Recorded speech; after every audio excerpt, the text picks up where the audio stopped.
I believe that I am the best person for the job of President of the United States. My unique talents give me the ability to be assertive and diplomatic at the same time. I'm a person who will spike the conversation, who will get politics rolling and stimulate new questions and new answers to our current political dilemma facing our nation. I believe I have a keen understanding of the economy and how to improve where we're at relative to other nations around the world. I believe that our goal at America's Third Party was to create a very strong platform in which would propel the American people forward with new opportunities and a new possibility of creating a better nation, a cleaner environment, and less war.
Best person for the job of President of the United States. My unique talents give me the ability to be assertive and diplomatic at the same time.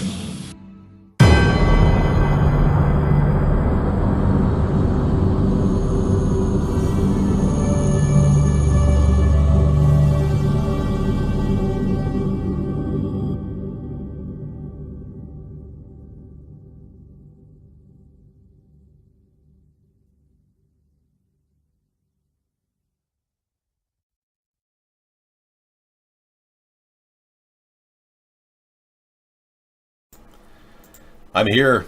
Welcome to the show. This is America's Third Party, and I'm David Sponheim. And today is Freedom Friday. That's why I'm wearing my flag tie, which is a regular thing for Fridays. And we are now looking at an FBI investigation into Brett Kavanaugh. And who of all people is calling for it? Donald Trump. Can you believe that? Gosh, I just can't believe that a man who's accused of so many acts of womanizing and groping and misconduct is calling for an FBI investigation into a guy who's been accused of groping, misconduct, a forced rape, all these things, forcing his penis into a woman's mouth. Ramirez accused him of that. Brett Kavanaugh. Yeah. So why isn't Donald Trump investigating himself? So Donald, if you're listening, I'm urging you to hire James Comey to investigate you. It would be a very good thing right now. If there's any emails or any connection to you and this groping, I don't know, Howie. Why would a woman even think of doing what she did?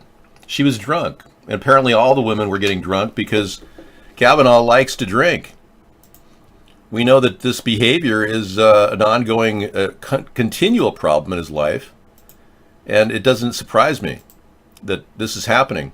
He talked a lot about beer, and this is one of the major focuses in his life. Later, I'm going to talk to you about how many times he blinked when he was cross-examined about his involvement with Ramirez, and we'll show you that he blinked almost more than once every second, which is indicative of a liar. We'll also show you video that I've slowed down showing him when he's asked the question about Ramirez, he actually nods yes and says no. Another classic tell of a person who's lied, who's lying. But here's his big obsession. This is what he really cares about. beer.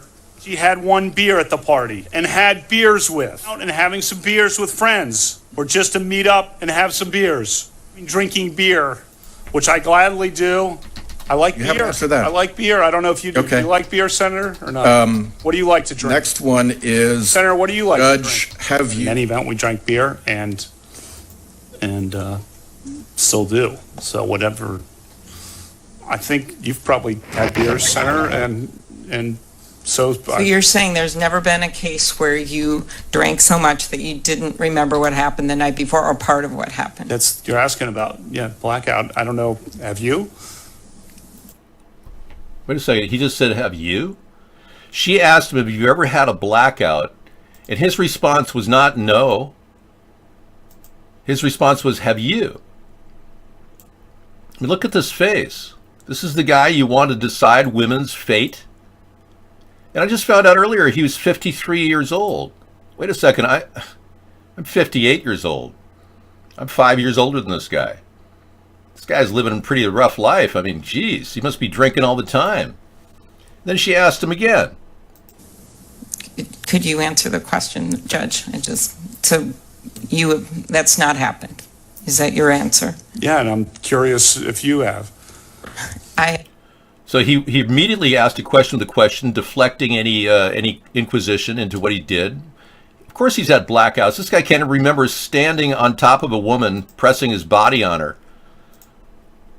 I have no drinking problem, Judge. Yeah, nor do I. Okay. Yeah, sure. We believe that. Yeah, not. Okay, so he doesn't have a drinking problem, but he really likes beer. Okay. Hey, here's a question. Where were Ford's parents? 15 years old and sloppy drunk? What? She was forced to drink. Brett Kavanaugh, according to Ramirez and others, this is his behavior pattern. He got them drunk. They've spiked the drinks of all the women back when they were in high school. This guy is a guy who drank in high school before it was legal. Hello? You want an illegal person to be your Supreme Court justice to determine a woman's right to choose? Huh, wow. So you want to put a guy who's alleged to have raped somebody or alleged to have attacked a woman, attempted rape, to be the person to decide whether women should have an abortion or not. I don't care if she was 15 at parties. Girls go out when they're young. I mean, it happens. I'm not indicting her or him. The FBI will do that. They're in the process now of investigating the truth behind what happened, and they're going to find a lot of people corroborate the story. Now, Brett said something that's going to really pretty much take him out of the running. Not only are the Republicans showing that they're conspiring against any fair play here, but they're showing that they're seizing the opportunity of a chance to actually put somebody and stack the Supreme Court with a president in charge who cheated to get elected. He cheated to get elected. Donald Trump knew just 2 days before the FBI told him that Russia rigged the election in favor of him. He was told that, but he didn't even tell you that. He didn't tell people at the inaugural statement that he cheated. He didn't tell you that. It was only until later, after he fired James Comey, that all this became obvious. He didn't want the investigation to go on. He didn't want the Russian thing to continue. That's obstruction. Now, where is Mueller on all this? Well, he's got 2 days to declare obstruction of justice, or he's a liar. Now, we have to assume that Mueller has been bought off because he hasn't even bothered to get the 10 years of tax returns from Donald Trump to show the money laundering that went on with the Russians. You really want a Russian puppet president to ramrod pro-life values into your life and destroy your children's lives with unwanted pregnancies that they could easily get an abortion up to the 20th week if we had a first trimester law? Oh, no, but the pro-lifers want to roll back the tides to the 1950s where women were getting coat hanger abortions and dying, bleeding out. Your daughter could be bleeding out in some coat hanger abortion clinic, and you're a Republican, and you wouldn't want that, would you? Well, it's going to happen if this goes through, and you will be responsible, you Republicans that put this drunk in the Supreme Court. The guy's a drinker. It's obvious. Now, I've met a lot of functional alcoholics before, and they make good money. They clean up during the day, they look normal, but at night they're like, rip roaring drunk, Dave. I swear, it's the most bizarre thing I've ever seen. You talk to them on the phone, and you get on the phone during the day. Oh, hi, how are you? Oh, yes, I'm doing very well. I'm in the middle of a business meeting right now. And then later in the night, it's like, I can't believe we haven't talked in a long time, Dave. You're a really great guy. It's just unbelievable. They turn into like Jekyll and Hyde. So this continual attack on our values by the Republicans, I'm going to call the Republicans reperverts, because they've got Donald, who's got multiple allegations of adultery. They've got all these other people they're ringing up all over the place. Members of Donald's campaign were involved in sex play, and one guy forced a woman to have an abortion by slipping her like a Mickey with a fake with abortion the next day pill without her knowing about it. That was a guy that worked for Trump. He just resigned. I can prove that Kavanaugh is an alcoholic. I'm going to urge the FBI to do a drug test on him. I want to see a full panel. When the FBI gets done, I want to see a full panel on him. Absolutely. We'll know if he's had a history of drinking just from his blood panel alone. You can't hide it. I want a liver test, too, done this guy. We can prove it. Yes. You're out of here. Later. Hey, everyone that drinks on a regular basis has some point blacked out or cannot remember details of the previous night. It's a fact. Just ask me. Dark Engine. Well, he just lied and said he'd never had a blackout. But he didn't really answer the question, did he? He said, have you? Instead of asking the question, answer the question, he asked a question on top of a question, which is a sign of guilt and a liar. Hey, Willie, we all know a lot of alcoholics watch our show. I'm not rolling you guys over the coals for being drunks. I really am not. But we don't need a drunk to decide the fate of your little daughter who's going to end up having some big black guy knock her up, and he's wondering, well, should they get married, honey? Well, yeah, they should. Because in Sharia law, the rape victim's supposed to marry her rapist. Now, I'm not saying that your black daughter is going to be marrying this big black guy. I'm not saying that at all. But if it happens, you'll have to deal with it. Now, you think this through. I'll give you some time while you wonder if your daughter's going to die in a back alley abortion clinic with a coat hanger in her uterus. While I wait, you can figure out whether you're Republican or a repervert, because a lot of you people are reperverts and Rush-ublicans. Marty Ballin has died. Marty Ballin, the legendary Jefferson Airplane rock and roller, has passed away. Yeah, just came in. We just found this out. His wife, Susan Joy Ballin, was by his side. I knew people that knew him. At one point, I did T-shirts for the Jefferson Starship, and I got a chance to meet their drummer. I almost think that, does anybody know what position he played in this album here? That was Marty Ballin's Hearts. Okay. Yeah. Marty Ballin has died, everyone.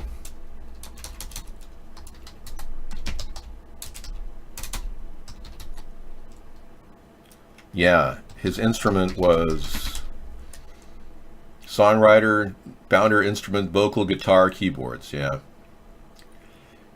Yeah, former Jefferson Airplane guy has passed away.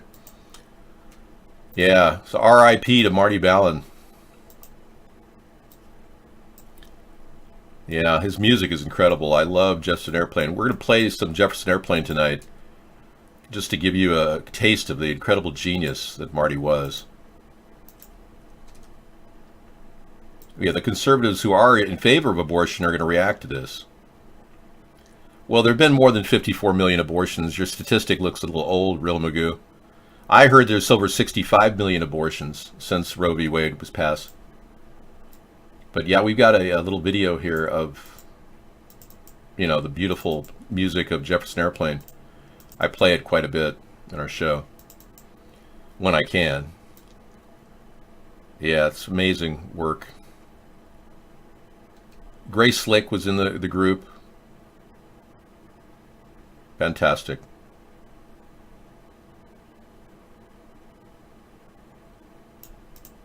White Rabbit, that's the one I was going to play later tonight. All right, that's a great song. Okay, thank you. Come on, let's move on. He was 76. Hello, you've been sleeping at the chair? You fell asleep? Oh.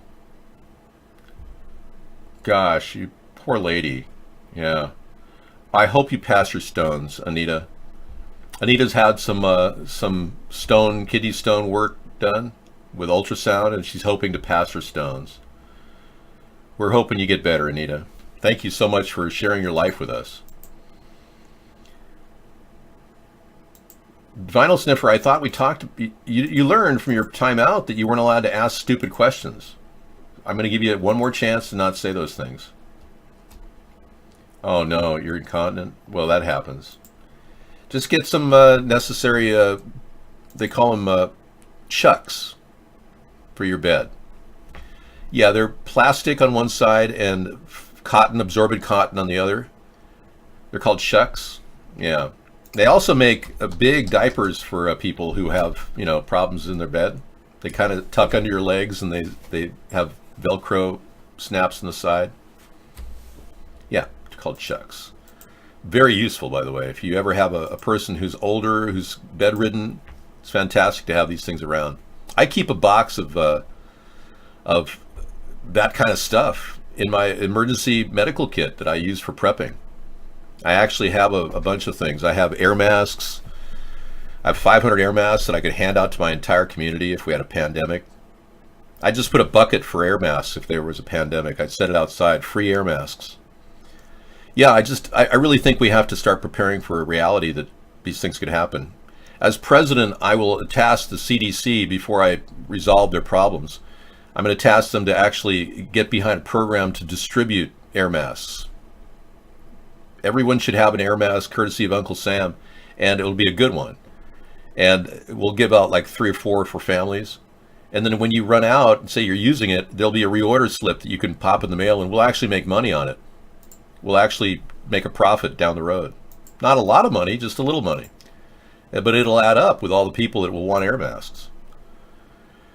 That's a great solution to the potential pandemic that could come in our country.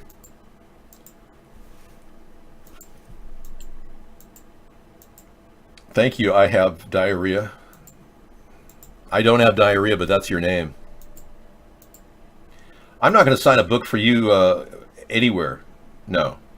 I only signed 1 book, and Mad Dog, actually 2 books. Mad Dog has 1 copy. I'm not going to be doing a lot of signing. Nostradamus predicted David as president? No, actually no. Yestradamus did. No was very negative. Nostradamus was a negative guy. Yestradamus was much more positive, more optimistic. Yeah, Yestradamus was, I think, a greater thinker. Now, remember, Elon Musk is a trendsetter. Oh, yeah. Tesla, SpaceX, crack cocaine. Oh, I guess crack is now made out of heroin. You got that going for you. You don't like Zuckerberg. Yeah, well, the Cambridge Analytica thing needs to be prosecuted. Let's take a look at the news. Anita Hill to Christine Blasey Ford, don't do anything that will dehumanize you.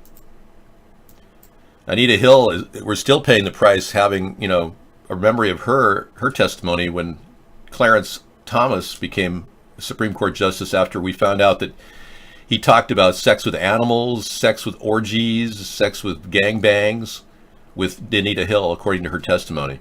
Clarence Thomas talked to this woman about sex all the time.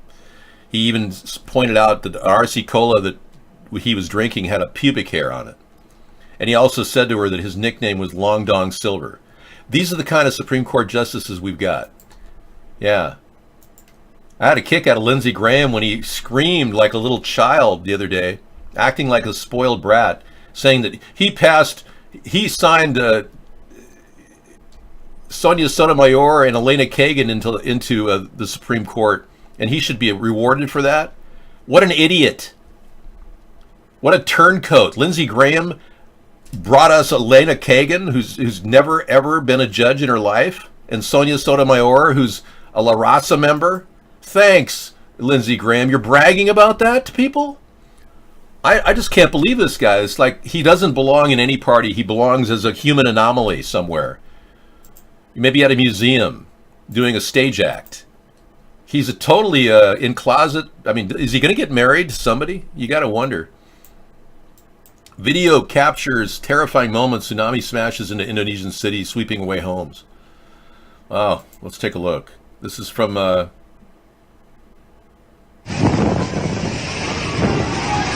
This is an earthquake that rocked their island. It's real video today. Wow. Sweeping away homes. Wow, that was very, very serious.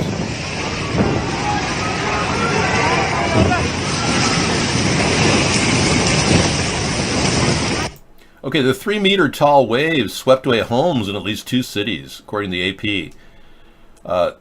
The island of Sulawesi.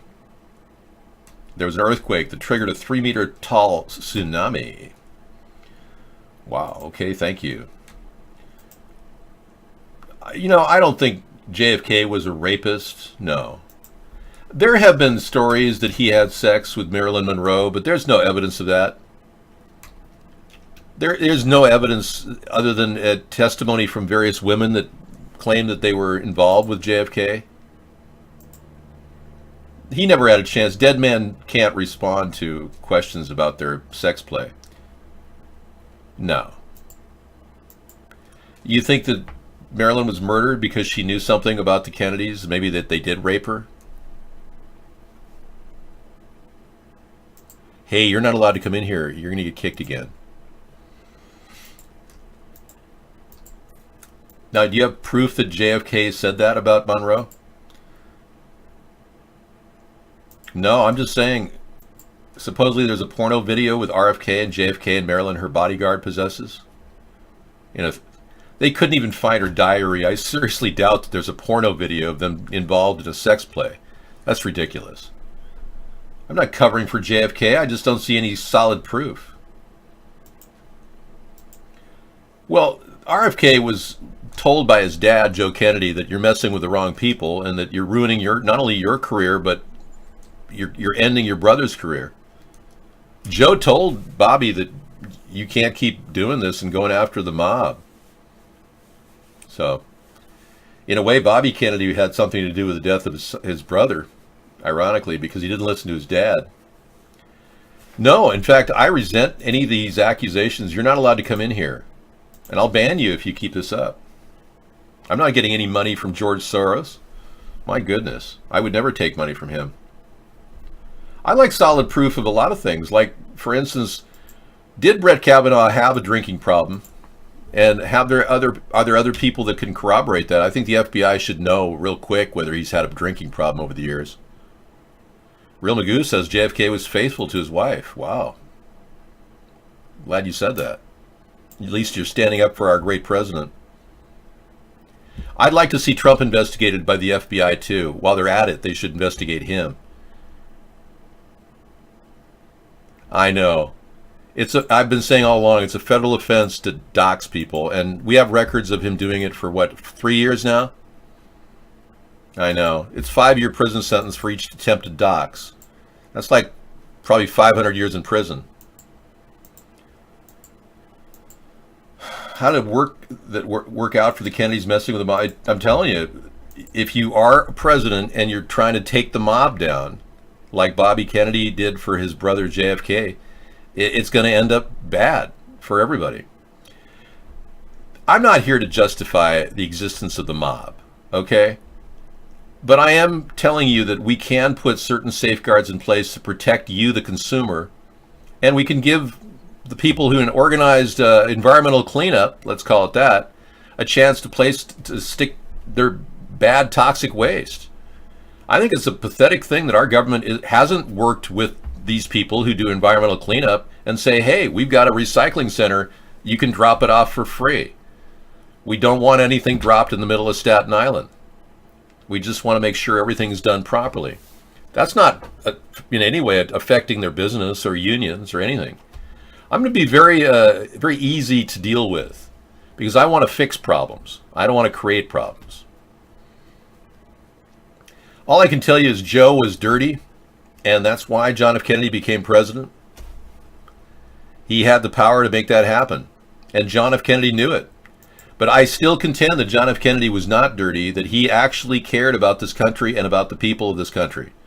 And I sense true veracity from John F. Kennedy in every one of his speeches, to the point where you could almost see how tortured he was when he spoke. He was in pain physically. He could barely handle the pain. His back gave out on him. He had a lot of back problems from an injury it occurred on a PT boat when he was young in the Navy. But John F. Kennedy was the person who warned us about the chemicals that we're experiencing right now. He actually had a plan to create chemical weather modification. And he was not only probably against it, he had to concede to these people who wanted it. And when he did that, he kind of revealed his hand, I think. Yeah, Kennedy was a very outspoken person. Here he is forecasting the weather modification systems that we're using today.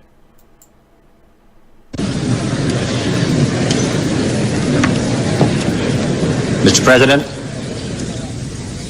honored delegates, ladies and gentlemen, we shall propose further cooperative efforts between all the nations in weather prediction and eventually in weather control. All right. So they even knew, he prophesied that this would be happening. Our government doesn't talk about what they're doing. Hi, Ad the One. Welcome to the show. We're not getting any response from the government on weather control and what's happening. They're dumping chemicals in our skies above us daily. Hey, I'm number one. Thanks. Yes, drink gallons of water? Really? Yeah, it's probably a good idea. Yeah, not gallons, but I mean, you need to drink a gallon a day. Yeah, they say that that's what you need, Anita. Okay, you take it easy. Always come in and enjoy your conversations with us. We're kind of your surrogate friend here on the internet. We're hoping you're going to get through this. Yeah, see, we have a lot of people who come into our show and have kind of a community, if you will, with our show, and we kind of enjoy having people chat. Everyone should have that. Well, but wouldn't the politicians be poisoning their own air and that of their families? Yes. Yeah, they don't even care. They don't care what's going on. I mean, most people think that they can survive with little chemicals dumped on their head. What's the big deal? It's a small price to pay. A lot of politicians will look the other way and they'll say, yeah, it's nothing we can control, so we'll just let it go on. They've been doing it since 1946. That's what a 1946 drop was. Okay, Trump's Supreme Court nominee reportedly spent hundreds of thousands on baseball tickets. Yeah, I've been telling you guys this. You got to take a closer look at Brett Kavanaugh. Many of you Republicans want to just ramrod this stuff through, fully knowing that the Russians cheated to get Donald Trump the presidency. It's kind of sad that you want to force this issue, and it's showing me how dishonest you Republicans are. I consider you all perverts now. Most of the Republicans I consider to be perverts at this point. Sex fiends, rapists, misogynists. Yeah. Donald Trump's Supreme Court nominee reportedly spent hundreds of thousands on baseball tickets. What an idiot. Hundreds of thousands of dollars on baseball tickets. This guy can't even manage his own life. I wonder how much his kids have, his two daughters have in a trust fund for their education. Is that the kind of guy that you think we should actually have as as a Supreme Court justice? What the heck? I mean, the guy has no intelligence with his own money, and plus he could be bought. There's many mysteries of Brett Kavanaugh's finances.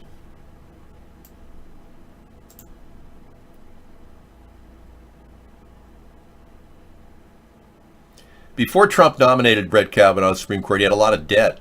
He reportedly owed between 60 and 200 grand on 3 credit cards in May of 2017, and a loan against his retirement account. By the time Trump nominated him to the High Court in July of 2018, those debts had vanished. They paid off his debts. Can you believe this? Overall, his reported income and assets didn't seem sufficient to pay off all that debt while maintaining his upper-class lifestyle. He took a bribe. Oh my God, this guy's dirty as hell. No wonder we've got problems with this guy. He's got dirt left and right. He's a trail of feces everywhere he goes. Oh yeah. Unbelievable.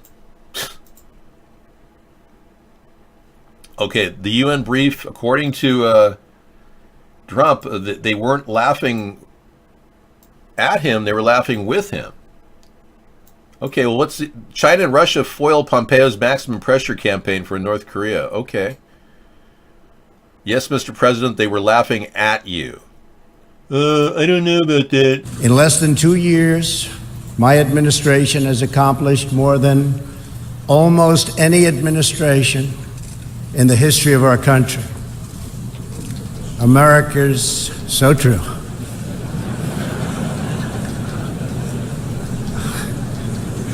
Didn't expect that reaction, but that's okay. No, it's not okay, and I think Trump should grow some balls and tell the UN we're going to cut their funding.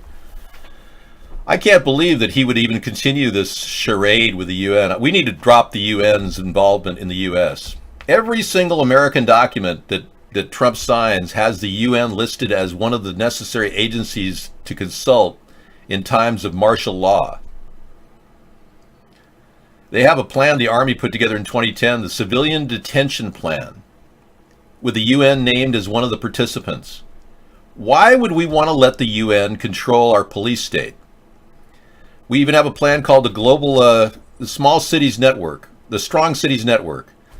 It's the UN Strong Cities Network or Resilient Cities Network, and it's already implemented in various cities like Baltimore, where the UN's involved in the policing of the American people. So Trump, if you're listening, tell the UN they get nothing. They need to get punished for laughing at you. We need to play hardball here. Now, Donald has always liked my ideas, and I want to thank Donald for at least using my ideas effectively, up to the point where they actually did something. My idea of not signing the Trans-Pacific Partnership was actually to help China, our relationship with China, but Trump didn't know that. He's screwing up our relationship with China. But, you know, other ideas like not signing the Iran treaty, which I suggested he'd never sign, especially if they can't see any response on their weapons program and multiple people are being put off. They want to look at the nuclear weapon that Iran is now allowed to build, and they won't let anyone in. So yeah, I wouldn't sign that either. But Trump, he's going so far as to creating another trade war and absolutely pushing economic sanctions against Iran, which is going to ultimately hurt Iran, but it could hurt us too, backfire. I think we have to have modified economic sanctions with Iran. That's one appeasement I think I would make, but I can't agree with the treaty that that Obama and John Kerry put out. And John Kerry violated the Logan Act recently by going over there without Trump's approval because he's got investments. Tell me that's not suspicious. Investing in Iran? John Kerry, you ought to be ashamed of yourself. You and Susan Rice ought to be ashamed of yourselves. Susan Rice spent $26 million on Iranian stocks. Can you believe that? And it doesn't even appear in the news. I'm the only one, apparently, that reads the New York Times. I don't know. What impact do U.S. contributions have on UN agencies? Let's take a look. Yeah. Funding impacts. What impact do they have? Many UN agencies and programs and missions receive crucial funding from the United States. President Trump's budget proposal could jeopardize their work. Yeah, but he's only asking for 25% reductions. I'm asking for 100% reductions now after they laughed at our president. Yeah, I'm not so angry at Trump that I wouldn't even talk to him. I'm more than willing to negotiate any type of a truce between the two of us. I don't have any hard feelings that he stole most of my ideas to become president. I'm just glad I was able to implement some of those ideas. I've probably been more effective at controlling the guiding this nation up to this point than Russia has, because virtually 20 of my ideas were stolen by Trump.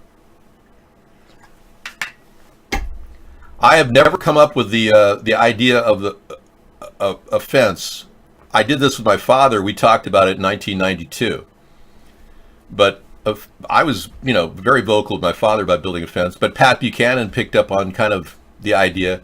I'm the one who came up with the 1,000-mile fence. Yeah, I'm the one who did the measurements. Michelle Bachmann stole the idea. I was pitching the 1,000-mile fence back in 2008. I have video records of it. Hey, my beautiful cat Fluffy is going to bed. Good night. Sleep well. Many of you get an early night, which is smart, so you can wake up tomorrow morning and have a good, healthy feeling. Some of us are insomniacs that have to fight that feeling. Trump International Hotel judge congressional Democrats can sue Trump over emoluments. Yep, the emoluments clause has been violated by Trump. It's interesting. Federal district judge in D.C. says a group of nearly 200 Democratic senators and representatives have legal standing to sue Trump to prove he's violated the U.S. Constitution's emoluments provision banning the acceptance of gifts from foreign interests. He's got these hotels, and these people purposely go to the Trump International Hotel to stay, leaving other people without any income, because somehow they think that by paying for an expensive room here, they're somehow going to get a chance to talk to the president. This is such contamination and conflict of interest. I can't even tell you.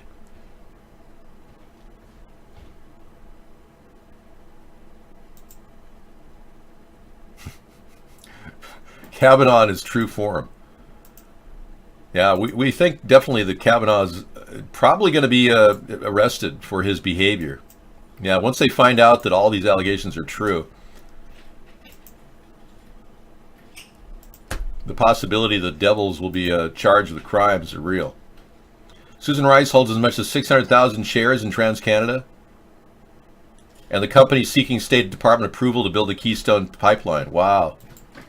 Well, you look into her investments. Susan Rice made $26 million investment into Iran about 7 years ago. Yeah, I don't know where she went with that investment, but same with John Kerry, I suspect. I don't know the specifics about John Kerry, but I'm pretty sure he made investments in Iran. That's why he went over there recently. Yeah, that's suspicious.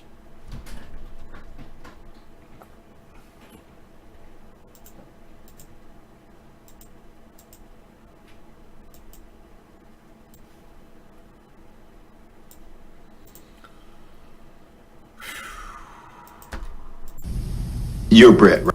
Okay, this is hilarious. Yeah, you want to check this out. I'll play it before Sarah gets in tonight. It's funny. We played the pre-show. It's really hilarious. Now let me take a wild guess here. You're Brett, right? Correct. I thought so. I got into Yale Law School. Check out the big brain on Brett. It's the #1 law school in the country. You're a smart motherfucker. That's right. I had no connections there. I got there by busting my tail. Looks like me and Vincent caught you boys at breakfast. Sorry about that. Did you have it? Beer. I still like beer. You mind if I have some of your tasty beverage to wash this down? Sometimes I had too many beers. But I did not drink beer to the point of blacking out, and I never sexually assaulted anyone. Yes, you did! Yes, you did, Brett! He is warm, friendly, unassuming. He's the nicest person. I don't remember asking you a goddamn thing. Oh, I'm sorry. Did I break your concentration?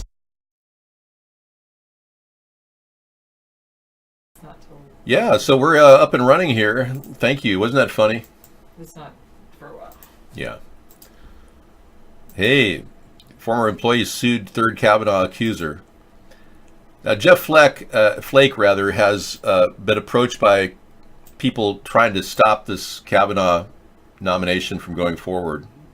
Young female activists poured bleach onto random men's groin. Oh, yes, we saw that the other night. Yeah, I'm not going to play that.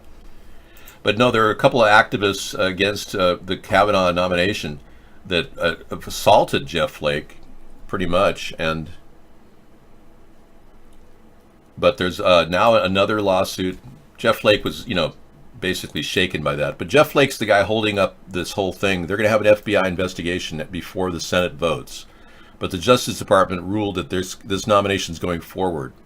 The judicial review, rather. Not the Justice Department.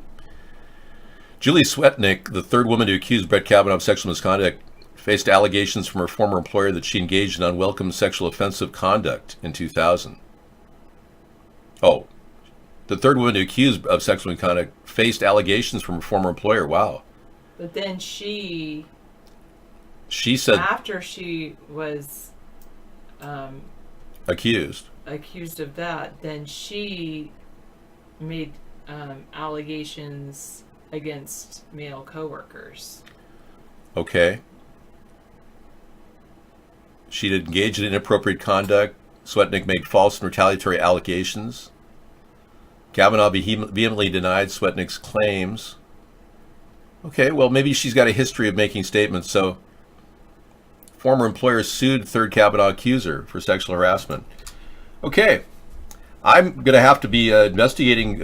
Apparently, Michael Avenatti, he's using crowdfunding to run for president. You can't do that. He's gotten $470,000 in money from crowdfunding, and he's using it to run for president. It's illegal. I'm not sure why you're in the room. Yeah. Sarah's going to come on in and take over the show. Thank you.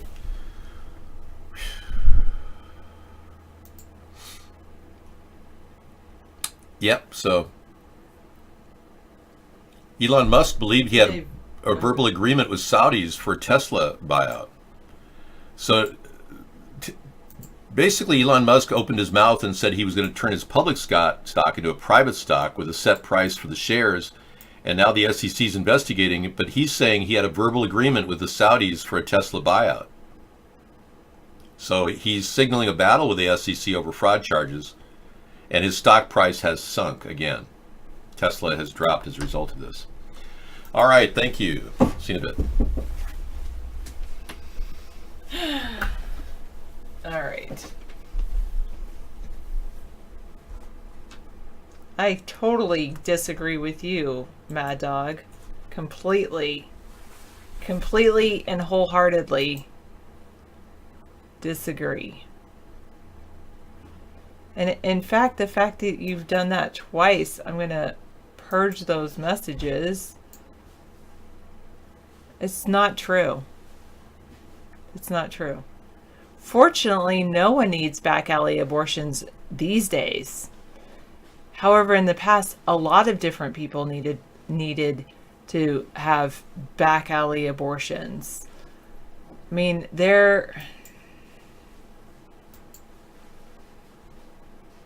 Now, I think that you don't understand women. So, unless you're, I really do think. I mean, there's certain things that I can say, I'm not a man, so I don't understand that. And I think that you do have to be a woman to understand the burden of pregnancy. So can a guy, but a guy gets a woman pregnant, and what's the repercussions for him? You know, a man gets a woman pregnant and he can just leave. He doesn't have to carry the child for 9 months.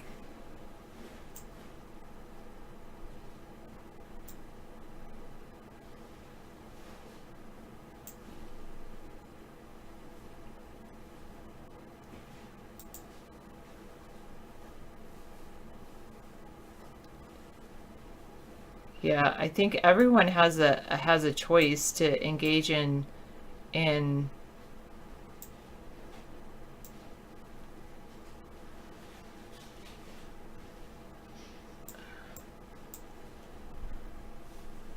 sex, but I believe it's a much bigger choice when there's a pregnancy involved. And I think that, you know, a guy can just walk and go get somebody else pregnant.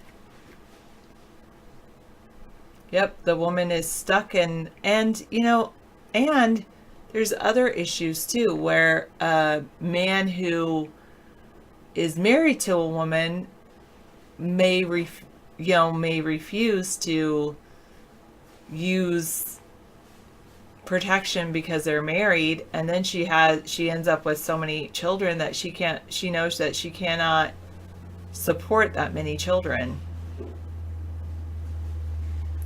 and yet she wants to make the husband or the man happy, so she's not going to deny sex to him. There's a lot of different factors that come into the decision when it comes to abortion issues, and women do not take that decision lightly at all.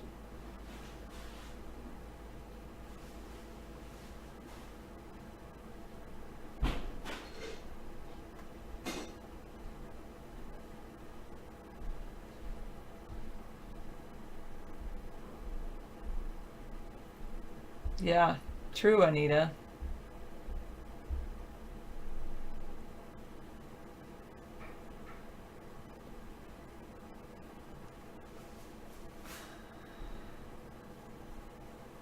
I don't think the issue of whether sex is a necessity is even a question. That doesn't have that does not play into it. I agree that once before, it's better to make decisions before the event happens, but once a pregnancy happens, that's a totally different mindset and a totally different frame of mind that has to happen, and different factors become involved. Yeah, both parties should take responsibility for their actions. I mean, I would love for it to say, I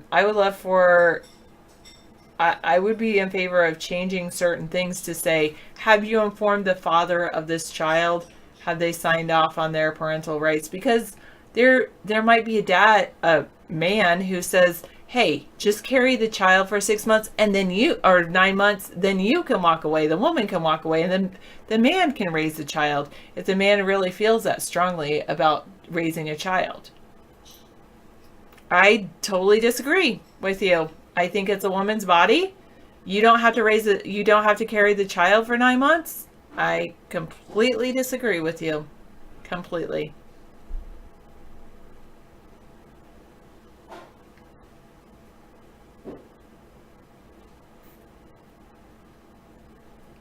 Yes.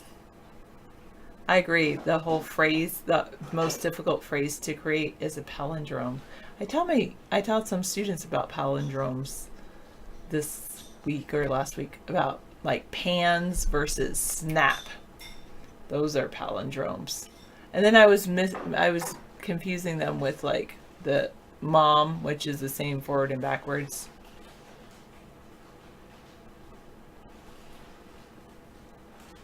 Eight times, DT Allura? 8 times? He got her pregnant 8 times, or what? Left 8 times? What?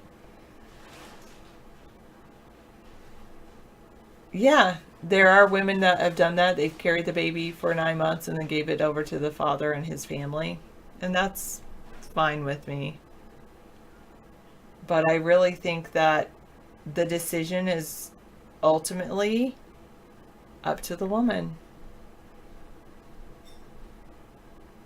When you're talking about a few cells in a body, I mean, people have cancers removed. I'm not saying that a fetus is a cancer, but I'm saying that people have the ultimate decision to make for their own body. Yeah, he keeps leaving after the woman gets pregnant, and then she has the stress of, what do I do now? How do I raise this child by myself? It's a completely different, like I said, it's a completely different mindset when you're a woman.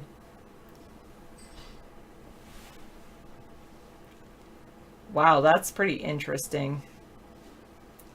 Celery has negative calories. It takes more calories to eat a piece of celery than the celery has in it to begin with. Wow. I didn't know that. That's pretty cool. Especially, I'm sure, if it has still the fibers in it. You know, and I'm very glad I wasn't aborted.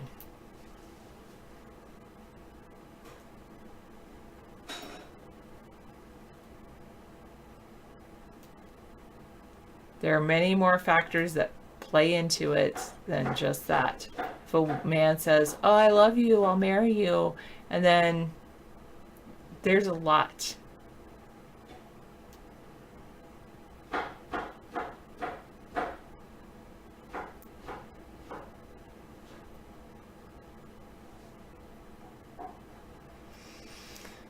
Yep.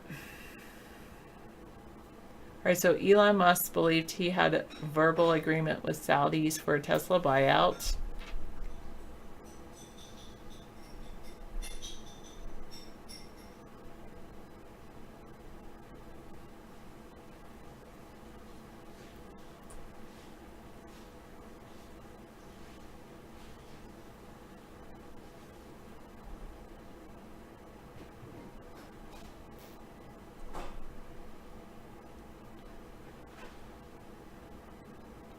Wow. Sorry to hear that, I'm sorry your mom. I'm, in a way glad your mom had you, but even though it made her disease progress further and she lived for 18, I'm glad she lived for 18 years after you were born.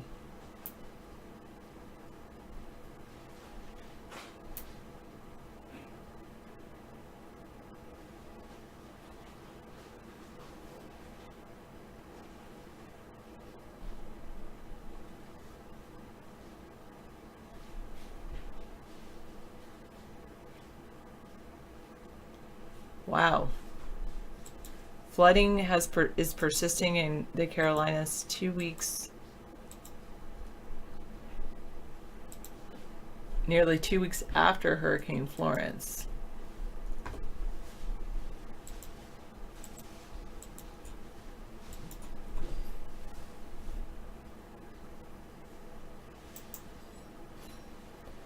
Well, I'm glad, I know in certain states if say a woman goes to try to get services, what they'll do is they'll actually take a DNA testing on the child and also ask the mother who the father is, and then find the father, and he has to pay child support or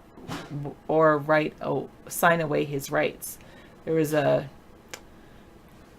certain states have that where they have to do that. I heard of a story from someone that I met who that happened to, where they had to they didn't know they had a child. It was a man who didn't know he had a child, and he didn't want to, once he found out he had a child, he didn't want to sign away his rights, so he had to pay child support in order to get visitation. But he only found out that he had a child because the mother of the child was applying for welfare benefits. And that's probably true too.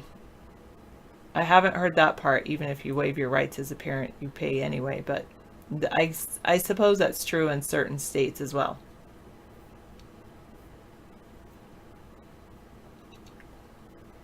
Yes, and I mean, ultimately, the best thing would be if people discuss birth control, if people discuss what they want in a relationship, and especially with a family, and prevention is very, very important.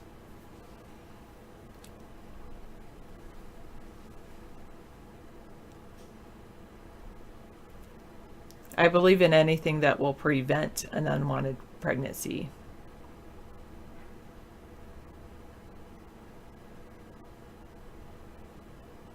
Wow, this is some of the, let's look at this. Destruction caused by Hurricane Florence.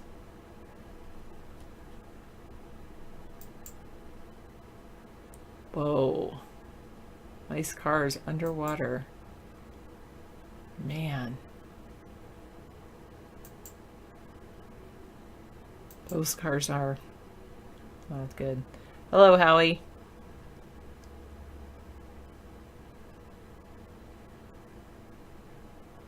That's good, Rex.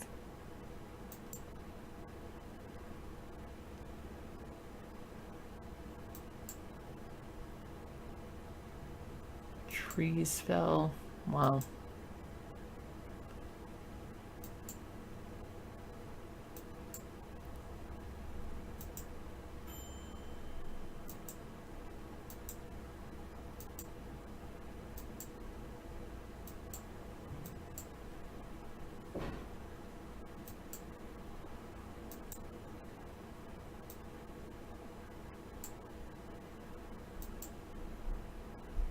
Wow, that's a lot of water.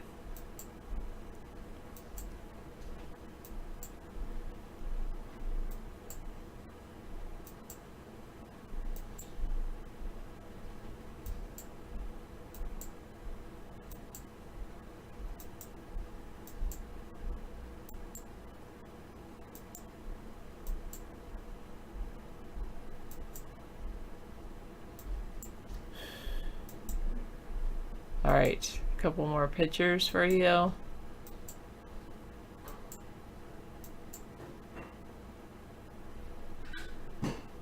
Okay. All right, try to get some sleep, Anita.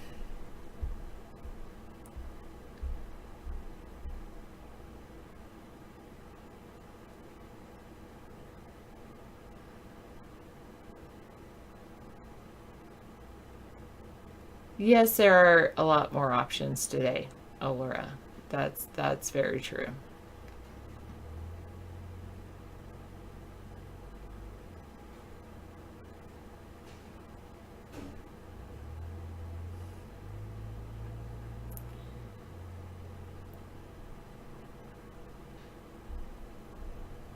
And it's good that that's pretty hilarious. Okay, it's good that people decide to have children and keep them and raise them. People that want them.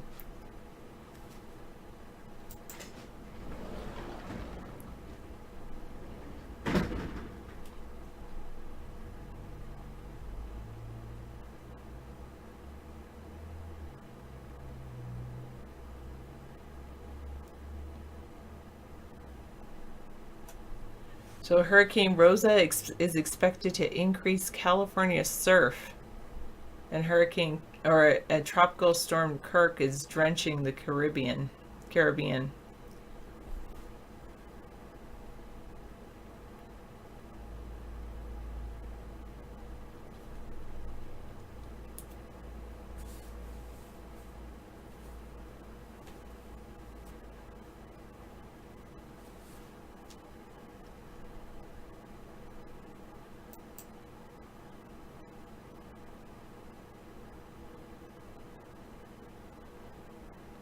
Wow, in 1912, that's what they had to do in Nebraska. Dark Engine is saying that in a law passed in Nebraska in 1912, it set the hard rules of the road. Drivers in the country at night were required to stop every 150 yards, send up a skyrocket, wait 8 minutes for the road to clear, then proceed cautiously. All the while, they had to be blowing their horn and shooting off flares. What? Hopefully that's just, hopefully that's not still on the books. That's hilarious. Oh, your mom had primary progressive multiple sclerosis. Wow. Man.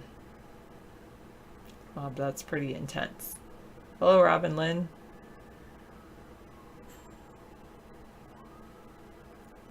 Where's the archives now? Well, David records the shows and uploads them to YouTube.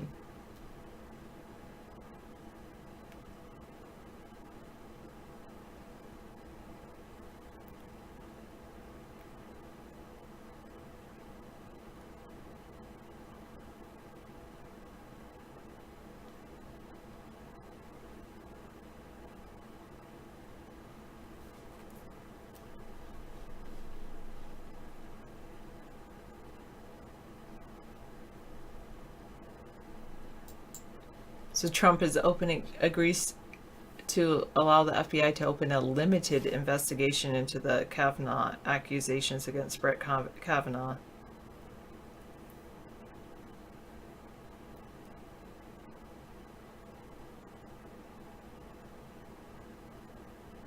You have to use your computer in your hammock to watch a live show?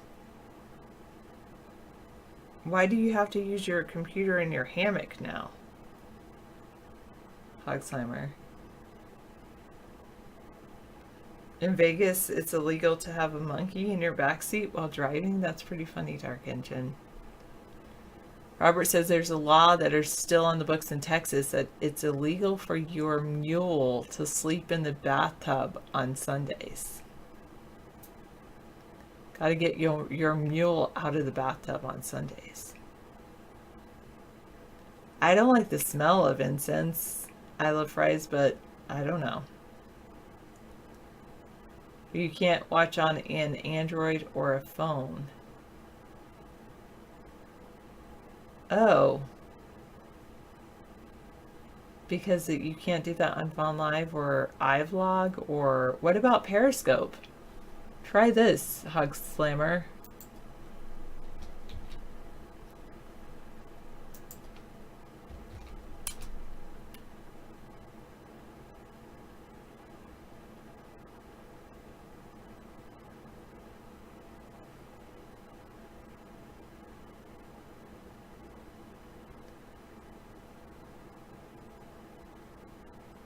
If you're in Vegas, if you're a woman wearing a bikini, you cannot whistle. But, okay. Yeah, try that. See if that works for you, our Periscope show. Paul Harvey on the radio used to tell all the stupid laws that are still in the books. Yeah. There is some interesting laws in, like, Washington. They have to retain information for a long period of time. Yeah, Periscope is on. Yep, we're broadcasting over there. Not many people seem to interact in that chat, but we still do cast over there.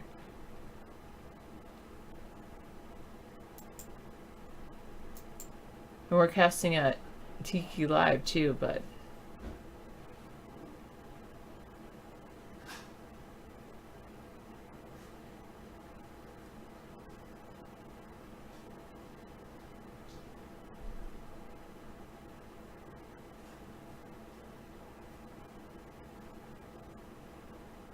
okay, good. How you think? How so? A55 thinks America failed on 9/11.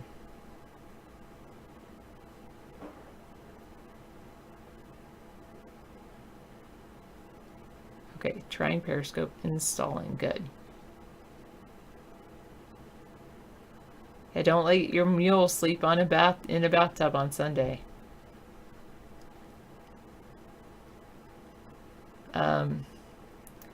Well, Howie, during lockdown only.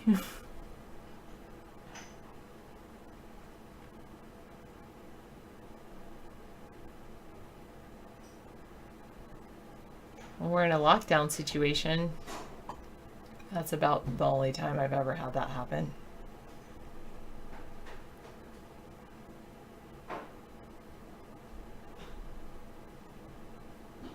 Wow, interesting, Real Magoo.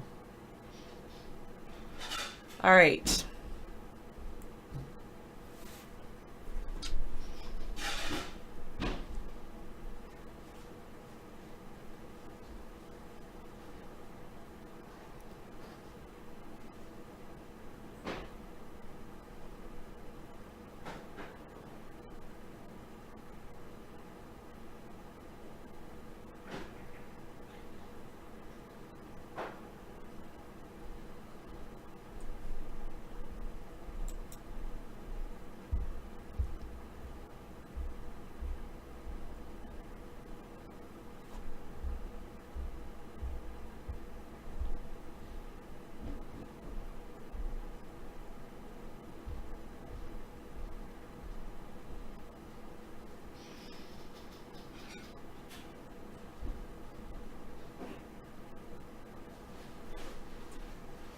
All right, that's pretty cool.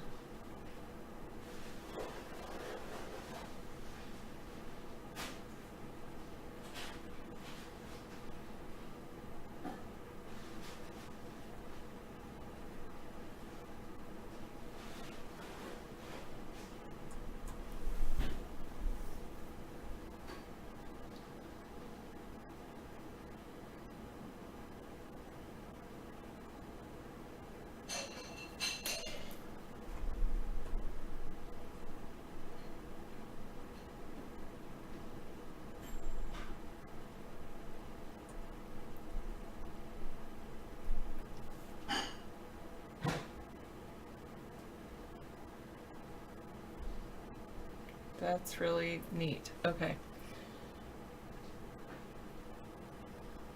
Oh, I'm so sorry, Rex, that happened. Sometimes that happens. Wow, that's interesting.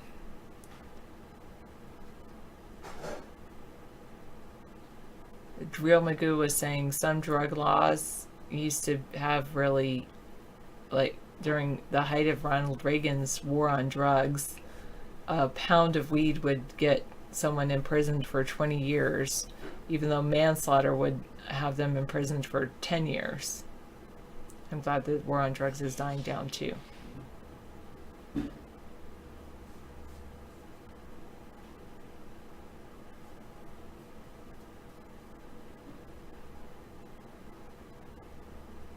Really, it's so funny because I thought Turkey was known for their coffee, but in the 16th and 17th centuries in the country of Turkey, anyone caught drinking coffee was put to death, even though Turkey's pretty well known for it, their coffee, I thought.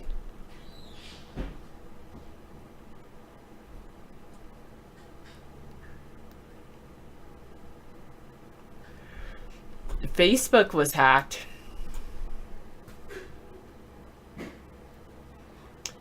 Attackers had exploited a weakness that enabled them to hijack the accounts of nearly 50 million users. Some tips for securing your account. The company says that this weakness has been fixed.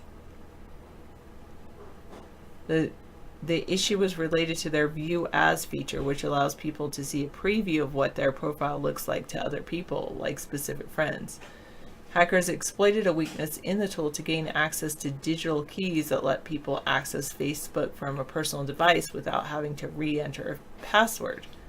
Those keys could then be used to take over people's accounts, the company said. So the social network had reset all the access keys for affected users. Those users would have to log back into their accounts. In other words, there's not much you have to do, but there are some precautions you should take to protect yourself from the attack. Do a device audit. Determine whether someone has gained improper access to your account.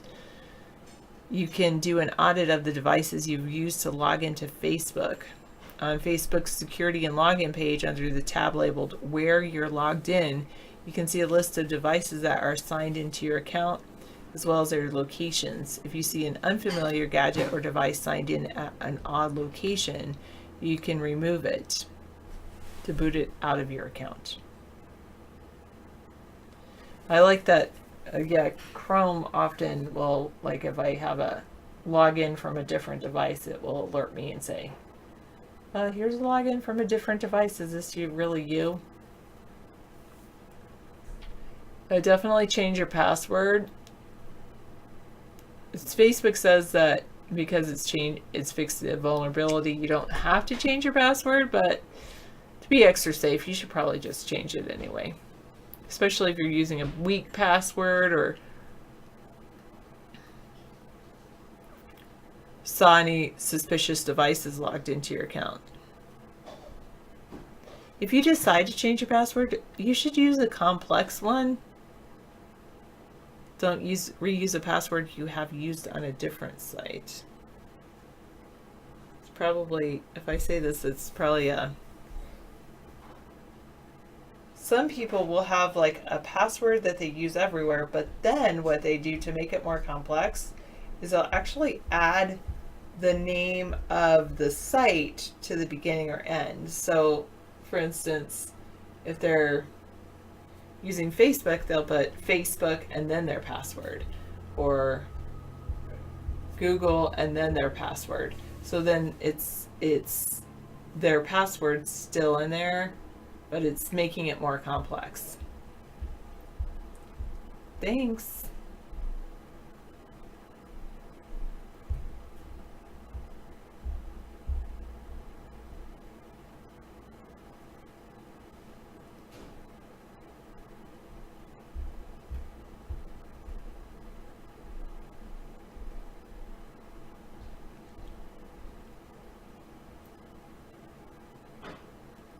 or whatever you're doing. Okay, Beans, thanks. And then, of course, you can turn on two-factor authentication. So many other sites offer that, and Facebook also offers it. What's nice is, yeah, that was not, no, I was not in it. I wasn't home when the interview happened. I was home when the actual swatting occurred, but not, I wasn't home when the news interview occurred.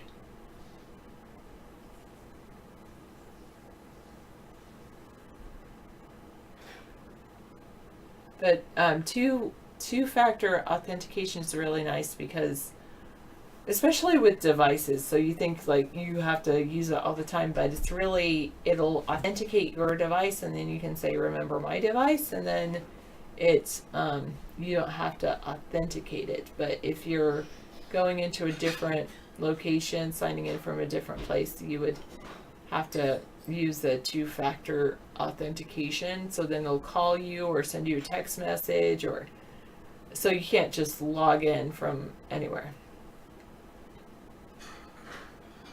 Oh, Bryce, he sounds familiar.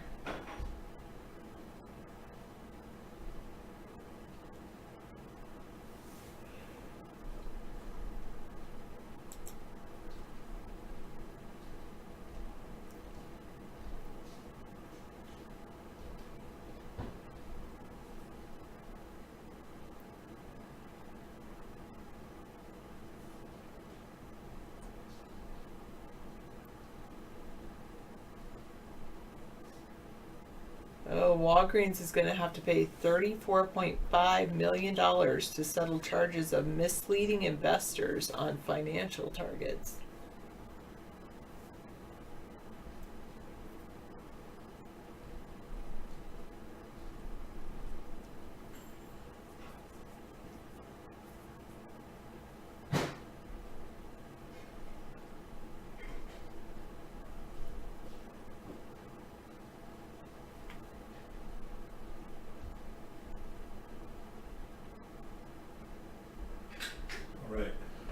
I did it. I made you some baked fish and shrimp and baked potato and peas. Oh, wow. Thank you. Yeah. Really tasty. I had a little baked fish, but I left you the rest. Okay. All right, I'll take over. Thank you very much. Well, Sarah can have as much shrimp as she wants. That doesn't matter to me. I make an abundant supply so that, she can have her helping whenever she wants. Okay, oh, good. Thanks, Tox Slammer. I'm glad Periscope works well for you. He wanted to go sit in his hammock and watch your show. Oh. He's like, oh, I don't want to have to take my whole computer to my hammock. Tablet. And so he's able to access your Periscope show. Excellent. Thank you so much, Sarah. Good. And we've got Cool Rock up and running. I've got a really cool site constructed for anybody who wants to check our show out. We've got a really, just a place to watch our chat, and you can watch our Tiki Live show and chat in the Tiki Live room.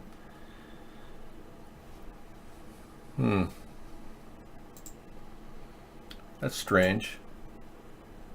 Sometimes you have to refresh, yeah.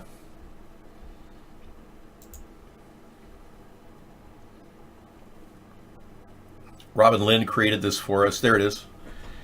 Yeah, just refresh if there's a problem, and then you just get rid of this X out of this ditch the ads thing. Nobody's advertising there, so you just get rid of that little thing. It's kind of a fun place. You can X out of anything you want, and it eliminates the box. You can also move boxes around. This is your page to do whatever you want with. You can resize things. You can do whatever you want. When you hit the refresh button, it goes right back to where it was. You can get into here if you activate Flash, and if you want, you can play fun stuff in the background.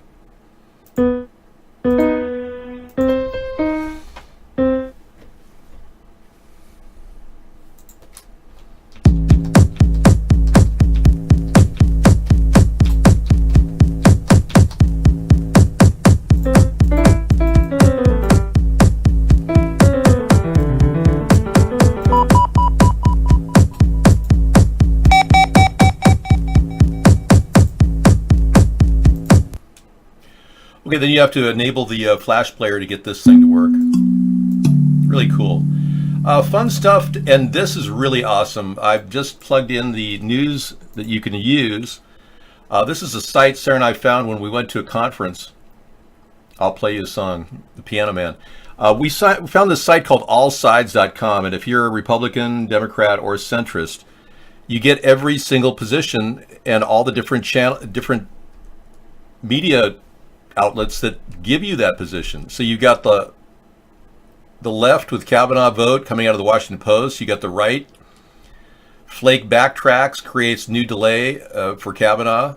Washington Examiner. And you got the centrist position. Would it make a difference if the FBI were to investigate Kavanaugh allegations, which is our position? But every news story has a position, and it's great. This thing is really amazing. And the site is awesome. Allsides.com is the source for that news clip. And then I've got a great little tutorial here. If you want to find out about any state in a union, you've got to click on the state, and you've got yourself all the info you could ever want on California or any state you want. So Cool Rock is kind of my handshake with the world, offering you guys a venue to fool around and watch our show at the same time. In a world where bass rules the planet and its inhabitants worship sound, two superpowers collide. We bring you a nightly soundscape of incredible music. Join us at coolrock.com and watch Virtual Chat, great music, and interactive news links.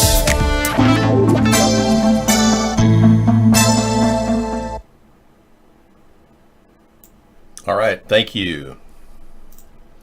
So I tell you that in case you're wondering what you were looking for. I'm always willing to give you something to look for. I can really boogie down there on that GIF, yeah, over and over again. It's a great way to get exercise without actually doing anything. I mean, I'm working my abs. Look at this. I'm working my flabs of steel right there. See? It's like... All right, so we have got a lot of things to consider with the Kavanaugh thing, but are we going to linger for 2-3 days? Because I even said we had enough to talk about over and over again the past 2 days. Really, Bernie Sanders is notorious for making bizarre statements. Bernie Sanders on rape. Yeah, you got to see this if you haven't already. Yeah, it's Fact Check did a story on it. They even verified it. It's true. It's true. It's true. Not that I would quote Fact Check or Snopes, because I really don't respect their organization. But yeah, Bernie Sanders' 1972 essay on rape. He said that a woman fantasizes being raped by 3 men simultaneously. Yeah. True. Thank you, Fact Check. Yeah, he wrote this in the Vermont Freeman. Alex Jones confirmed that? Well, I confirmed it too. I was ahead of Alex Jones by a couple of years, actually. Well, I'm actually, I'm David Sponheim now, always have been. But Alex Jones is not Alex Jones. He's actually Bill Hicks. David, when did you do your cooking show? I could see... Oh, you could see my six-pack? Excellent. You saw my mag... You know, I wear a bulletproof vest during the cooking show, so it's difficult for me to do the show knowing that you guys see the bulletproof vest. It's difficult. Hey, Melko, we don't allow you in the show. What makes you think you can come in here? I don't know, you keep coming in, man. Is Dr. Ford deeply tied to the CIA? Oh, yeah, let's find out. I want to find out if Dr. Ford is a CIA agent that's implanted part of the deep state's plan to stop Donald Trump. Have you heard this ridiculous nonsense that the CIA is putting out now? QAnon. It's bad enough they have Anonymous controlled by their funding. But now they control WikiLeaks, but now they want to create a new story about how Donald Trump is stopping the deep state. Created by the deep state. QAnon. Who is Dr. Blasey Ford? Well, besides being a professor at the off-brand university, she's also known and works at major universities down the street from Palo Alto. She just so happens to head up the CIA undergraduate internship program at the Stanford University. Whoa.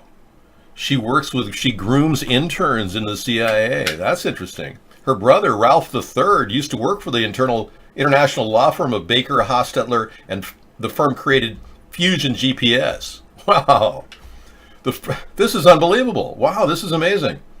Well, I believe this because it's on the internet, right? That's the company that didn't write the Russian dossier. That's incorrect. No. They acquired it from Oleg Eremenkin, the Russian FSB general. Tater Top, what are you showing on your screen? What is that? Yeah, I'm sorry. Tater Tot, that's just too weird, man. Yeah, Michael Savage's real name is Michael Weiner. I bet you didn't know that. I just found that out myself by reading Real Magoo. All right, so now that you've got that story, which is probably half truth, half false, Fusion GPS is not in any way the source of the dossier. No. It's Oleg Eremenkin, the man who died on Boxing Day of a heart attack at 60-ish years old. Well, Taterbot, you're just inappropriate. It looked like somebody was fisting you. I've never seen anything as disturbing as what I just saw on the show. I hope that's not what was happening. Hey, by the way, in case you didn't know, we're all under surveillance. We've got all kinds of unmanned aerial vehicles floating above us. I think I'm going to get this one. Hang on. I'm going to take a big grab. Let me see if I can. If you're fast, you can catch it. They're super fast now. I missed it. Hello.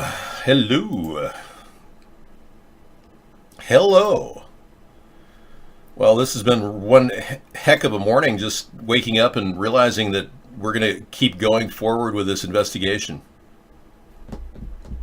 And why Trump is opening the FBI investigation, I don't understand, because he himself said that Kavanaugh is completely respectable, has nothing but the utmost respect for his integrity. Why would Trump be opening the FBI investigation? Does that make any sense, considering how he's been a real big supporter of Brett Kavanaugh? Maybe he's just covering his ass. You think?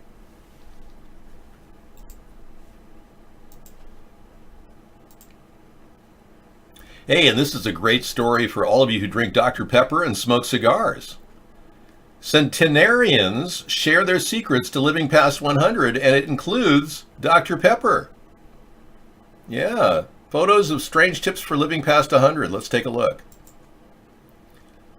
She drinks Dr. Pepper, smokes cigarettes, and eats 2 pieces of bacon and an egg every day. That's part of her diet. She breaks the egg. She eats it. She smokes the cigarettes. This guy fishes. This woman works out a little Tai Chi and a little weight. This person eats dark chocolate.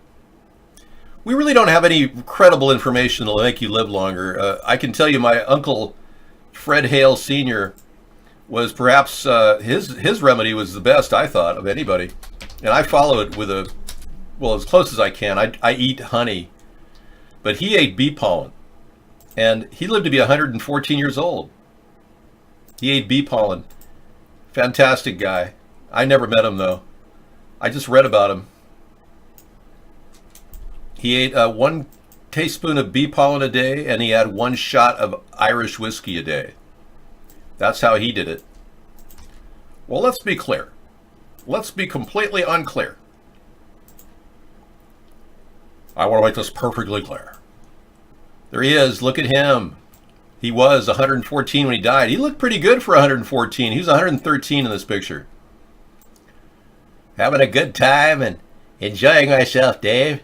I'm here in heaven, and I'm just waiting for you to join me so we can shoot the hay and talk about old times and how our families never met, even though you're related to me. But you're doing pretty good. How old are you, Dave? 80? No, you're 58? Okay. Yeah, he was a great guy. Irish whiskey, bee pollen, and one teaspoon a day, and also he had a regular schedule. If you interrupted him on the pot, everyone in the town would know it. Yeah, this is how old people lived. Shot of whiskey. When, I have not taken up alcohol yet because I'm not that old. But when I reach about 80 or 90, I think I might start drinking a little, wine just to help keep the ticker going. You know what I mean? That's right. It's not a facade. It's Sauvignon. Duterte admits to extrajudicial killings by police. And Trump likes this guy.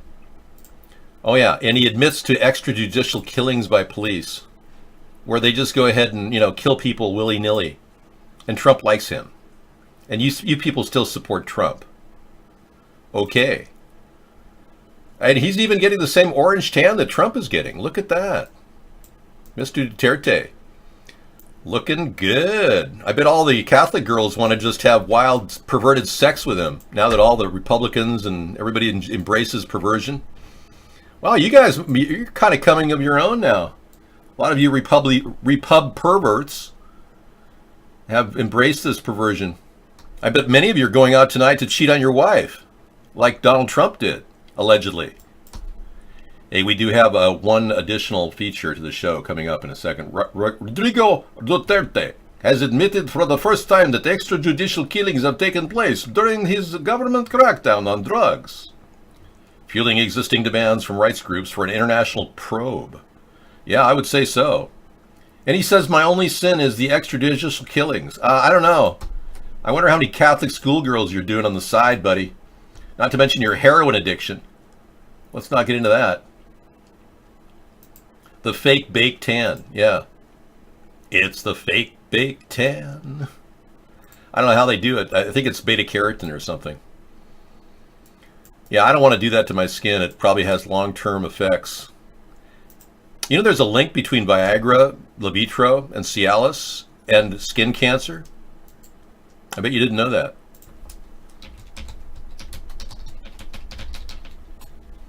Yeah, there's a top class action lawsuit being put together. If you're getting like basal cell carcinoma and you're taking Levitra, Viagra, Cialis, you could be one of the people that qualify for the top class action lawsuit that's going to be going down. Yeah. Check it out. I'm just dispensing information. I'm not representing this organization. Trump is so irrelevant, he's become a Russian puppet. That's what he's turned into. Donald Trump, the puppet for Vladimir Putin. He doesn't stand on his own 2 feet. He has to contact Putin for any questions. It's pathetic. He's a puppet on a string. Look at this one. I don't know which one you prefer. This holds him in higher regard, kind of like a baby. Yeah. Yeah, good for you. Trumpsky. Russia, yeah, a lot of you Republicans or Rush-ublicans, as I call you, who are perverts, are going to love the fact that when Trump, opens up the doors to all these Russian immigrants that are coming into the country, you're going to see a lot more strip clubs so you can cheat on your wives and have illegitimate bastard children and then force them to have the baby full term. Yeah, you worked all these things out, you Republicans. I can see that's going to work out for you real well. So where did Mr. Smith go? Well, he's down there at the strip club, the Russian Albanian strip club where all those beautiful women are hanging out showing their beep beep. And he can't seem to break his habit. He spends all his money down there. Really? He's gone down a real dark road, Mr. Smith, hasn't he? Well, I hope they're denied visas. I think Russians should be on the travel ban, along with Eastern Europeans, who we don't even know if they are Russian. Anybody can pose as American citizen now and pretend to be a normal person. Yeah, we need to be extra alert. And I think Trump, since he's doing whatever they tell him to do now, you should instigate a Russian travel ban. But be sure to call Vladimir Putin and ask if that's okay. Yeah. Hello, Vladdy. I was told that I have to somehow pretend we're not working together. So I want to put a travel ban against Russians. I didn't come up with it. David Spanheim came up with it. I don't know. What do you think? That is ridiculous, Mr. Trump. We are planning big strip club in Miami. We told you, we need lots of immigrants going to America. Oh, I'm so sorry, Mr. Putin. I'll get back to them and tell them I'm not going to do it. Okay, don't release a sex tape. I don't want anyone seeing my penis. Jeez. What's this world coming to? Can you imagine? I mean, it's like everyone's stripped bare. It's like we're in a nudist colony, but we have all our clothes on. You know? Has that ever happened to you? You find yourself, one day you find yourself in a beautiful house with a beautiful wife. And then down the street there's a nudist colony run by the Russians. And you're there. But you've got your clothes on. It's a recurring nightmare for many men. Well, I don't care who runs strip club. Okay? Maybe Russians take over Italian run strip club. Don't tell me what to do, okay? Yeah, you got a Russian country taking over America because they have an economy 1/18 as large. Our economy is 18 times larger. Yeah, amazing, huh?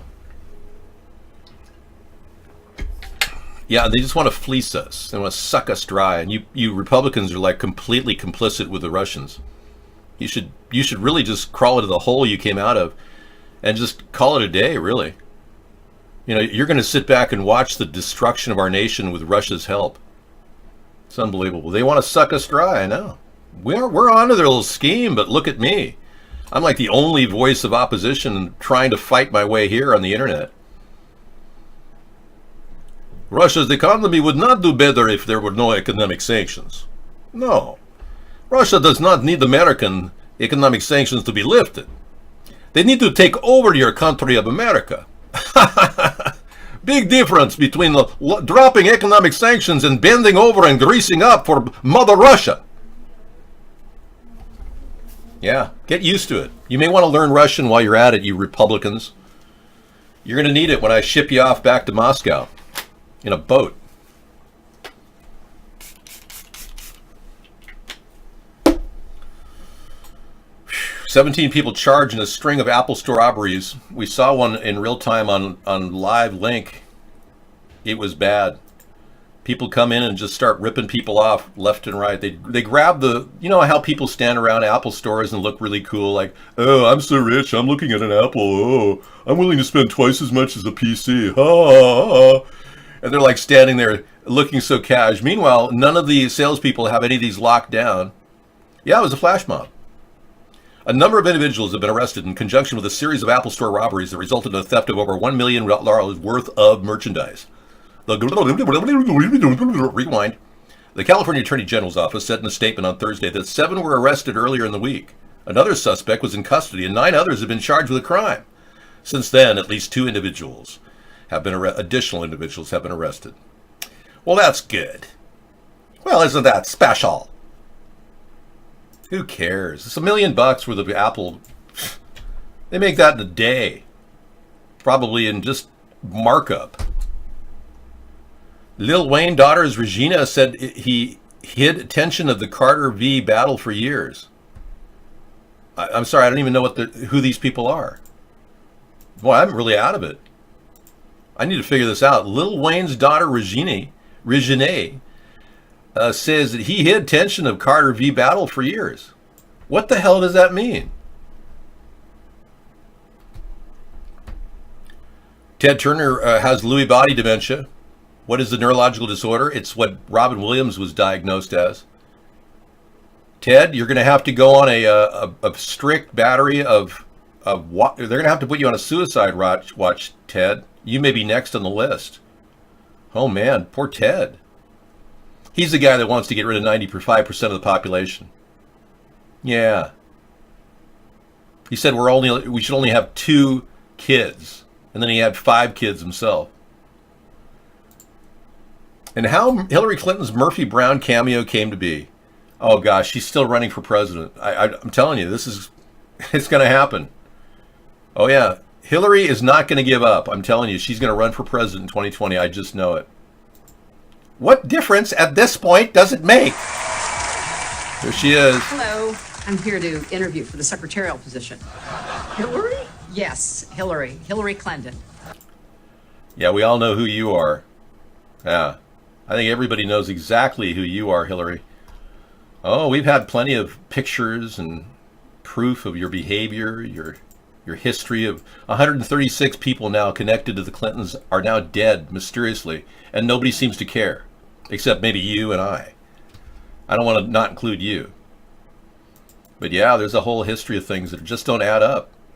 Many people are beginning to wonder if this woman isn't just like pure evil. I know.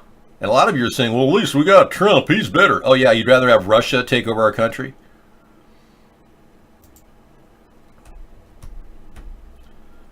Yep. Hang on, I'm going to bring this in. Senator Dianne Feinstein, the Obama-loving liberal from California, is finally speaking out against the government spying on American citizens after coming down to the case of common sense, finally, and having information from other sources reveal to her that the CIA is just not only spying on, just your average American citizen and us evil patriots, us evil Bill of Rights supporters, but also members of Congress. Yeah, Dianne Feinstein did have that moment of clarity when she actually did her job, and it lasted about 2 days. I don't have a file on you, Ghost. No. You were just a person who sent us malicious software. That's all. Feinstein. They're calling her Frankenstein Feinstein. Feinstein-Kenstein.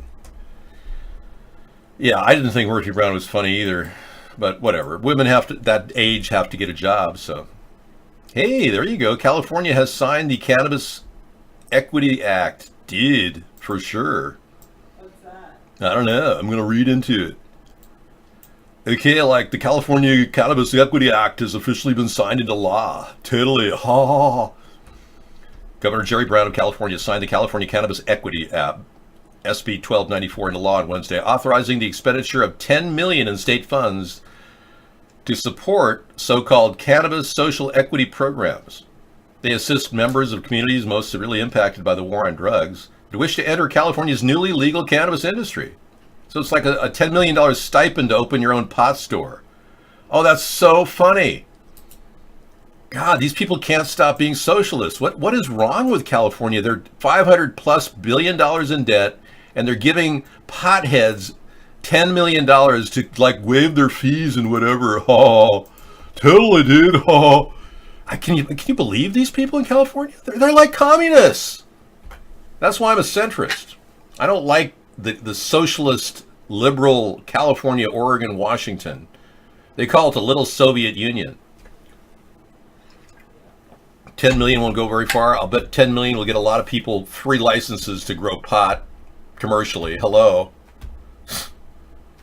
It's like telling people to screw up and become potheads and grow pot all the time, and then stipending them. You want to do that? Well, move to California. Well, I just don't want to abuse something. I don't want to see something, abused. So many people are not really motivated in our society. I think that if we encourage pot stores and recreational use and production, it's not quite the same as what we're doing in Washington, which just is allowing it. And they definitely have to pay a big fee to become a grower in Washington. But California allowed people to do it for personal use, so you can grow up to like 6 plants, I believe, for personal use. But now you're going to be able to do an eighth of a pound a month with these licenses that they're giving a free license away. I just think they're going the wrong direction. They should have eliminated any lid on the THC content. They've got a 20% THC lid. Ooh, that's funny. They used to call an ounce of marijuana a lid. Man, that really dates me. I remember that in the 60s, they used to call an ounce of marijuana a lid. That takes me back. Now, I didn't do marijuana until 1981. I tried it. I was 21 years old, and I wanted to make sure that, I knew what it felt like. And I thought since I was breathing fumes on the freeway, I might as well try smoking this. I was impressed. Yeah, you got to go pick up a lid. Remember that, Mark? I don't think people even use that terminology anymore. It's an eighth of an ounce? Really? Well, I don't really want to talk about pot because this show is not about marijuana. It's about legalization. Big difference. You know, I don't believe that you should ever smoke marijuana if you have never tried it, because you're going to like it too much. Colombian sucks, dude.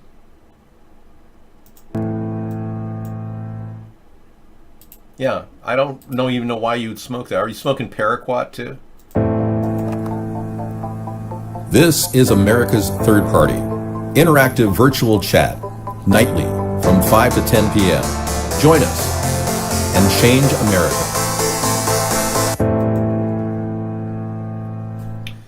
People wonder why I'm even here every day, because I have an obligation. My intelligence requires me to do the show. If I didn't do the show, I wouldn't maintain constant energy to my brain. I would sit there and read an old book and find out about some other person's life. This is so much more interactive and fun for me. And I learn things by getting your great links and hearing from you chatters.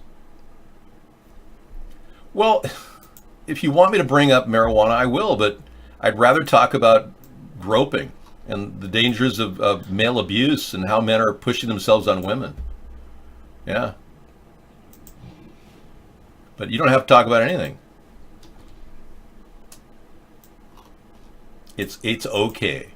Yeah, I'm going to play that video about Dianne Feinstein and the CIA questions that she was raising. That's about the only time she's ever done anything today, or in her life, regarding the CIA. She's in charge of oversight of the CIA, and that's all she did. So I'll play it tonight. Your cousin came over and you smoked marijuana, a joint together. You ended up eating lots of cheese. Okay, Digital Mall Rat. At least you had the peace pipe with your cousin. That's got to be a memorable experience for you. You know, I buy CBD at the animal pet stores in my area. Sarah bought us a container for $50, and it's still pretty full. We have a couple drops in the cat's food every night. It helps with their arthritis. It helps with the overall general pain. CBD oil is nothing, there's no psychoactive properties, there's no THC in it. I think weed really is the opposite of what Reefer Madness said. It's God's gift to mankind, not the devil. I think it really is helping a lot of people, and we're seeing kids with they're actually eating CBD or taking a roll-on of CBD oil, and their epilepsy goes away. Yeah, God's gift. Well, if we're seeing results like that, how could we possibly make it illegal? Yet Trump hasn't moved on this at all. Nothing. It's as if he's in slow motion on everything except, look at how long it took him to initiate a FBI investigation. And look at how Grassley said that he wasn't going to investigate, that the FBI never investigates, he said. I was really shocked at the way he said that. Yeah. Hey, let me show you a quick picture of a kid with a roll-on having a seizure, and they're rolling on the CBD oil on his foot. Watch this.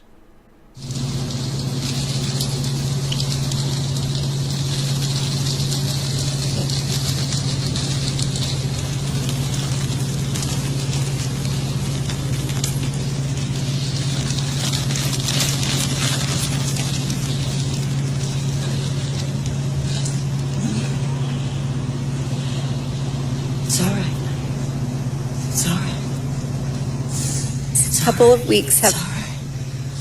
There you go. Calmed down completely. Isn't that amazing how fast it works? Look at him. He's calming down. It's phenomenal. You know, I really am amazed at the bravery of this amazing woman who came forth and talked in front of everyone and told us, her personal life story. But Grassley, drilled her before she was even able to talk, complaining about all kinds of things.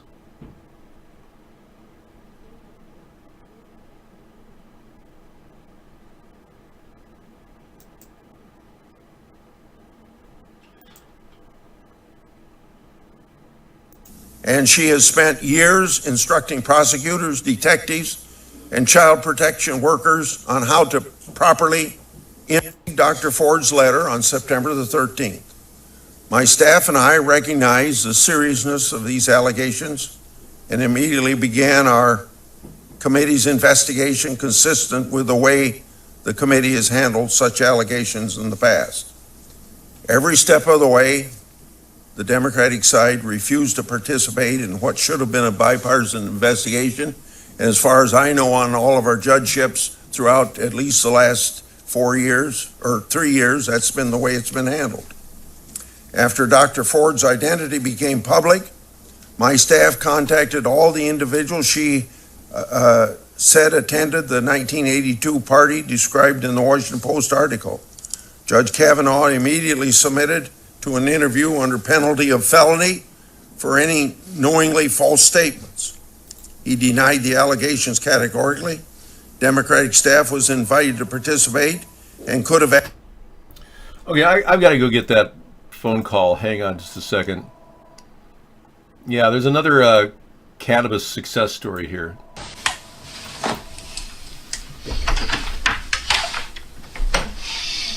Hi, Larry. How are you? Come in. Come in. Let's see.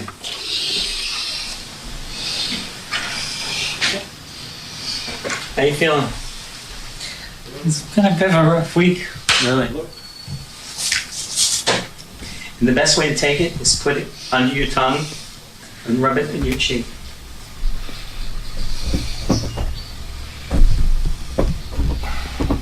Don't do too much. You're going to be asleep all afternoon. You know what you should do? No. Don't try to communicate. Just relax. See what happens. We know from animal experiments that the endogenous cannabinoid system is very important in regulating motor activity, the very type of activity that is impaired in Parkinson's disease. From animal experiments, we also know that boosting certain branches of the endocannabinoid system is helpful in relieving symptoms of Parkinson's. Finally, from anecdotal information, we know that certain patients who smoke marijuana experience relief of their symptoms. I think you're calmed down. So quickly. Isn't that amazing? He used just a single drop, and his hands afterwards were rock steady. Wow. Amazing. Look at that. That's phenomenal. See what I mean? Parkinson's, epilepsy, childhood seizures, you name it, it helps. Totally seems legit, yeah. So why has our government run by people like Grassley not looked at this as a viable option? Why is Jeff Sessions so hell-bent against it? Because these people are backward 20th century fools who are living in the past. We are in the 21st century, and there's no reason why we don't have new legislators. Instead, we got the same old people. So I'm in favor of term limits. 2 terms for Senate, 4 terms for Congress. But you wouldn't get the Democrats, Republicans to push for term limits, I assure you. I don't know. CBD oil seems to have a benefit with all kinds of things, Scissor Fight. It's worth a shot, yeah. I think if you're not on a daily dose of a couple drops, you're kind of like missing an opportunity, I think, because it's totally safe to use. My mother used to give me cod liver oil when I was a kid. And it turns out that omega-3 was a very important thing in our bodies. And she said, yeah, this is really good for you. It's an old recipe my dad's father had. And cod liver oil was something we ate. So CBD oil has got an even higher level of curative capability. All right, so Grassley was running on and on about how the FBI wasn't responsible for doing investigations. Now he's eating those words because the president is ordering the FBI to investigate this. It's so funny. Expert who has deep experience and training in interviewing victims of sexual assault. Let me see if I can get to that earlier. Sexual behavior. Dr. Ford first raised her.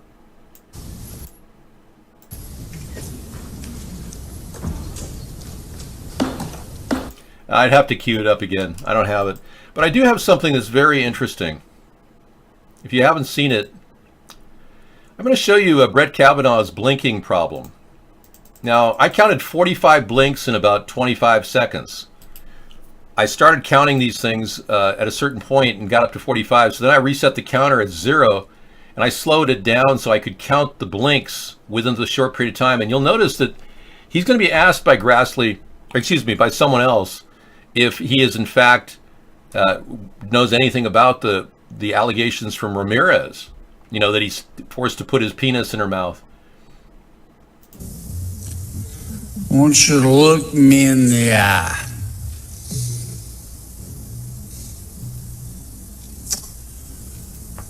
Are Dr. Ford's allegations true? They're not accurate as to me. I have not questioned that she might have been.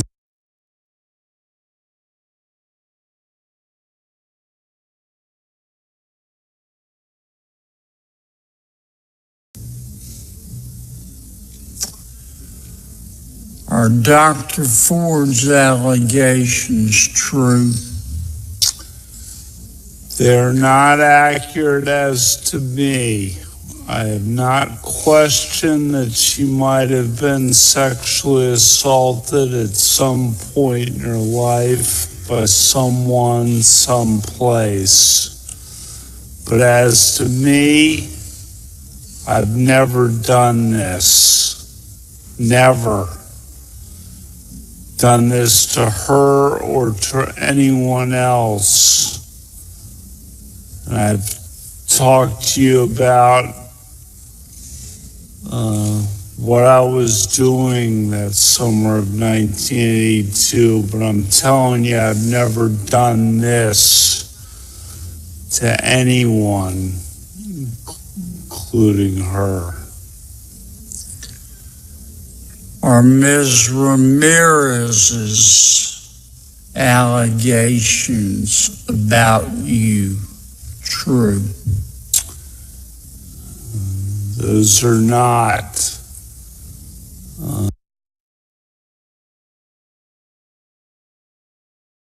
Okay, this is amazing. Listen to this over and over again. Ramirez's allegations about you true? He nods his head yes. See that? He nodded his head yes. And then he says no. Those are not. Yeah, that's a tell. See, all the blinks that he did, 45 blinks in about 27 seconds, were actually indications, tells of a lie. Every time a person has excessive blinking, he lies or she lies. It's a known fact. They use this technique with the CIA to analyze whether a person is capable of telling the truth or if there is truth to be told. And it's one of the tells that they always rely on is blinks. Yeah. It's an uncontrollable autonomic nervous reaction to your body rejecting internally what it's saying. Now, if you're a sociopath and no, he's not going to get in. In fact, they've got so much dirt on him, it's going to overturn our Congress. In fact, if you think the Republicans think they can ramrod Kavanaugh into the position of Supreme Court SCOTUS, you're looking at the end of the Republican Party in this upcoming election. It'll completely turn down on him. I believe the Democrats are going to have a windfall victory, especially in lieu of him being not only nominated, but now ratified by a bunch of corrupt, Russian-supported obstructionists to justice Republicans. Well, all I can tell you is if the country's this stupid that they're going to allow perverts in the Supreme Court, oh my goodness. Yeah, all bets are off. Anyway, I showed you how many times he blinked. It was almost unbelievable. More than one a second he blinking during that time period when he's cross-examined about Ford and about Ramirez. I think that's enough for me to convince me that these allegations are true. And the fact that Christine Blasey Ford did pass a lie detector test is another strong indication that this is a real thing. Hey, she might have even been paid to do this.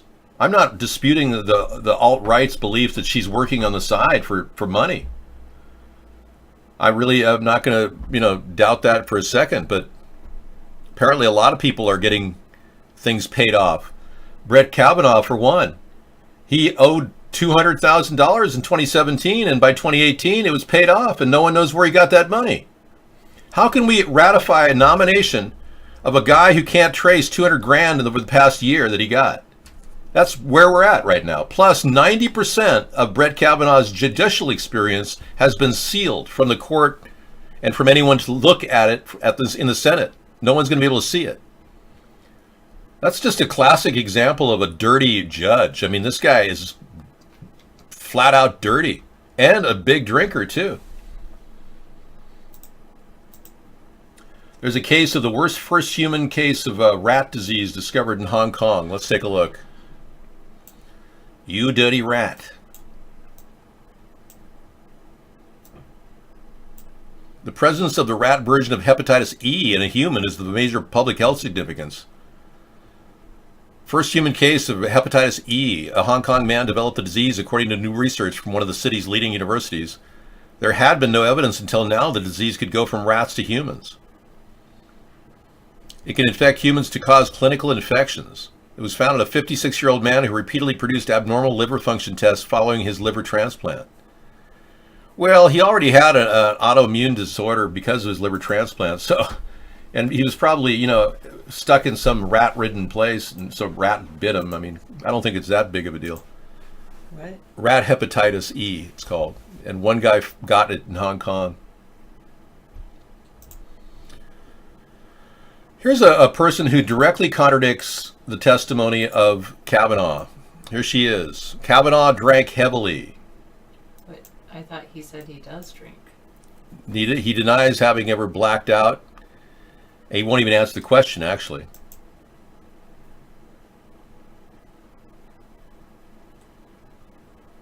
Well, I've known Brett since the very beginning of freshman year. He was always one of the beer drinking boys, and I drank beer with him. I liked beer. There's no problem with drinking beer in college. The problem is lying about it. He drank heavily. He was a partier. He liked to do beer bongs. He played drinking games. He was a sloppy drunk. He was more interested in impressing the boys than he was in impressing the girls. I never saw him be sexually aggressive, but he definitely was sloppy drunk. Okay, so you want a sloppy drunk. In terms of the allegations of a more serious nature, you have nothing on that. You never saw him do anything? Yeah, I don't, I'm sure she wasn't there when he was pressing on Christine Blasey Ford's body and putting his hand over her mouth while she screamed for help. I'm sure that woman wasn't there, so it's really irrelevant. But sloppy drunk, yeah. You want a sloppy drunk as a Supreme Court justice who's probably got so much brain damage from drinking alcohol all these years that he probably doesn't have the ability to actually talk effectively or write on any subject. I'm still looking for briefs that he wrote, and all I'm seeing is references to him writing in a group. He writes in groups so he doesn't have to, we had a group writing session with Kavanaugh. Well, at least he wrote something. Justice Thomas hasn't written anything. All right, we're going to step out. Sarah's going to come in and talk to you about whatever. Thank you. Whatever.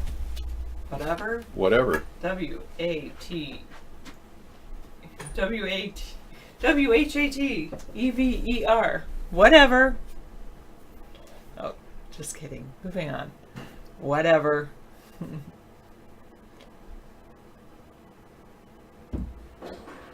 Let's, do we really want to talk about Kavanaugh?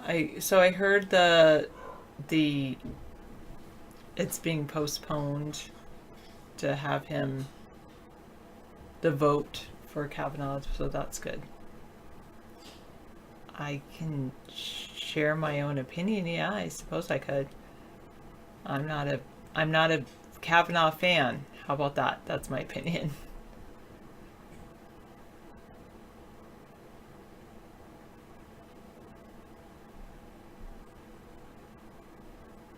All right, I could look at the news. I looked at the news earlier. It's time for a little trivia. Cultural literacy. What every American needs to know. Whatever. A little bit, maybe, Electric Paisley. I haven't always been eating my lunches like I should. Which is okay.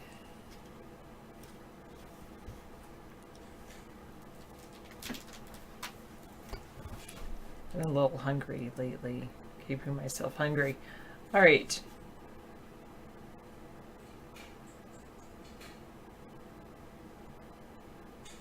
What is the way in which a cell corrects potentially damaging or mutagenic errors in its DNA?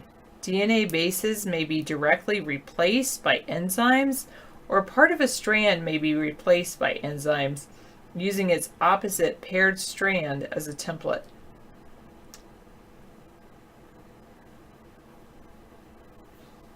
True, Mark. It is a good example of how things come back to haunt you later. Don't post things that you wouldn't want haunting you. Oh, this letter is D, by the way. Correct. Do you want to cook? DNA repair. All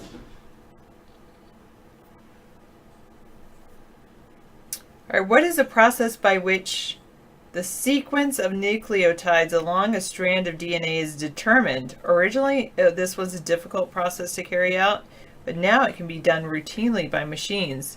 The completion of the Human Genome Project in 2000 produced the largest one of these ever assembled. To carry out this of the human genome, scientists had to cut the DNA up into short fragments and then did this with these fragments simultaneously, and then assembled the entire genome by using sophisticated computer techniques to match the fragments to each other. Correct. Do you want to cook? Got it again. It is DNA sequencing.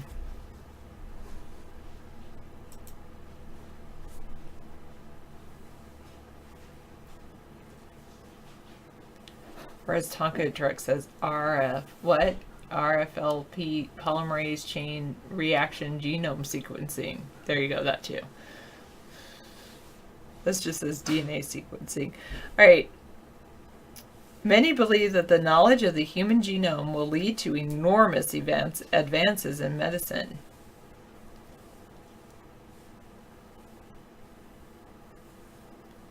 You think I'm doing this to make myself look clever? Yes, you're probably right. What was the first mammal that was successfully cloned? What was her full name? She was born in 1996 in Scotland as a result of work by biologist Ian Wilmot. Anyway, the procedure that produced her involved removing the nucleus from an egg cell and replacing the nucleus of an adult sheep's mammary cell into it. Further manipulation caused the egg to turn on all genes and develop like a normal zygote. Correct, Electric Paisley. Yes. And Real Magoo. Dolly the sheep. Thank you. Sniper, thank you for your love. It's nice to be loved. All right, in genetics, what will appear in the offspring if one of the parents contributes it? In humans, dark hair is an example of this.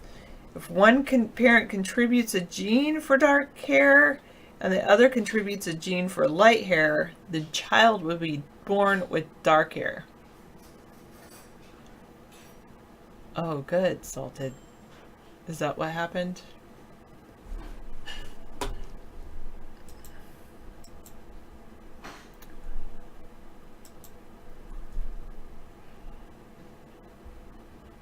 Correct, 771, and yes, exactly, Electric Paisley. And do you want to cook? Close enough. Dominant trait. So dominant trait. All right, what is the shape taken by the DNA molecule?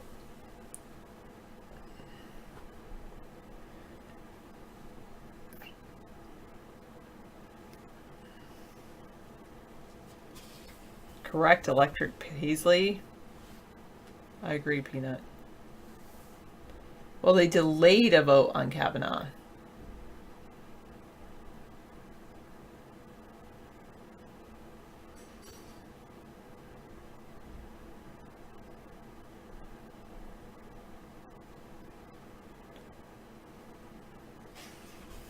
So that was double helix. A helix is a three-dimensional spiral like the shape of a spring or the railing on a spiral staircase. The DNA molecule consists of two helixes intertwined. Thank you, Adrian. Kanaya.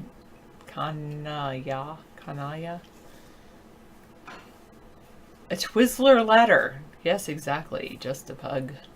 Right. Neo mismo. All right.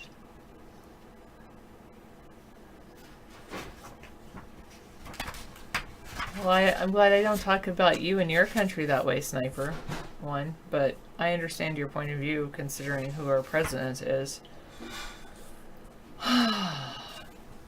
All right. I do want to read a little bit about this Kavanaugh thing. What did? How Jeff Flake delayed a vote on Kavanaugh.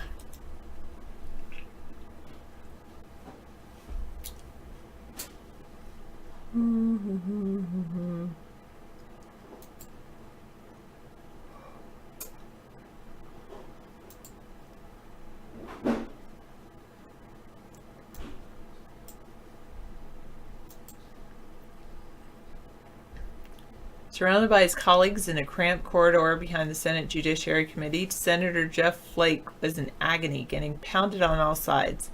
He'd already released a statement that he would vote yes in the committee and advance Kavanaugh's nomination to the Supreme Court and to the full Senate floor. But two angry and tearful women had confronted him soon afterwards in a Senate elevator, accusing him of telling girls that assault doesn't matter. Yeah. So now, as the committee was on the verge of approving the nomination, Mr. Flake, Republican of Arizona, was having second thoughts. According to a half dozen lawmakers and Senate staff aides who witnessed the scenes, why not accept Democratic demands for a 1 week delay in the confirmation vote? He asked his fellow senators, and reopen an FBI background investigation into sexual misconduct accusations against Kavanaugh. Republicans crowded around him, alarmed. Senators Tom Tillis of North Carolina and John Cornyn of Texas implored him not to waver. This is just a delaying tactic, they said. It would only lead to more allegations that they believed to be false, hurting the judge's family. Democrats were on the other side, coaxing him to put off the vote. Senator Chris Coons, Democrat of Delaware, a longtime friend, broke in. This is a mess, he said, and to lift the cloud over Judge Kavanaugh, an investigation was necessary. But what could really be done in a week? There's a scramble to call Christopher Wray, the FBI director, who could not be reached. The second choice was Rod Rosenstein, the deputy attorney general. Mr. Coons and Mr. Flake squeezed into an oversized phone booth. A few still exist on Capitol Hill to make the call. Wow. They needed privacy, not just a landline. So they held a cell phone on speaker between them. Mr. Rosenstein told them the FBI could complete a background check in a week, although it was unlikely to unearth much more than was already known. Minutes later, Mr. Flake, a pained expression on his face, returned to the committee room and made the announcement, ensuring that the FBI investigation would go forward, and once again, upended Washington. All this drama began 24 hours earlier. The Trump thinks it over. Christine Blasey Ford told the committee she was sexually assaulted by Kavanaugh when she was 15 years old. Trump believed she was persuasive and informed the aides that he believed the judge's confirmation was in jeopardy. He said maybe the FBI should spend a week to investigate the accusations, as Democrats were demanding. Some of the aides pushed back on Trump, including White House counsel Donald F. McGahn II, who saw the investigation as a delay tactic cooked up by the Democrats to give them more time to dig up dirt on Kavanaugh. I mean, it's a lifetime position. They should have as much time as they need. Anyway, Trump heeded the advice. In a rare moment of political restraint, his Twitter feed stayed quiet.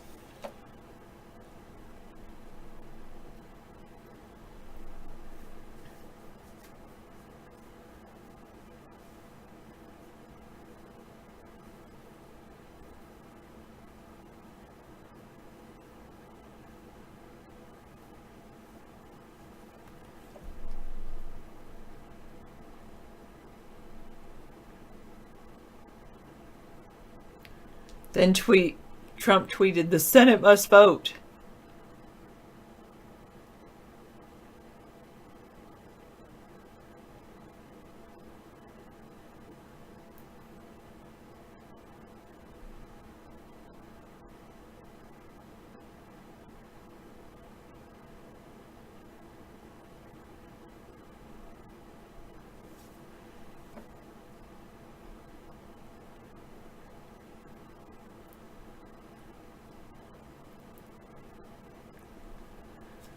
Okay. Dr. Blasey Lee, a research psychologist, had captured the nation's attention with her story that, if true, should disqualify anyone from service on the nation's highest court.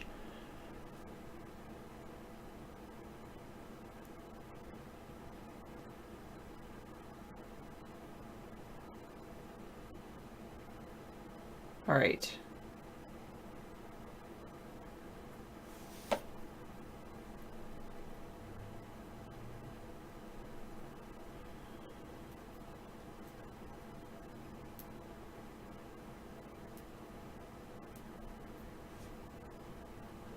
By 9:30 Friday, 1 minute before the scheduled start of the Judiciary Committee meeting, Mr. Flake's office sent a statement by email with a subject line that left no doubt about his position. Flake will vote to confirm Judge Kavanaugh. Wow. But moments later, as he boarded an elevator on his way to the meeting, he was confronted by two women. That video encounter went viral. Ooh, I need to check that video encounter. One of the women said, "I have 2 children.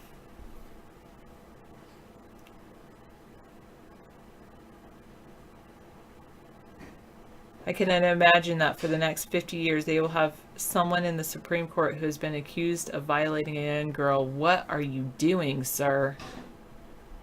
The second woman lectured him, "You're telling all women that they don't matter, that they should just stay quiet, because if they tell you what happened to them, you're going to ignore them. That's what happened to me. Look at me when I'm talking to you," she said. Wow.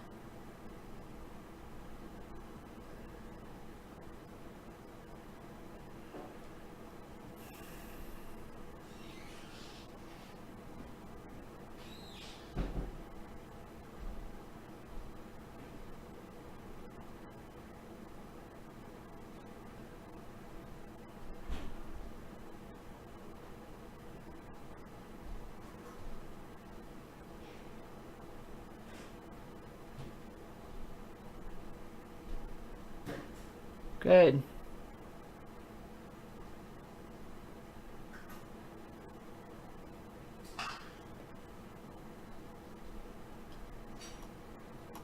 So, all right, we'll look at this video encounter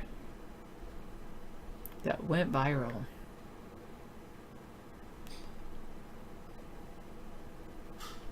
Wow. Okay.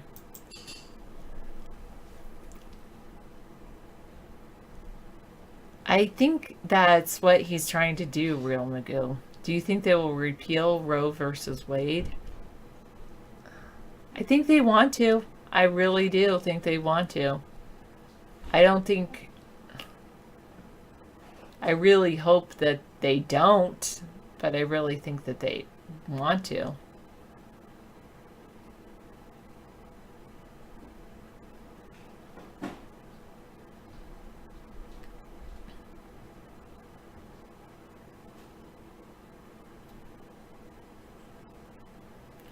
There's people who, yeah.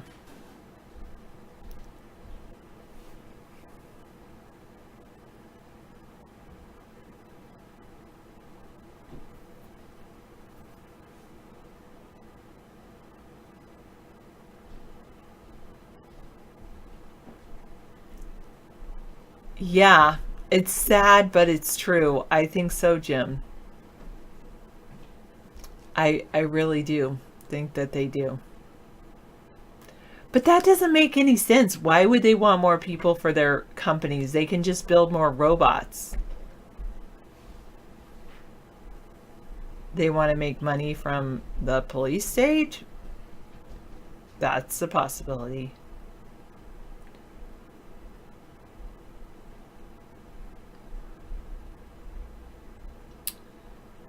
Advances are being made every day. I have. Making the USA like 1960 again. I don't think that's a good thing. I don't think that would be a good thing at all.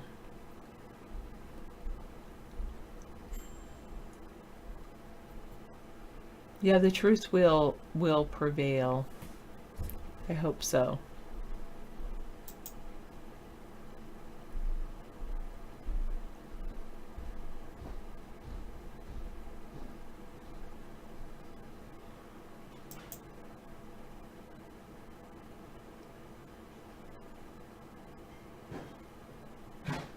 Oh.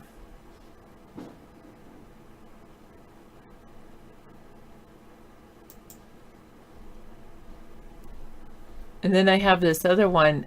Senator Jeff Flake is possibly going to press charges against the people who confronted him earlier today. Yeah, there's a theory that he's going to sue them, but I think that's coming out of the alt-right, and I haven't found substantiation for it.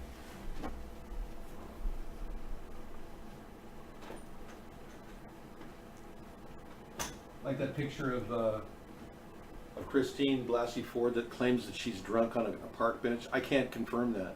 Yeah.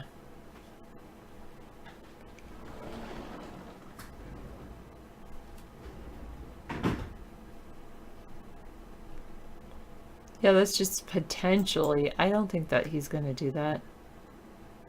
Especially with it going viral.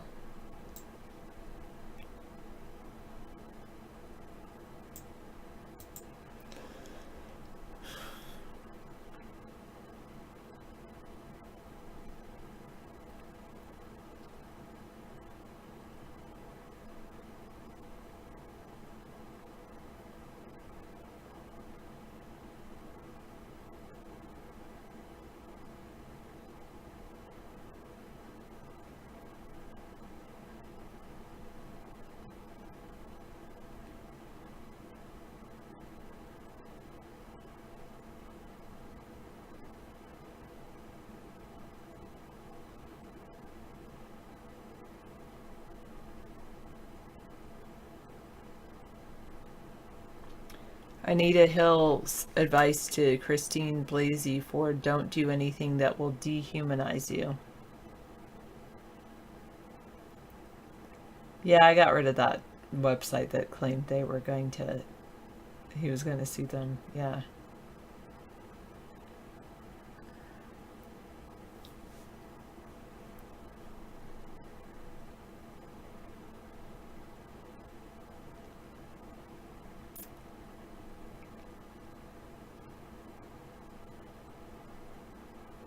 Wow. In California, the governor of California signed lots of gun control laws.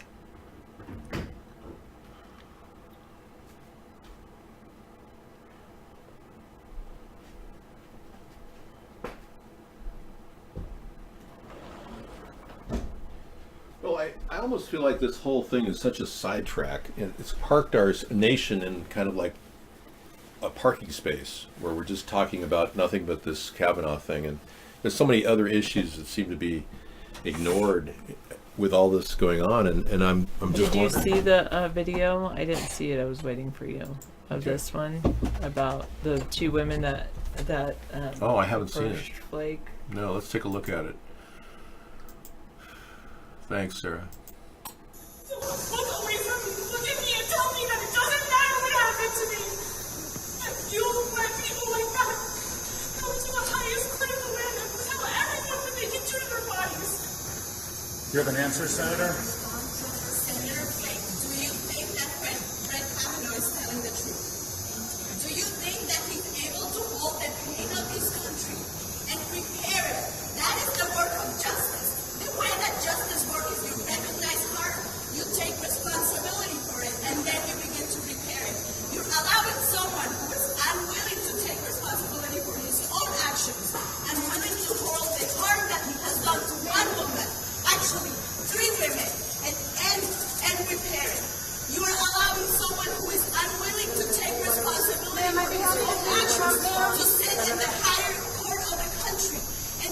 and to have the role of repairing the harm that has been done in this country to many people. No, thank you. What do you think? You have power. Questions for the senator. What do you think? I understand, but tell me, I'm standing right here in front of you. What do you have? Do you think that he's telling the truth? Do you think that he's telling the truth to the country? You have power and so many women are powerless. You just released a press statement. You don't have the courage to give them an answer? Thank you's not an answer, Senator.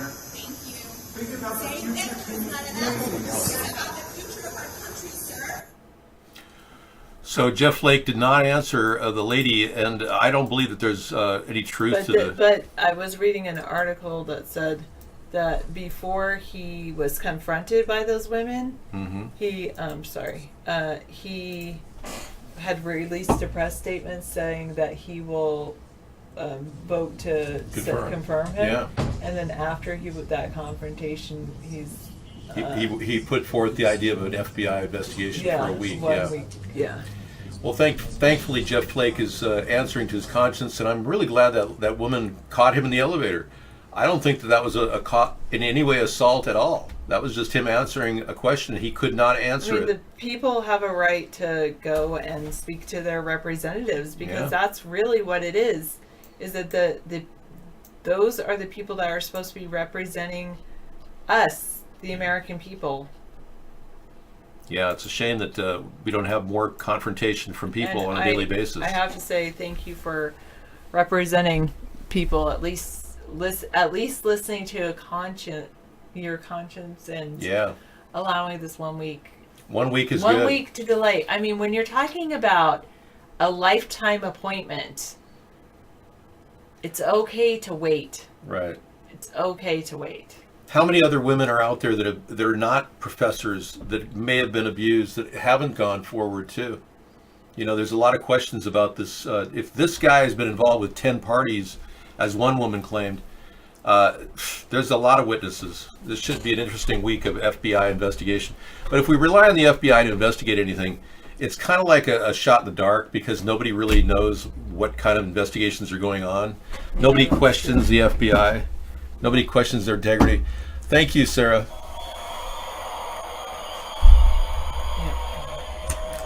Nobody seems to get any accountability from the FBI. They didn't even return my phone call when we asked. Sarah called, actually, and we never even got a call back. So it's pretty obvious that they're selectively investigating things. I don't even know if they're capable of investigating this. At this point, there's so many people that have died from suicidings with no evidence, no criminal photos, any kind of photography of their bodies, nothing. Not even their feet dangling from a rope. Yet we're supposed to believe that Anthony Bourdain killed himself by hanging? Or Kate Spade killed herself by hanging? Both of them were having problems with the Clinton Foundation. Both of them were having problems with Hillary Rodham Clinton. Yeah. It turns out that others, like the Shermans, the $3.5 billion pharmacists, generic pharmacists up in Canada, they were both killed in their swimming pool by hanging. And there's no serious search for the killer. It's crazy. And they were one of the top investors in the Clinton Foundation. Yeah. So there's a big cover-up of the FBI, and it probably had something to do with Comey covering up for Hillary, and then Turning probably was contacted by the Russians, and then I wouldn't doubt Comey's working for the Russians at this point. Comey was single-handedly responsible for flipping the election against Hillary. Not that I care, because I certainly didn't want Hillary to win, but Comey seems very suspicious the way he opened up a criminal investigation 11 days before the election. That's super suspicious. He said that he knew she would win, and therefore it wouldn't make any difference. What kind of an idiot would say that? Comey, James Comey. So I'm beginning to believe that he was contacted by the Russians and he may have been co-opted and bought off. I think the FBI should do an internal review of James Comey and find out exactly what he was up to at that time, what led him to that terrible decision. I was shocked when it happened. I couldn't believe it. I thought James Comey was obviously working for Russia. But that would explain why Trump fired him, because he want to make him no longer a suspicious character. He's no longer in the loop. Comey kind of got a scot-free when he was fired in a way that worked for Comey. Yeah. Comey's probably working secretly with Trump. I wouldn't doubt it. And the Russians. I think it's a big deal that Comey did that. It did cost her the election.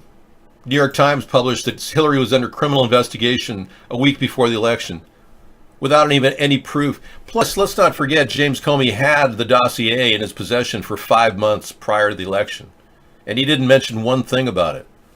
Willful negligence, withholding valuable, pertinent data to an election, that's an FEC violation at the very least. Comey's going to have to face some music eventually.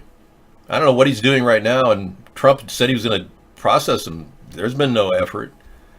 Trump's not processing any kind of a jail time for Hillary. I mean, it's like ridiculous. You people still believe Trump is fighting the deep state when he won't even prosecute Barack Obama for his birth certificate, Hillary Clinton for the unbelievable amount of money she and her husband made during the Haitian involvement, not to mention countless other missing dead bodies, all killed in unusual ways. No one knows who killed them. 136 people related to the Clintons. Trump won't even mention a word about Hillary. I would think that would raise your suspicions. Oh, that's right. You're the ones that believe everything's fake news and it's all a witch hunt. Oh, right. You're using those 4 words rotating in your brain to prevent you from thinking. I get that. Yeah, 9-foot wave hits tsunami. Many houses have been affected. Indonesia got hit by a major earthquake, enough to cause a little mini tsunami. Let's take a quick look at that.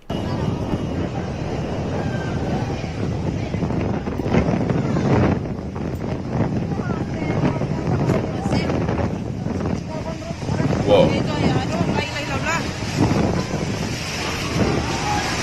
Coming.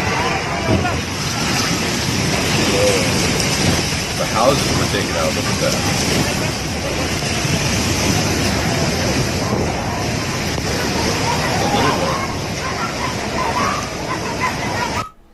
The camera is closed now. Yeah, that's like really a small one. When the walls come tumbling down, yeah. Yeah, so Trump did, only do one thing, and that was to, try to kick refugees out of the country. And he got that whole thing screwed up. He went after all the people with green cards. Can you imagine? Stalling all our airports and having immigration court locked up for 5 years because of Trump's stupidity, and he's still using that same plan to keep illegals out of the country. Meanwhile, we've got an open border, and he hasn't made any advances whatsoever on my idea, a 1,000-mile fence. Not one single advance in that direction. This is like some sort of a circus he's running in the White House. He's touching the ball with Saudi Arabia. He's been tied up with all these events going on where he can't seem to think. The sexcapades, the perversion that surround his cabinet, it's just unbelievable.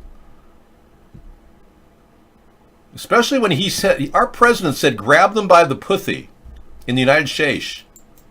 Not to mention his connection to Deutsche Bank and all the money he owes the foreign people. It's just crazy.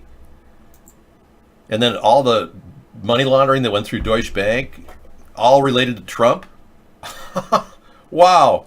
They were actually doing the money laundering for the Russians at the Trump Tower. For like a long time, the FBI had them under surveillance. I want to know if they paid a room fee. Because if they had comped rooms, the Russian oligarchs that were money laundering, if they had comped fees, that's all you'd need to have is proof that they actually didn't pay. You'd have Trump on felony money laundering right away. Okay, so all it's going to take, this is how easy the job is for the FBI. All they have to do is find one single person that remembers seeing Christine Blasey Ford and Brett Kavanaugh at that party. And don't tell me the two guys who claim that they actually did that are coming forward. That's just BS. She remembers it was Brett, so it's going to have to be him. But somebody has to corroborate that he was at the party. All they have to say is he was at the party, and automatically Brett Kavanaugh is proven to be a liar. Because he said he wasn't there. Call phone. To accept, press 1. To voice. Yeah, what's your question? Hi. Yeah, what's up? What's your question? You there? Yeah, I'm there. Yeah, what's up? Okay. Yeah, I just wanted to hit on something real quick, Sure. if you don't mind. Yeah, go ahead. Like the thing with Kavanaugh, if you look at it, there's a bunch of different ways we can all look at it, right? You know, personally, I don't know him, Adam or Eve, and I don't know any of the three people claiming the claims that they say, right? Right. But say it's John Doe running for office. A bunch of people come forward, say, you know, he did this, John Doe did that. I mean, for me, it's kind of hard to believe either side. You see what I'm getting at? But like, Not really. No. in a way, if you really look at it, you know, it happened so long ago. In order for him to actually be legally held responsible, would they need like DNA evidence? Or I mean, because if it's all it is just somebody coming forward and saying, Oh no! You know, They just got to catch him lying. They just have to catch him in a lie. That's all. He said he wasn't at the party. All the FBI has to do is find out if he was at the party.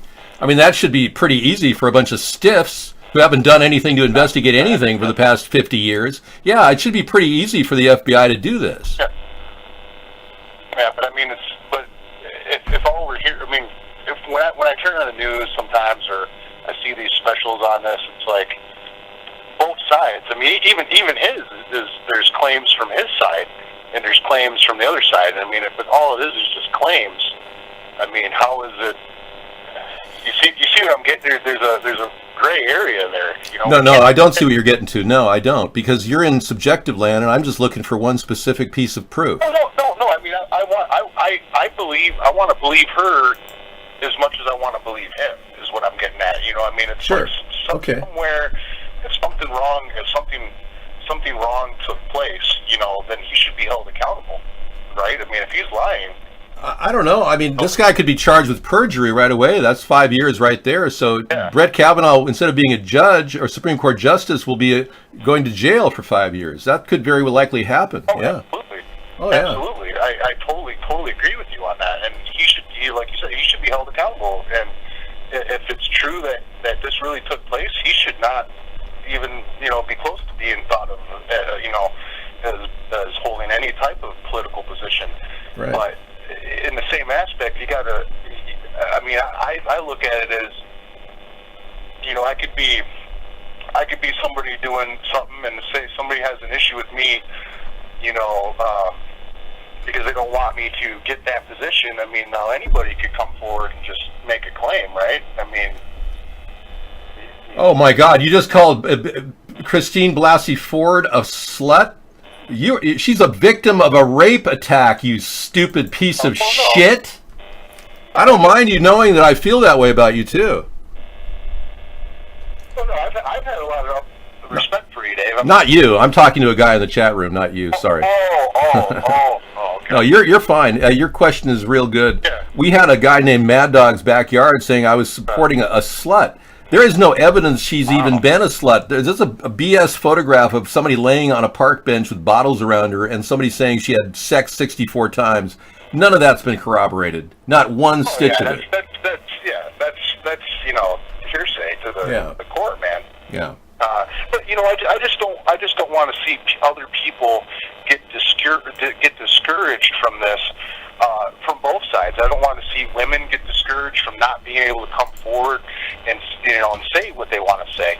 You know, if they were abused, and in the same aspect, I don't want a good say.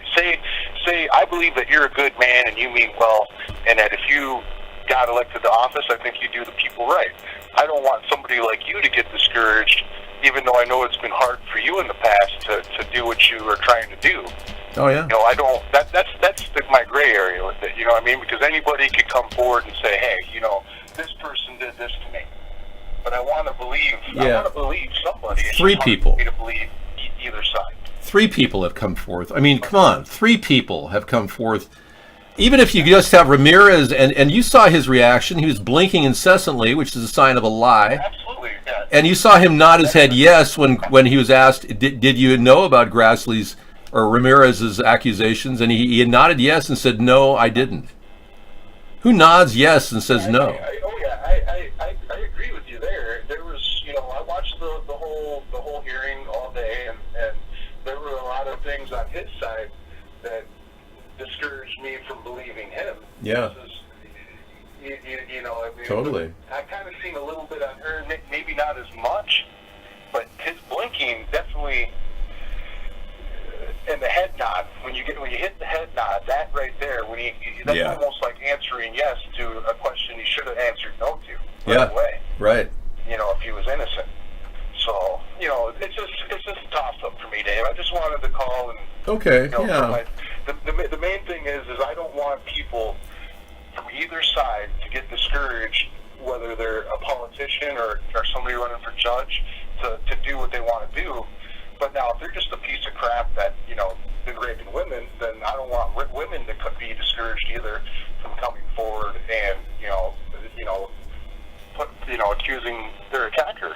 I don't want that either. And I know that when you have one case where a woman claims she's been raped, it's hardly enough evidence per se. But when you have a couple women, 3 women that have said that his behavior was atrocious, and a whole series of written articles about him doing drinking all the time. We just had a person openly say that he was a sloppy drunk. I mean, this is the kind of person he is. And he admits to drinking heavily. He just ain't admitting to the blackouts. I don't think it's appropriate for a person to not admit to, she asked him, did you ever black out? And he refused to answer.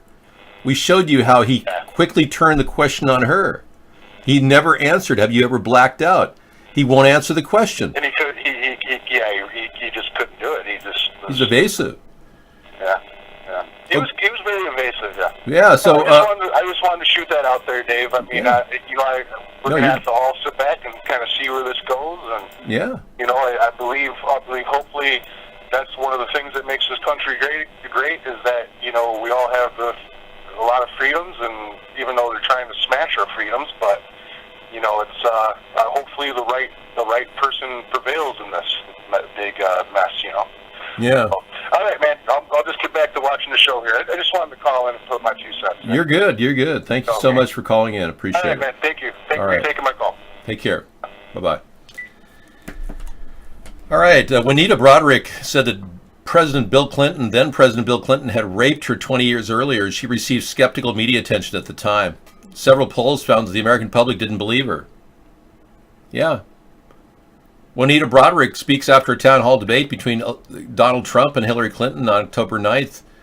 She openly talked about, she invited women who had accused Clinton's husband of sexual misconduct to attend the event. Bill did a lot of bad things, and we're dealing with a history of womanizing in the White House, and we still haven't even dealt with Bill Clinton. And there's all these allegations he was taking the Lolita Express to Orgy Island. Yeah, there's no photographic evidence of anything of Bill going to the island other than recorded 17 trips that he went to the island with U.S. transport, and U.S. military carried Bill Clinton to the island. Yeah, we know a lot of things about the Clintons, but nothing ever stuck. We never got anything substantive to stick to any of these people. Whitewater, Ken Starr spent $60 million on, didn't produce anything. But it's interesting to note the Oklahoma City bombing was the last place they stored all the data from the Whitewater investigation, hard copies of everything, and that was blown up. That was at the epicenter of the Oklahoma City bombing. You didn't hear about that in the mainstream media, did you? All the Whitewater evidence was in the middle of the building at the Oklahoma City bombing.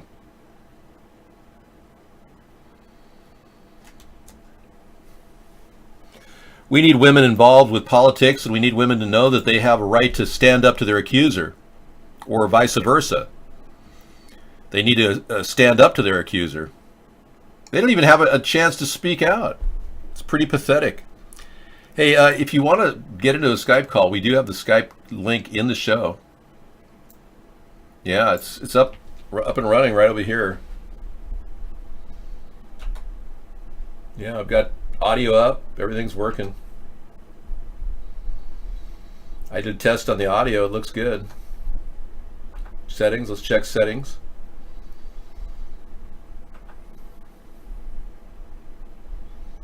Audio visual. Microphone. Samsung Go mic, yeah. Testing speakers. Let's see what the speakers will do. Yep, speakers work. All right, there's no excuse for you not to call me by Skype if you're trying to call me.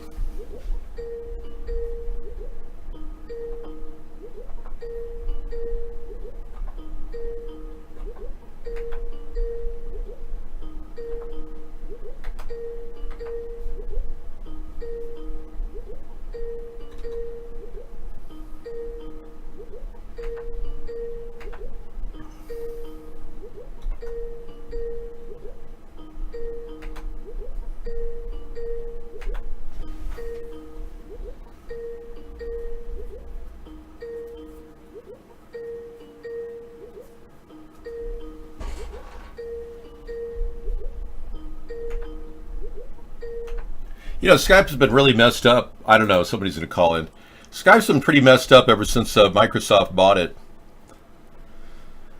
You bet Dr. Ford's going to press charges just before the vote? Yeah, she should. Special? I'm always special. I'm a special person. That's disgusting. You're out of here. 6 reasons to never ever visit a national park. We've got people missing in our national parks. Talk about lack of freedom. You can't even go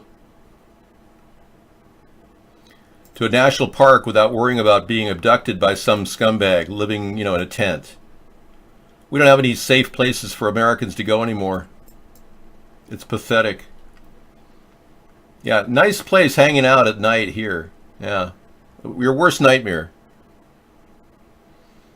The National Park Service turned 100 on August 25th, celebrating its centuries worth of breathtaking views and picturesque landscapes, towering forests, as well as an extremely spooky vanishing, unsolved disappearances, and mysterious discoveries of human remains. From the redwood forest to the Gulf Stream waters, this land wasn't made for the weak. Here are 6 stories of people who went out on America's 59 national parks and never returned. The Smoky Mountain Mysteries. From left, Dennis Martin, Trenny Lynn Gibson, and Thelma Pauline Melton never came back. 3 unsolved disappearances have haunted the Great Smoky Mountains National Park for over 4 decades. The first took place on June 4th, 1969, when a 6-year-old Dennis Martin was scheming with his brother and 2 other boys in the Park Service while on an annual family camping trip. They were planning to sneak up at their family and startle them, but when the boys ran and jumped on the adults, Dennis was nowhere to be found. Gone, abducted. Yeah, on October 8th, 1976, while on a horticulture trip, 40 of her classmates, 16-year-old Trenny Lynn Gibson was hiking along Andrews Bald. No one can recall seeing her after 3 p.m. She was taken. The girl in the middle. And then 58-year-old Thelma Pauline Melton was hiking near Deep Creek Campground and trail had been on many times. In 1981, she was with friends when she walked ahead of them and vanished over a hill. But they couldn't find her on the other side, nor could they find her at the campground where she was staying. Wow. Not a single trace. The disappearance of Jared Negrete. This Boy Scout went on his first overnight camping trip. 12-year-old Jared described in articles at the time as a shy, pudgy kid. With 5 other scouts, troop leader, when they left Camp Tockwitz in the hike on 11,500-foot mountain San Gorgonia, the highest peak in Southern California. Jared fell behind the group. Differing reports have him either wandering off the trail, falling behind after stopping to tie his shoe, or being told to hang back for the troop to collect him on the way back down the summit. Whatever the case, he was never seen again. Rescue teams as far west as Malibu searched around the clock. The Cowden family massacre. Freedom in the National Forest is the topic. 7.5 months after the Cowden family was reported missing in 1974, police found their bodies. They had gone camping in the Siskiyou Mountains in Applegate, Oregon over Labor Day weekend in 1974, but failed to show up for dinner on September 1st. Media accounts from the time described their campsite as undisturbed, as if the family had left abruptly. Investigators later postulated that they had been abducted. The Death Valley Germans. Egbert Rimkus, Cornelia Meyer, George Weber, 3 of 4 Germans who went missing in Death Valley in 1996. Hey, I don't want to belabor the point, but America is not safe in our national parks. 1,600 people have been missing, disappeared, or killed in the many years that we've been calling ourselves safe and free and democratic and all this other BS that we're fed. Yeah. There is a situation of 1,200 people a year dying from COP. Most of them have been unarmed. Now, there was a site called killedbypolice.net, but killedbypolice.net was never supported. So the owner of the site has posted a site instead of all the lists that he had done for years. He said, "My condolences to the families and friends and loved ones of those who've been killed by police. I freely gave more than 5 years of my life and more than 25,000 hours to this work. I'm unable to continue due to lack of support." Okay.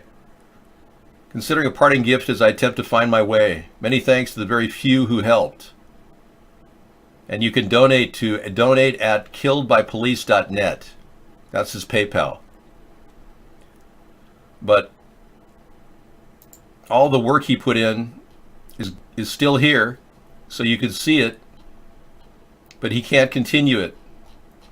He did all the way up to 2018, and then he stopped. So he's still looking for support if anyone wants to go to the site killedbypolice.net. But every one of these people died up till July 31st when he stopped recording all this information. The numbers for each year amount to about 1,200 people. Most of them are either unarmed or half of them were disabled or suffering from mental illness. Hey, Zetterbeard's here to hang out with us. He's not anything but hanging out and being cool, watching the show. Yeah, so if you want to go to the site, here it is. Here's the 2018 record, but you can definitely... the Podesta files are all locked up. Nobody knows anything about that stuff.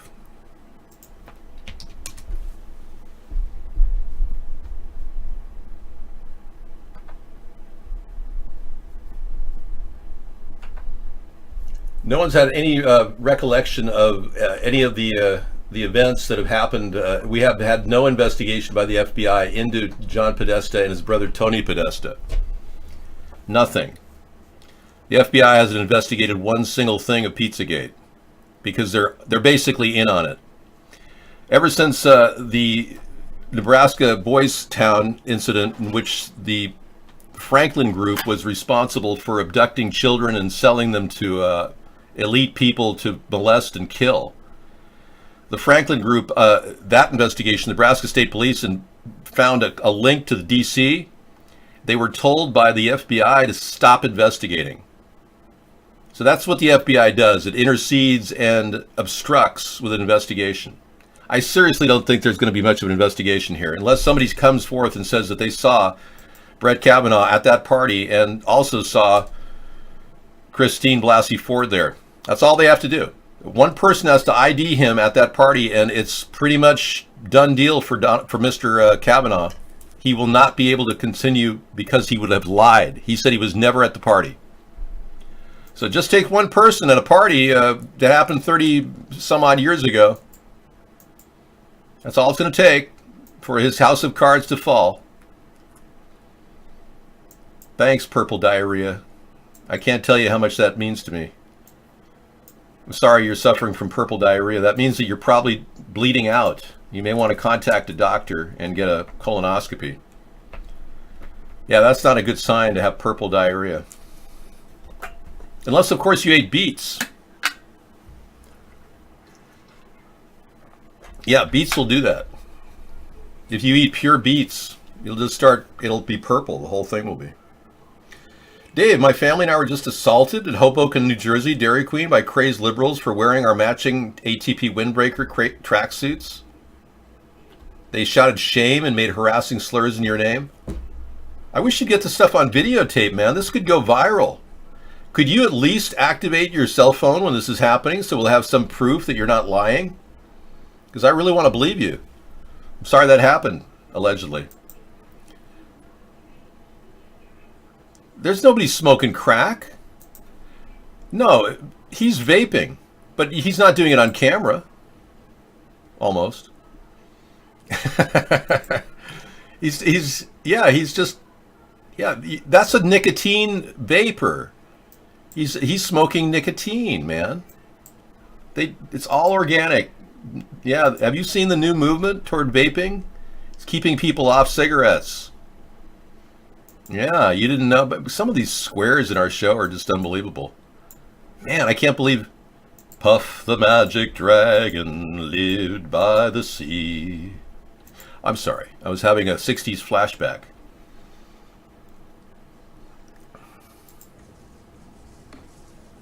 Full video turns viral. I can't think of something more disturbing than Grassley telling people that the FBI doesn't investigate anything.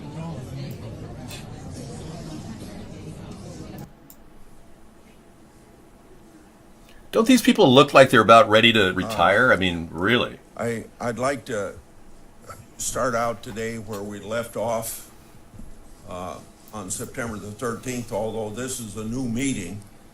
But I was anticipating a lot of motions from the minority, and we did have some motions for the minority. But if you remember, I said that I'll get... Jeez, shit, or get off the pot. The guy is so slow. Everything he does is like calculated, and he can't read. He has like a third grade reading level. Did this guy ever go to elementary school? I mean, jeez. Why is he still in power? Why is Dianne Feinstein still in power? Because the system is corrupt, and they continue to get money from big corporations that know these people will flip to their way. Anytime they need corporate things done, like tax deductions, oh yeah, it's all control. Oh yeah.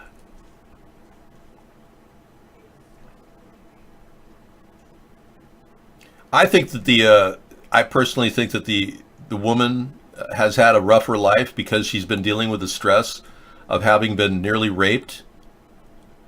You know, I'd like to say emphatically that we know for sure that that she was not raped. But you know something? Women are funny that way. She might have been raped by Kavanaugh. We don't even know. She may have been afraid to say that. But we do know that she did say that she was held down. A lot of times when it goes forward and it happens, they don't want to talk about it.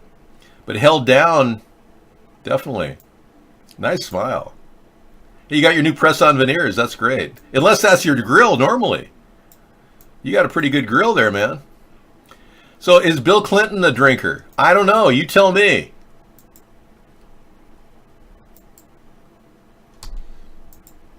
I mean, I've seen a lot of W.C. Fields had a smaller nose than that. That's crazy. Men are funny that way too. They don't want to admit they were raped either. Yeah, so you don't know. Maybe she was raped. You don't know. What's your question? Salted peanut.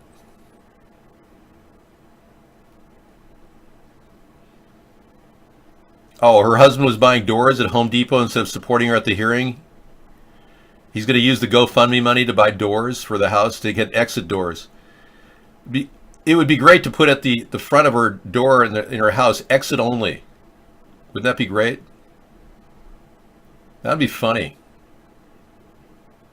Is Dianne Feinstein really 67 years old? Oh, she's much older than that. Dianne Feinstein is in her 80s, dude. Diane Frankenstein. She's 85 years old.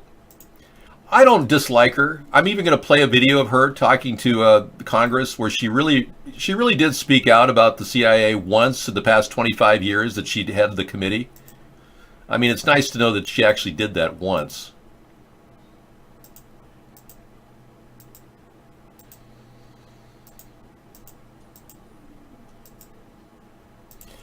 We'll have a discussion of that, an old story from about 3 years ago, where she did stand up and try to do something to stop the excesses of the CIA. But we all know the CIA got us involved in the Iraq, Afghanistan, and Libyan war. They're purposely working different side plots to lure us into another war at all times. The CIA is working for not the best interests of our country, in my opinion. Surreptitious purposes of money gains, making money on the sale of opium out of Afghanistan. They say that they make $50 billion a year at the CIA just moving product to your streets so that your kids can OD on fentanyl. The Apollo program was a complete sham. The Saturn program was fantastic. The Saturn rockets were still, to this day, the largest rockets ever produced. Phenomenal work that went into the Saturn project. Apollo turned into a fake event. Nixon wanted to be known for something, so he put on the worst possible lie. He faked the landing on the moon. I'm sorry to have to tell you that. I didn't believe it until like 2015. I finally looked at enough evidence. You don't like Democrats either. Yeah, I dislike Democrats. They're trying to raise taxes in my area. It's crazy. I've got the worst Democrats too. I got the Bernie Democrats all around me. Oh, that's all they think about is Bernie Sanders. I mean, the guy's, what, 80? And he said that horrible thing about women? Hey, busy. Yeah, we need less pesticides. You know, some of you are in recreational marijuana states are buying marijuana. I'm recommending everybody buy organic, sun-grown. I'm serious. The reason I'm saying that, if you're buying the bud itself, they're using a particular type of moldicide which happens to have a component in it that you're apparently safe to eat, which I find disturbing. But when you burn it, it turns into cyanide. So if you're buying indoor product, you're going to worry about this cyanide thing that when you burn it, it gets in your lungs. If you start vomiting right after you smoke pot, that's a sure sign you're being poisoned. It's not deadly, it's just severely, it impacts you big time. You start vomiting. What changed my mind about the moon landing is an extensive amount of research I did. No, we're actually working on the presidential campaign right now, Beekman, but we found out that we've been censored for 6 or 7 years. Yeah, this whole thing has been stymied, and it turns out that it might even have been influenced by the Russians. Our effort here may have been basically stopped in its tracks because they're keeping U.S. citizens out of these rooms that we're in. They just let you in. They know you don't support me. I'm thinking of going as a guy named Donald. No, actually, I'm thinking of going as Donald Jones. A morph between Donald Trump and Alex Jones. A cybernetic character who can't tell whether he's Donald Trump or Alex Jones at any given time. So the whole show would be me talking like Trump and Alex Jones in various ways. I don't know, who do you think I should go as? Because I'm open to ideas.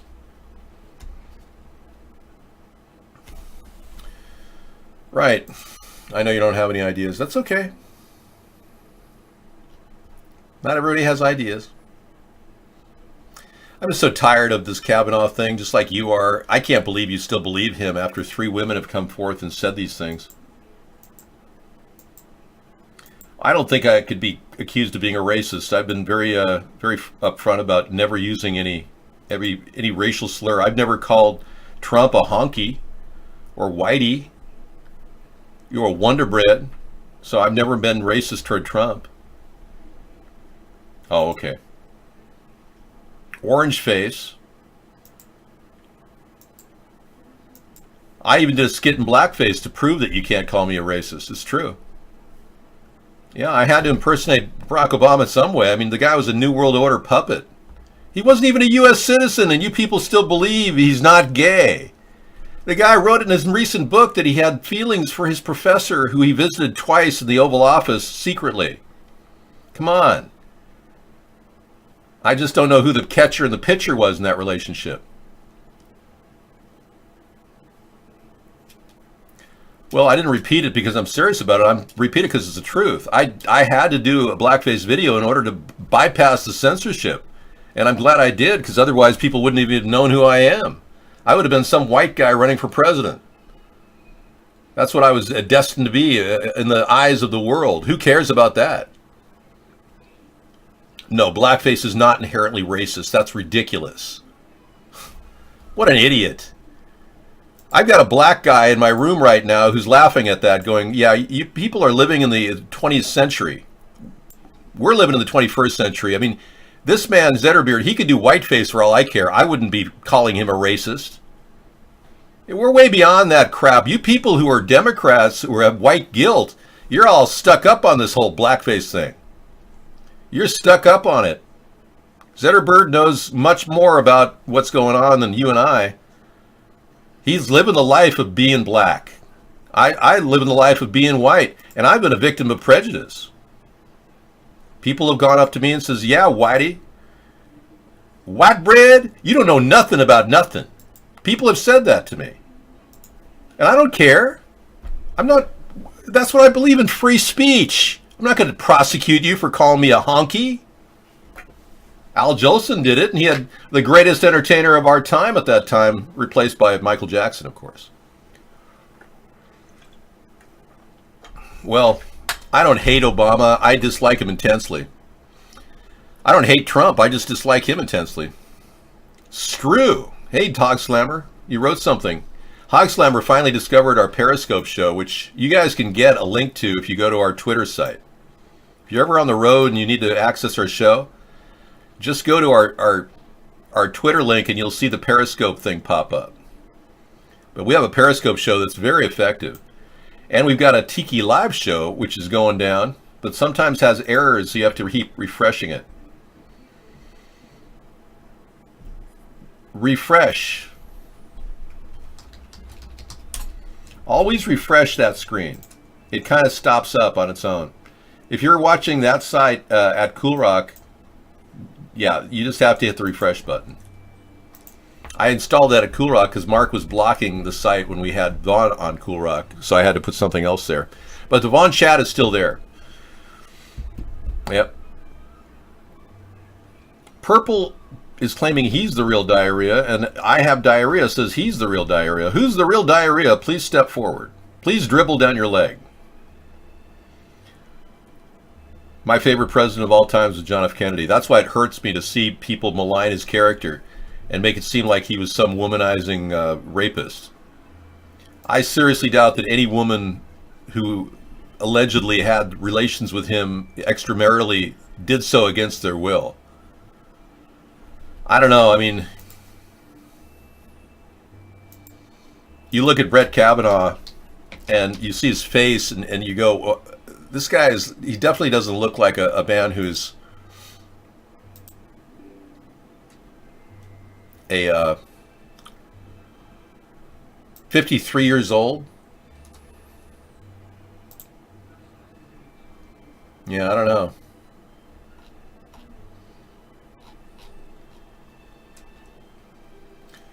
Okay, Brett Kavanaugh's explanation for his crippling financial credit card debt that disappeared in 1 year and no one knows where he got the money. Talk about having a bad financial history.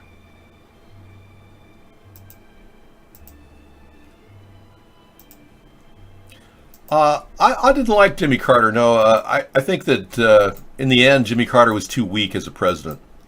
I definitely think it's racism. Everything you said, whatever you said was racism.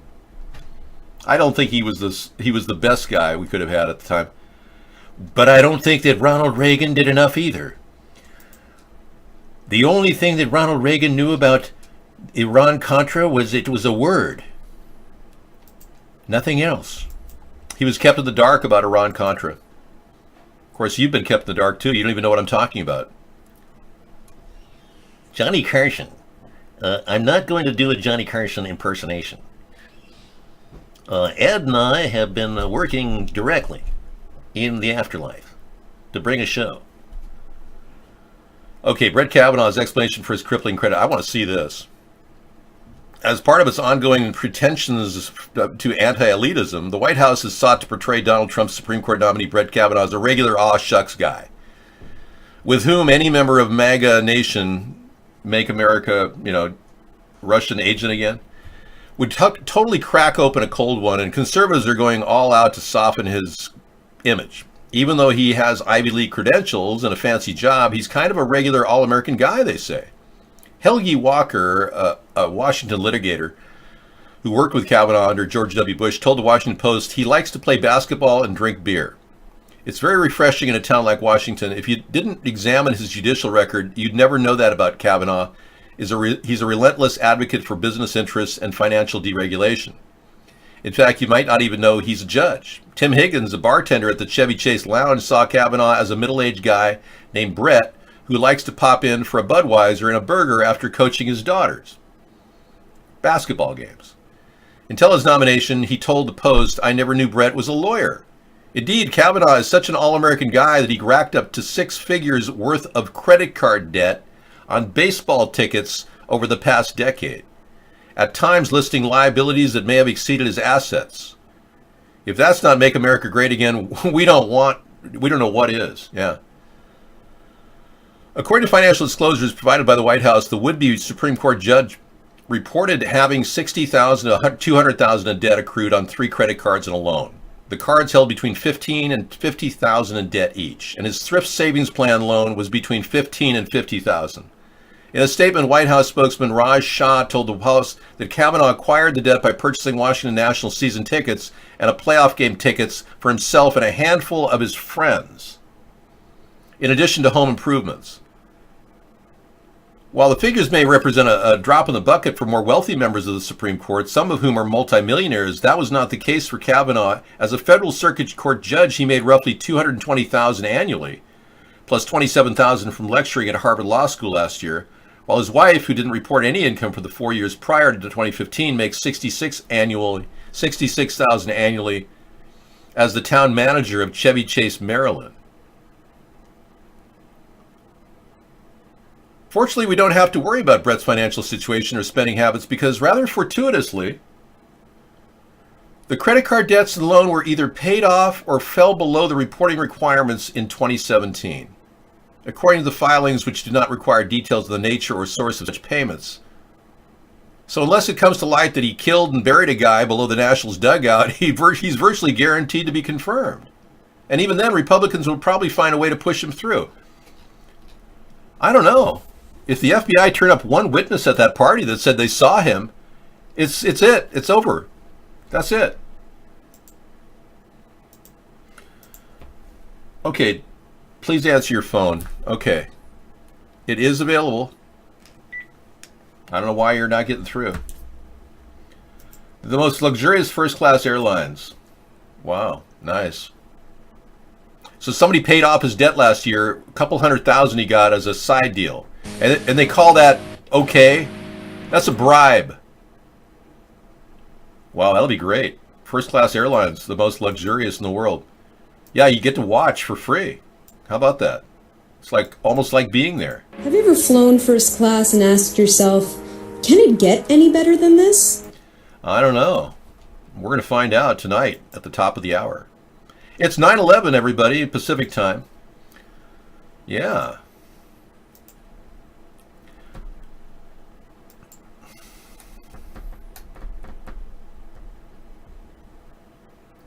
He took off on the debt knowing he'd get paid off. Now he has season tickets. Kennedy was one of the worst. Oh, yeah, that was smart to get paid off.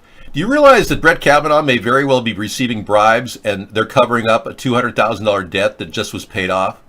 You realize that? And it's also possible that Christine Blasey Ford got a payoff the other day. We saw a video of that. Possible video of him, of her attorney getting money. That was something else. And I wish that the Democrats had brought up the story about Brett Kavanaugh as a prosecutor that Napolitano brought up. That was great.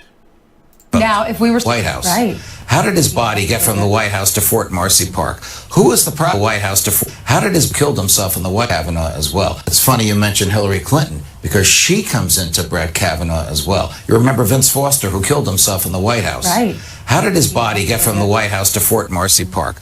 Who was the prosecutor in charge of figuring out how his body got there? Who was the prosecutor that exonerated Hillary and the thugs that moved his body? A young Brett Kavanaugh. So that's going to come out. He also was involved in writing the Starr report that eventually led to the impeachment of Bill Clinton. Yes, and in that report, he originally said the president can be impeached for lying to the public.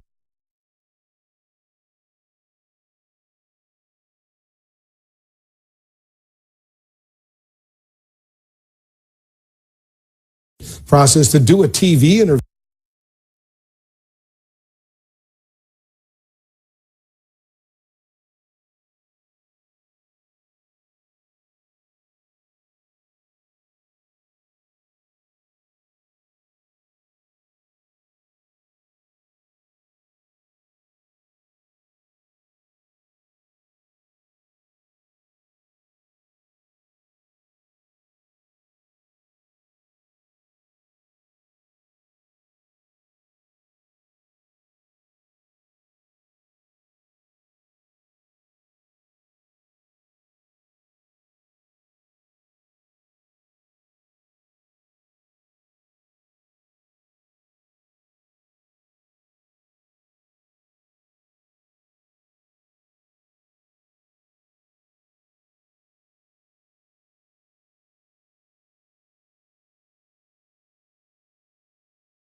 Oh, I hate it when I talk to the screen without audio. Okay, we have people that do lip reading, and we're expecting all that information to be transferred. I just completely eliminated the audio because I didn't want anyone to know that I was releasing top secret information. Anyway, yeah, he's a good guy. He really is, Napolitano. He should have been the nominee. Well, not U.S. top secret, just top secret from my perspective. I don't get top secret information. It's, from my perspective, you know, the nuts and bolts of this third party movement really rely on exposing the underbelly of corruption. And oftentimes I do it without the audio so that people who are reading my lips can actually decipher what I'm saying and then go on from there. It's a silent way of keeping people in the know without revealing some information that could be damaging to the whole nation. 707, your AT. I do modify what I'm doing in the show quite a bit, believe it or not. I didn't say the S word until 2016.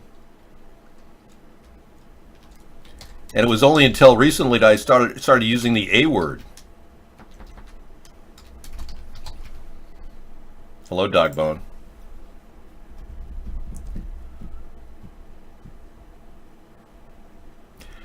Well, you know, you could look into this backbone of why Hillary Clinton was not prosecuted by Brett Kavanaugh when he was a prosecutor, even though they found Vince Foster's body shot in two places, the front and the back of his head, and moved to a new location.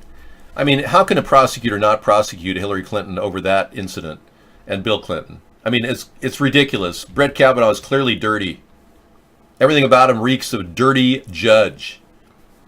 Now we have $200,000 missing from his bank account. No one can account for where that money, where he got the money to pay off his $200,000 in debt. I mean, all this is ridiculous. He's paid off, bribed. They're pumping him as if he's some great guru of judicial prudence or jurisprudence. And I can't find one thing he wrote that makes any impact or purpose. I think it's ridiculous. They're just using this guy as a kind of a clown who will do whatever they want him to do.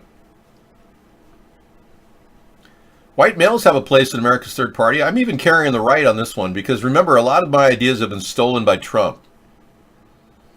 And because when Trump obviously is going to have to resign soon, Pence takes over. Your ideas, the ones you like, are my ideas. Trump stole them. So you must understand that I am still moving forward with a somewhat conservative agenda. Yeah, why are 93% of Kavanaugh's records protected by the White House? Poison Pez raised a good point. Yeah, not 90%, 93%.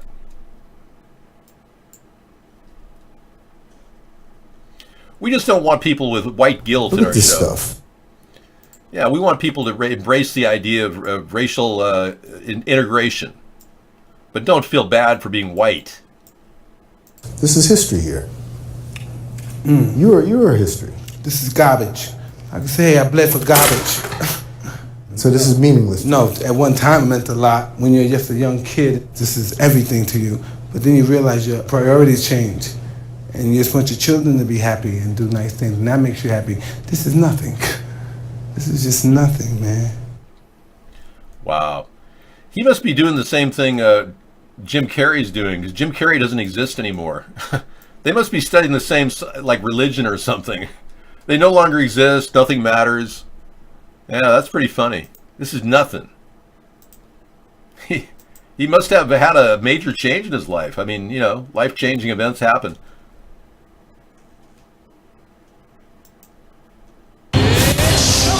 Tyson versus Holyfield, round 11 TKO coming up later. Is 100,000. Okay, we'll add that to our show tonight. I don't usually do boxing, but, you know, Freedom Friday, you should have the right to get your face bashed in and become a professional fighter. Oh, yeah. Everyone has the right to do that. Sure. He's a street fighter. Oh, yeah. Mike Tyson's not the kind of guy you'd want to meet in a dark alley. Yeah. He was 190 pounds of muscle at 12 years old. Mike Tyson was. I know because I just read that from Jim Brewski, who's giving me blow-by-blow descriptions of the inimitable Michael Tyson. The inimitable Howard Cosell will give you blow-by-blow descriptions of his mental breakdown. No, I don't think he's having a mental breakdown. I think he's just abandoning materialism. I like that. I don't know that. His bones are dense because he smoked PCP at a young age. Really, Jim knows a lot about Mike Tyson. So he smoked PCP at a young age, so his bones became more dense and he became stronger and heavier. Wow, you know a lot, man. I think Mike Tyson's trying to evolve. I think he's reaching spiritual levels that we would consider, well, whatever, who cares? Don King stole all his money, but Don King was a murderer. Served time in jail for murdering a guy. Nobody wants to talk about that.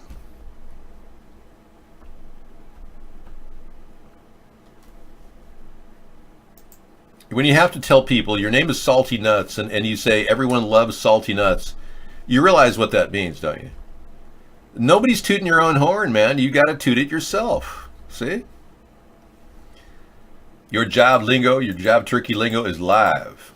It's what it is, man. Nobody told me I had to limit my speech in a country that is dedicated to free speech. I mean, I'm sorry, I didn't get that memo. We don't know who the Zodiac Killer really was. We believe that there may be a series of killings that were involved with high-profile elitists that are killing prostitutes and drinking their blood. Now, the FBI has never come forth with any kind of discussion about cults and satanic ritualism. In fact, they've said the opposite. But the truth is, there's blood drinking rituals going on all across the country among ultra elite people who are killing people, and nobody's prosecuting them. They say the BT killer was a body dumper for these people in the Midwest. They say that Gary Ridgway was a body dumper for these people in the West Coast. That they kill people and drink their blood. And then the body dumper dumps their body. It's pretty outrageous stuff to talk about.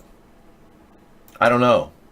All I know is we still are looking for various people that are daily, there's serial killers crossing the country.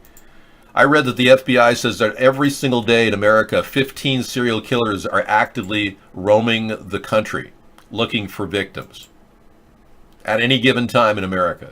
That may be a low estimate. What is the most sexually attractive piece of furniture you own? Sexually attractive piece of furniture. I've never really been aroused by furniture. Yeah, we've got a couple of really nice black leather chairs that Sarah and I sit in and watch shows in. That's pretty sexy. Black leather furniture, I'd say, is about as sexy as it gets. Well, I don't go in the Cascades like Ted Bundy did. No. Ted Bundy is a serial killer that claimed his abyss of evil started with porno. That he went down this dark road of wanting to watch worse and worse porno. First it was just naked women, then it was sadomasochism, and then pretty soon he had to go ahead and do that.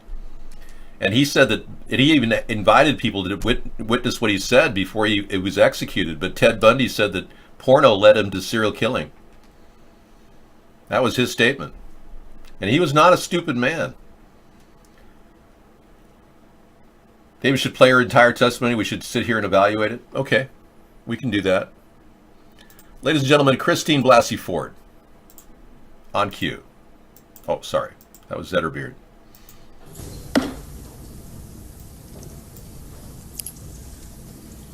This morning, we continue our hearing on the nomination of Judge Brett Kavanaugh to serve as Associate Justice on our Supreme Court. We will hear from two witnesses, Dr. Christine Blasey Ford and Judge Kavanaugh. Thanks, of course, to Dr. Ford and Judge Kavanaugh for accepting our committee's invitation to testify, and also thank them for their volunteering to testify before we even invited. Both Dr. Ford and Judge Kavanaugh have been through a terrible couple weeks. They and their families have received vile threats. What they have endured ought to be considered by all of us as unacceptable and a poor reflection on the state of civility in our democracy. So I want to apologize to you both for the way you've been treated, and I intend, hopefully, for today's hearing to be safe, comfortable, and dignified for both of our witnesses. I hope my colleagues will join me in this effort of a show of civility. With that said, I lament that how this hearing has come about. On July the 9th, 2018, the President announced Judge Kavanaugh's nomination to serve on the Supreme Court. Judge Kavanaugh has served on the most important federal appellate court for 12 years. Before that, he held some of the most sensitive positions in the federal government. The President added Judge Kavanaugh to his short list of Supreme Court more than 9 months ago in November 2017. As part of Judge Kavanaugh's nomination to the Supreme Court, the FBI conducted its 6th full field background investigation of Judge Kavanaugh since 1993, 25 years ago. Nowhere in any of these 6 FBI reports, which committee investigators have reviewed on a bipartisan basis, was there a whiff of any issue at all related in any way to inappropriate sexual behavior. Well, they certainly must not have done a very good study. I mean, come on. Dr. Ford first raised her allegations in a secret letter to the ranking member nearly 2 months ago in July. This letter was secret from July 30th, September 13th July 30th until September 13th when I first heard about it. The ranking member took no, wasn't shared with me. Jeez, man, what is wrong with you? You got a speech impediment or something? Come on. Our colleagues or my staff. These What, did you learn how to read in third grade and you decided not to read ever again? What the hell? could have been investigated in a way. Speak up, old man. That maintained reality that Dr. Ford requested. Before his hearing, Judge Kavanaugh met privately with 65 senators, including the ranking member. Judge Kavanaugh is Kavanaugh. Sir, could you speak up a little louder? My hearing aid isn't working. Oh. But the ranking asked Judge Kavanaugh about the allegations when she met with him privately in August. The Judiciary Committee held its 4-day public hearing to September 7th. Judge Kavanaugh testified for more than 2 hours in public. We held a closed for members to ask sensitive questions on that which the ranking member did not attend. Judge Kavanaugh answered nearly 13. Do I really give a crap about this? Actually, I do. It's a Waterloo moment for women. I'm a big ERA supporter from way back. I really wanted the Equal Rights Amendment to pass. Why? Because I don't think women should be paid less for the same job. I mean, what the hell? What, do you want women to be victims and violated for the rest of their eternity? Why don't you stand up for women? Yeah, I don't like the way men treat women, frankly. I'm quite upset about all these allegations about Donald Trump and having touched them and grabbed them, and it said bragged about it to Billy Bush.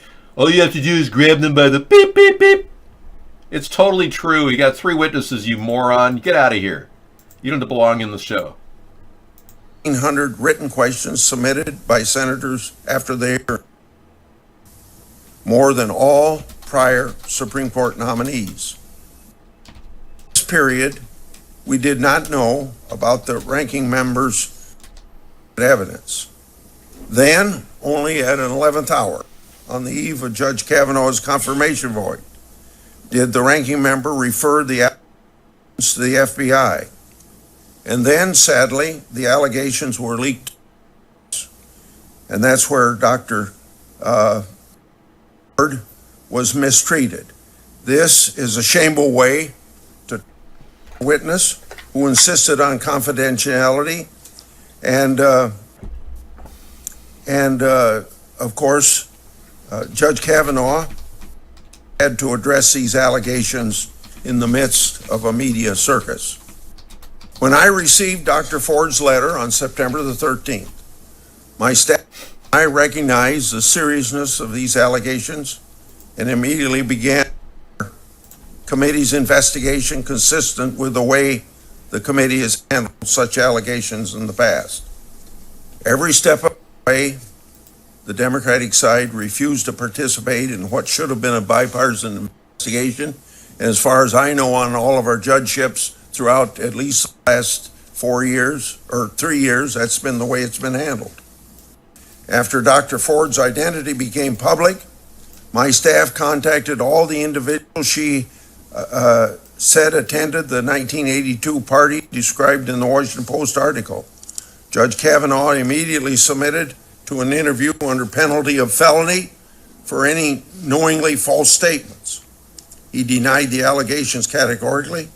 Democratic staff was invited to participate and could have asked any questions they wanted to, but they declined, which leads me then to wonder, if they're really concerned with going to the truth, why wouldn't you want to talk to the accused? The process and procedure is what the committee always does when we receive allegations of wrongdoing. My staff reached out to other individuals allegedly at the party, Mark Judge, Patrick Smith, Leland Kaiser. All 3 submitted statements to the Senate under penalty of felony, denying any knowledge of the events described by Dr. Ford. Dr. Ford's lifelong friend, Ms. Kaiser, stated she doesn't know Judge Kavanaugh and doesn't recall ever attending a party with him. My staff made repeated requests to interview Dr. Ford during the past 11 days, even volunteering to fly to California to take her testimony. But her attorneys refused to present her allegations to Congress. I would like to know why Mark Judge has not been questioned or brought in front of the committee, sir.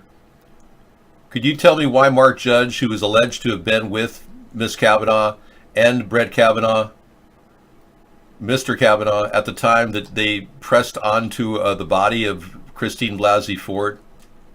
Yeah, well, Mark Judge, where is he, sir? I nevertheless honored her request for a public hearing, so Dr. Ford today has the opportunity to prevent her allegations under oath. Prevent her allegations under oath? This guy can barely read. How can he be in charge of a committee of this importance? Boy, if the Me Too generation is going to have people like that deciding their fate, we might as well just have a bunch of rapists stand over them and, attempt to rape everybody legally, because that's apparently what's going on. As you can see, the Judiciary Committee was able to conduct... I feel like justice is being raped right now. Thorough investigations into allegations. Some of my colleagues, consistent with their stated desires to obstruct Kavanaugh's nomination by any means precisely,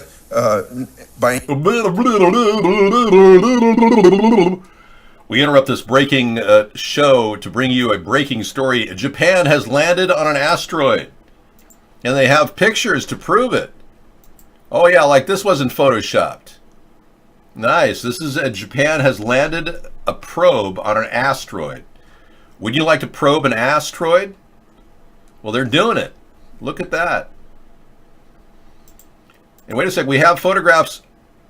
I have evidence that David Sponheim is on the asteroid waiting to be hit by another asteroid. We have evidence of the asteroid possibly becoming a hemorrhoid. Okay, there you go. Japan, asteroid landing. Sure, I believe that. Now back to the story.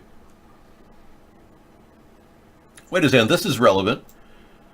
Trump says he totally agrees and believes in the integrity of Brett Kavanaugh, but now he's withholding 100,000 plus pages of Kavanaugh documents.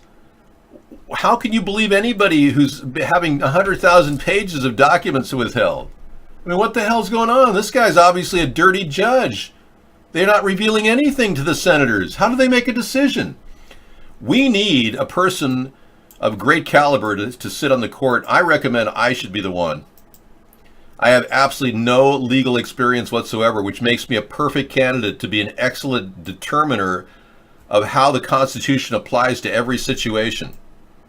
Because for me, it's like a unique experience to read the Constitution and ascribe legal claim to any one thing. I think it's a great opportunity. I can't think of another way to put a better person on the bench than me. And it's the only way that I have a better character, that's for sure. It's the only way that they're ever going to get a good, honest person to be a replacement for Anthony Kennedy, not this drunk, dirty guy judge that's been obviously fixing legal matters for years. No, I didn't say that my lack of experience with the Constitution, my lack of legal, historical experience with the Constitution is actually an asset, because I see it as a natural offshoot of how we as a nation should move forward. Not that I have any lack of knowledge about the Constitution, which I don't. It's just that I don't have any professional legal academic studies under my belt to prove that I'm supposed to interpret it any one way. Now, I guarantee you I would interpret it better than Justice Thomas, who's never written a brief once. I would be writing all the time, because I'm Mr. Right.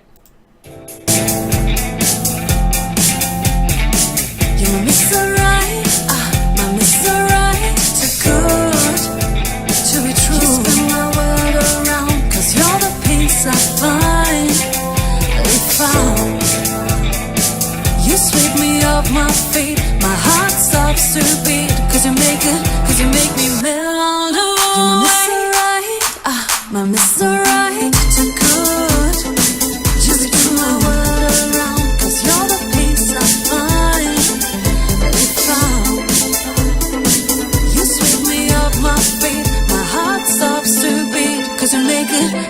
make me melt away.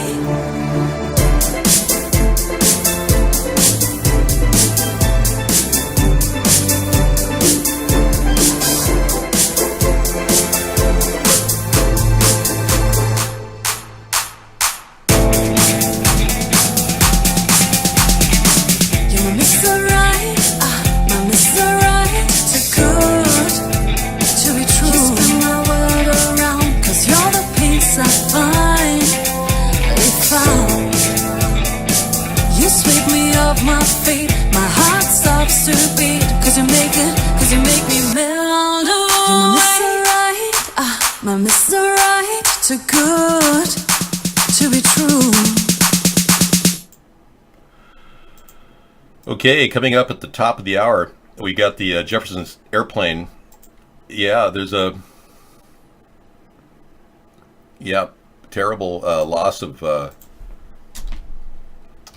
lead singer of Jefferson Airplane died today, and his Marty Ballin's death is going to be a kind of a RIP thing tonight. We want to kind of make a tribute to it. Yeah. Hall of Famer and co-vocalist of San Francisco's psychedelic rock band, also founded Jefferson Starship. Amazing guy. Dead at the age of 76. We don't know what caused his death. You got to wonder if it wasn't a fentanyl overdose. Cause of death is currently unknown, but his wife was by his side, so his longtime companion. All right, so fresh eyes on the Constitution is what I was trying to say. That's what we need. Hey, we got news, very interesting news, that Christine Blasey Ford may not have been a licensed psychologist. Well, I know she's got a PhD in psychology, but she's not a licensed psychologist. For all of you Trump-tards who don't know the difference, maybe you ought to check that out. Yeah. You can become you don't have to be a clinical psychologist or licensed to actually have a PhD in psychology. Oh, but she may have committed perjury. Oh, yeah. Hey, Debbie, how are you? It's been a long time. Gosh. How's life treating you? It's been, gosh, years. What's been happening? I haven't talked to Debbie in, 45 years?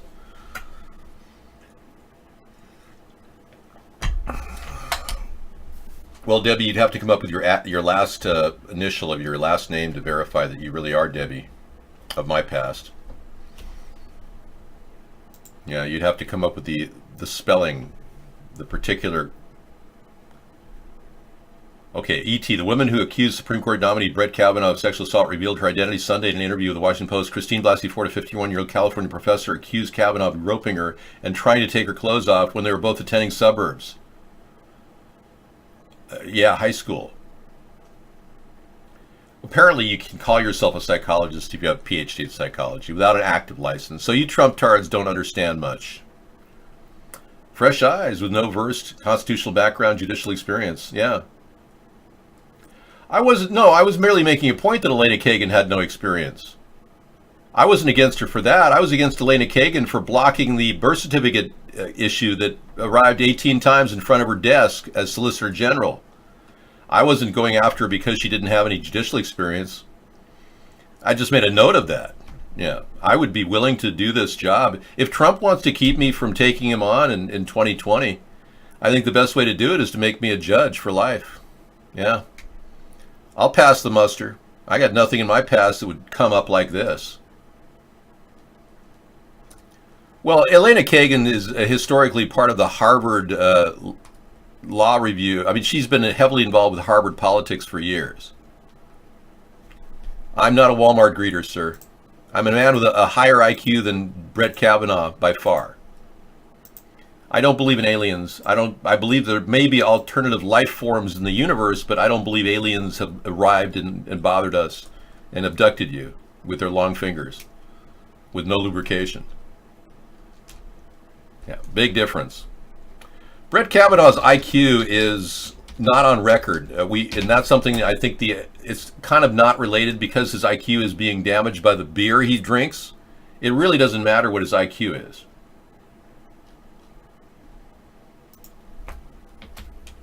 But let's see if we can get an IQ, intelligence quotient on him.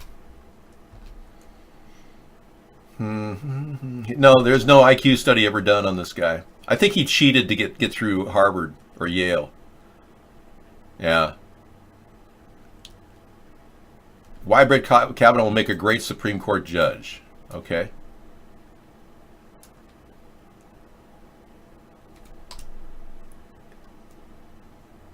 He was not physically overpowering, but more than made up for it with his basketball IQ. He had a basketball IQ. Yeah, he has an IQ for basketball.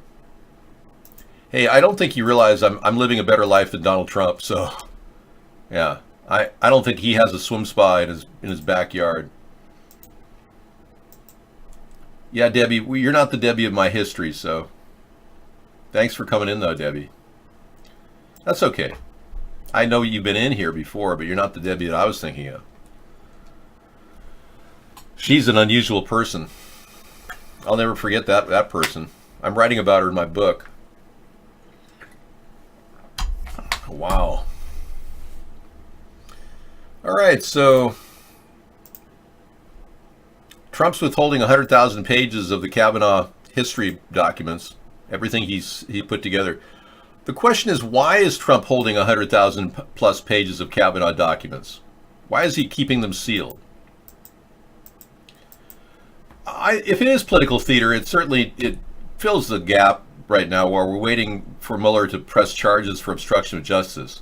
And you know, even if he doesn't, and we parlay toward the midterm election, and people realize that these men think that they can rape women, I guarantee the women are going to be voting against the Republicans in this upcoming House election. That's for sure.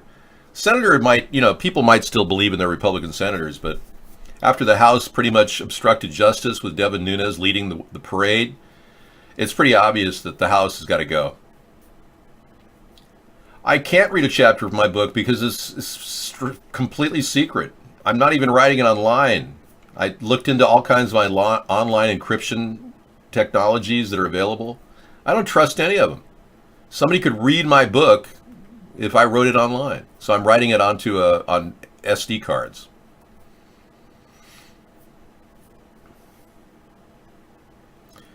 Debbie, according to the records, Ford is not licensed in the state of California. Yeah, you don't have to have a license to call yourself a psychologist. Yeah, you can have a PhD in psychology. You no longer are relevant to the show. You're so stupid, it's not even fun to even look at you post these stupid links. It's just ridiculous. You keep popping up the same story that is obviously, irrelevant in every regard. Okay, here's a rap artist named XXX Temptation video surveillance footage release.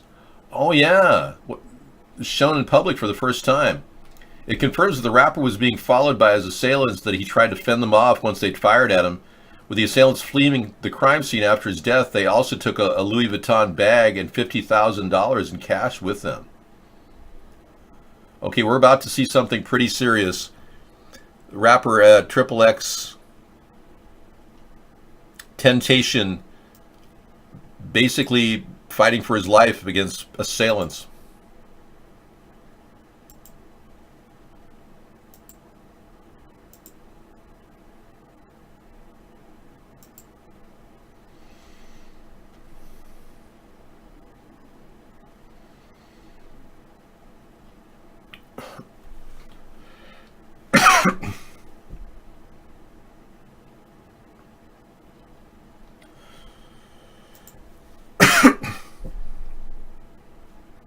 Deliberately blocks him. Two passengers come out.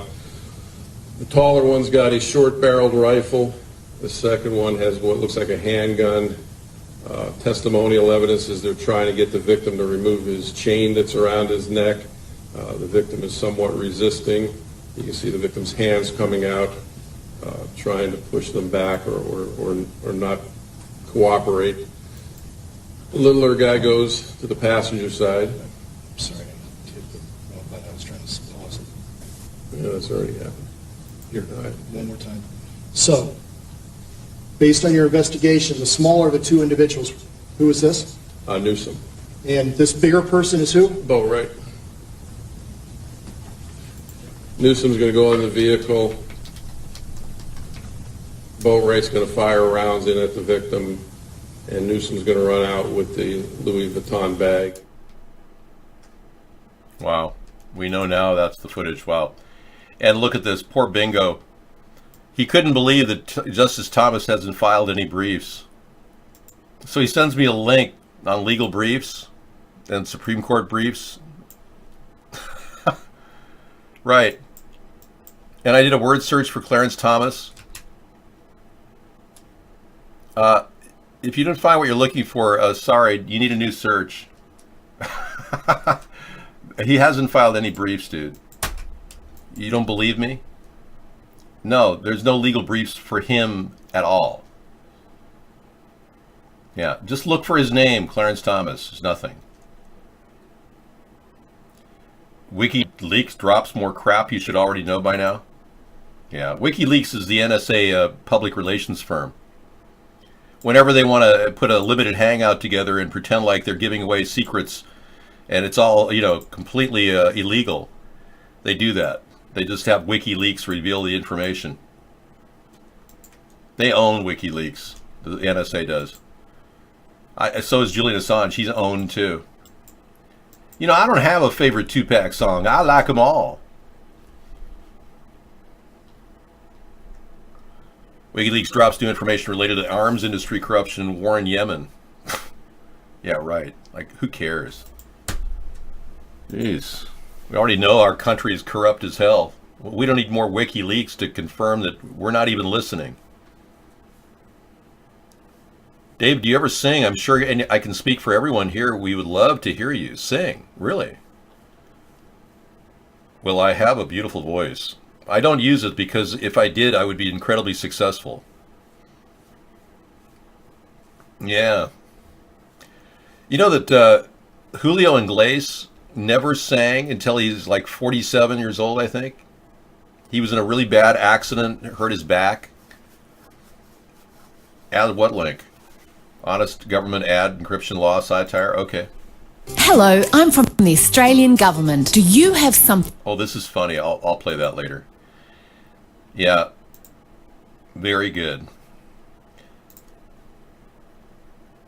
Well, yeah, the timbre of my voice is incredible. I have an incredibly trained voice. I used to do voiceover, and I decided I didn't like doing it because I ran into homosexuals who were, hitting on me. And they were awfully messed up. A lot of the gay guys that were in the industry. I'd run into these creative directors, and they'd be going, okay, so I want you to say it a little different. Just a little, say your line, read it slower, with more beats in between. Okay.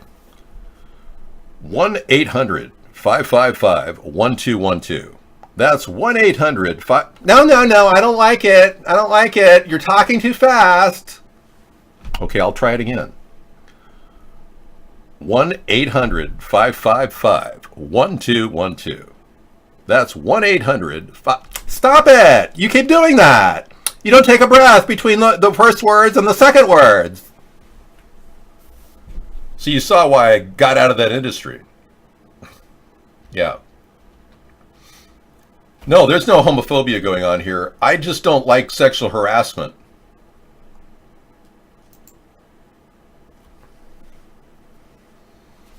I look like a Southwest pilot. They all wear those.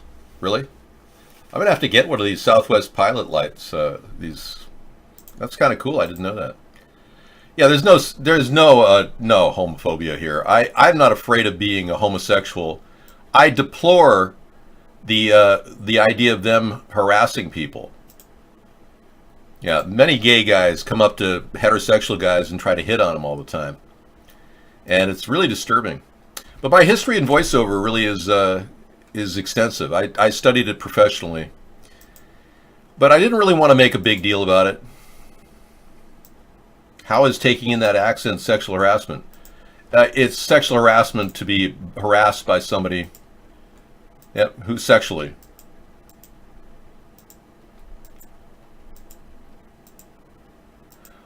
If you've never let a man have anal sex with you, you might be homophobic. What a screwed mentality you have. I just banned you, Fuzz Doc. What a mentality. You must absolutely believe what you're saying. Miss Athery says, some gay guy touched my hair once, caused my hair so awesome, I punched him in the face. Really? I would never punch him in the face. I knew a guy who was approached by a gay guy in a restroom at the beach, and he just wailed on the guy. He beat him to a pulp. Yeah, I don't understand why gay guys do that.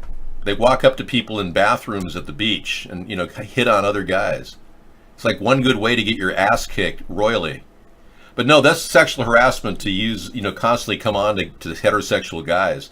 And I will be prosecuting people who do that.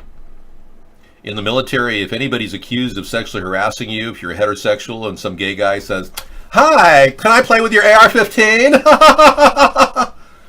They will automatically get a charge of sexual harassment. You have homophobia, but you love lesbians. What can I do? Well, I don't think you have homophobia. I think you're a male lesbian. No, it was not 40 years ago. It's just fresh in my mind, just like it was for Blasey Ford. Oh, yeah. I've been victimized by countless gay guys in Hollywood, but I've never been sexually assaulted. I've been sexually harassed. Yeah, I just find the whole thing disgusting. It's repulsive.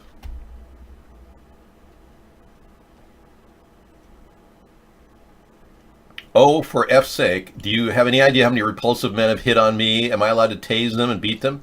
No, you're allowed to sue the crap out of them until they have to have another enema and get more crap out of them. You can sue them. It's a civil case. There's no criminal action, and don't ever hurt them if they do that to you. You can sue them for sexual harassment.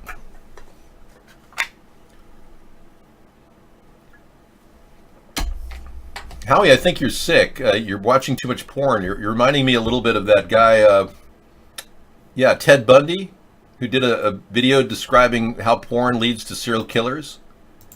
Maybe you need to see that just to make sure that you're not one.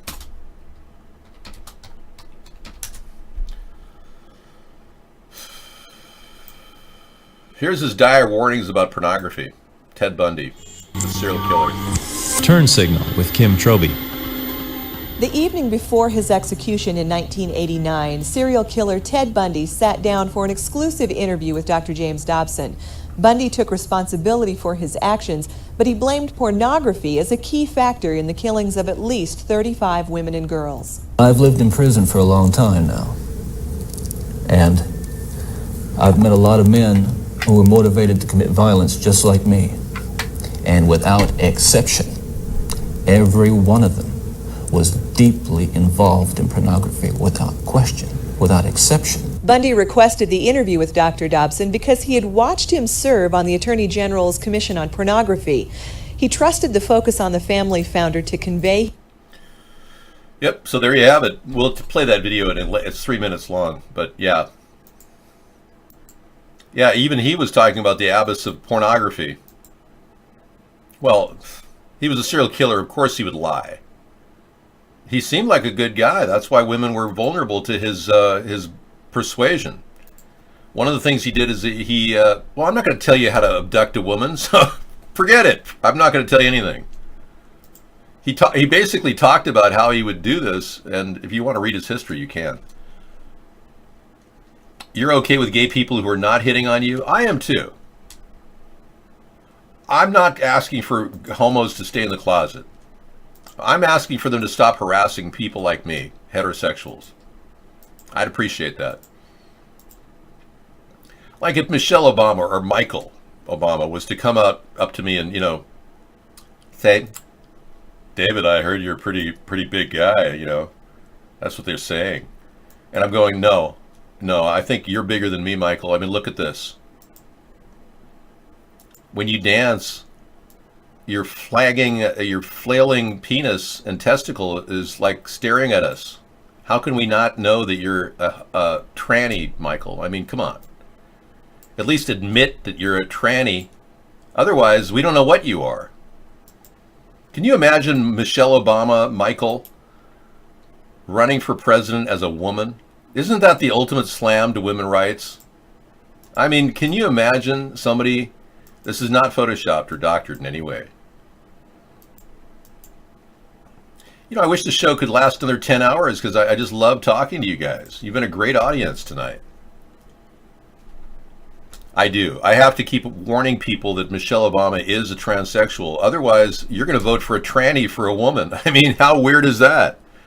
Your head's already up your ass, basically, for voting for Trump. So, or Obama, either one. If you voted for Obama, your head's up your ass. And if you voted for Trump, your head's up your ass. So it's time to get your head out of your ass and vote for a centrist political movement in America. Otherwise, you're wasting your time. You're going to the FEMA camps. Anybody who's voting two-party at this point is slated to be removed and sent to the FEMA camps in about 20 years. Actually, less than that. Yeah. 9 years. They say 2026 is going to be a bad year.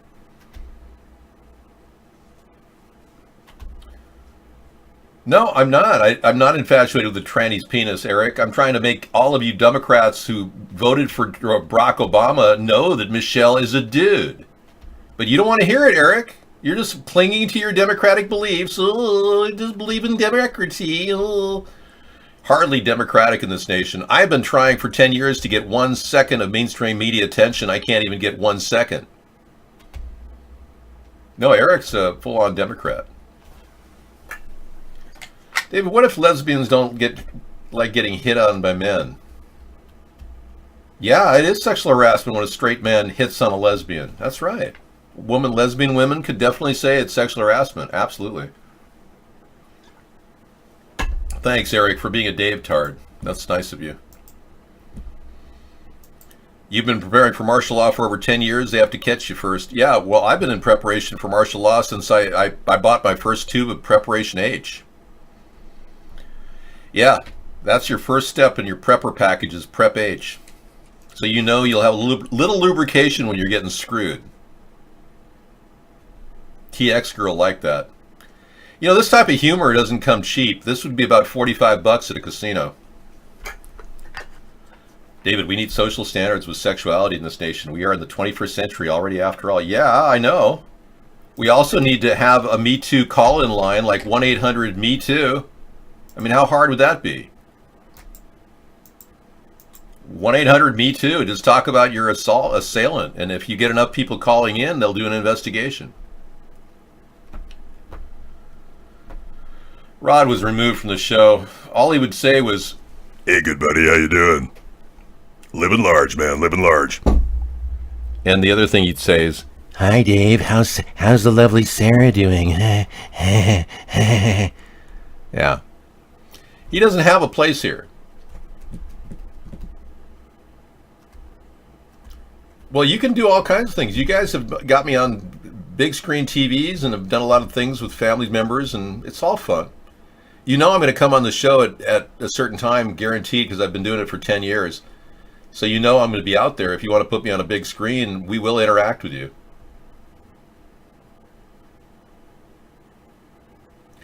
Well, you have Sarah for a full hour every day.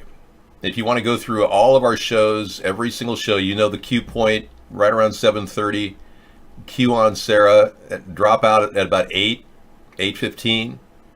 She usually comes back around 8:30 to 9. Sometimes she comes in at 6:37, goes to about 7:15. So she does a 2 hour, basically a 1 hour break, 30 minutes each total. KY is for lube. I don't know anything. Gee, I don't use lube because I don't even use Preparation H. I'm just preparing for hell. That's what it's all about. That's the first step in your prepper package is prepare for hell. Because war is hell. There's nothing more like war than mass confusion and martial law. Dude, I know way more than you think I know. If I let you know all the things I know, we would be talking all night long. Rodney's nothing. He's not even a real voice. We found out he's using a voice modulator. I thought for a while Rodney was a voiceover artist, but the modulator was created off of a voiceover artist who's an Emmy award-winning voiceover artist.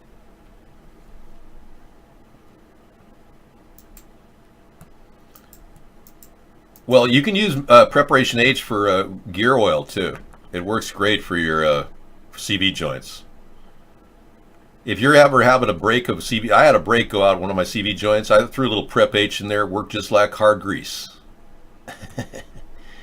People die fighting for democracy. Laura and I never did that. Humanity's overrated. Well, when you think about it, we're just like insects in that regard. You know, we're about as meaningful as insects on this planet. I hate to say it. We tend to think we're greater than the world around us, and we're certainly superior to all the lesser creatures which we're killing like no end. And none of you seem to give a crap about all the birds and fish that are dying out in the ocean right now. So we know one thing about humanity is it doesn't care about itself. The only other species that's like that is a virus. Hey, this has been too much fun. I mean, I feel like I want to stay in the show for another hour or so. It's just been nonstop. But I want to spend time with Sarah and do some cuddling. No, don't leave. Yeah, well, I don't believe that even the greatest people in the world are as important as the smallest creature that's dying at this point. I think we have to save this planet, and we have to start with the little ones. Now, the children are in dire need of serious investigations into their missing. 55,000 kids a year are missing in America. Expected in-depth research and study into the CPS organization when I'm president. We'll be using the Justice Department to open up the CPS organization and literally examine it for all of the problems it has. I've uncovered numerous leads that I don't even talk about in our show. I'm doing an in-depth study of what Nancy Schaefer did and where she left off. And I believe that CPS is still protecting pedophiles in their network. And I've been watching some really weird anomalies on the internet that I can't really get into too much detail. But some pedophiles who are arrested, who are foster parents, are being put back in the system. Even their stories of their arrests are being scrubbed off the internet. Very weird things are happening. So I have a feeling that the CPS organization is corrupt. I believe the CDC is corrupt as well. And ironically, both of those agencies consume about $7 billion a year.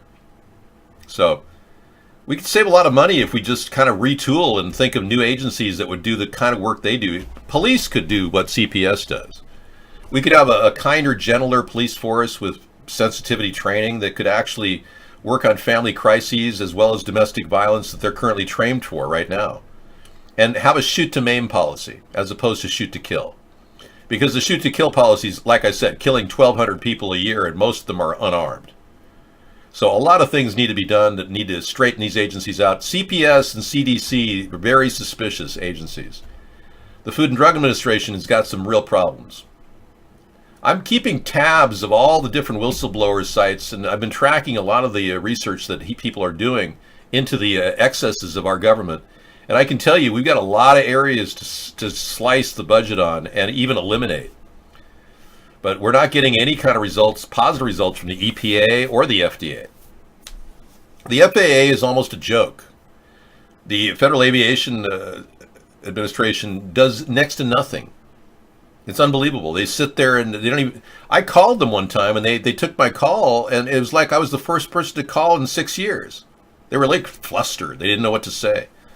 I don't know. Oh. I asked them specific questions about Flight 800 and how they had air canisters. There were a lot of questions I had about the way planes are constructed and how they move gasoline. Apparently, gasoline can ignite, or not gas, jet fuel can ignite inside of the plane. So they created compartments inside of every plane so that the fuel doesn't slosh around and create gases or ignitable gases. And they claimed that the Flight 800 was a result of gases that had blown up at the bottom of the plane.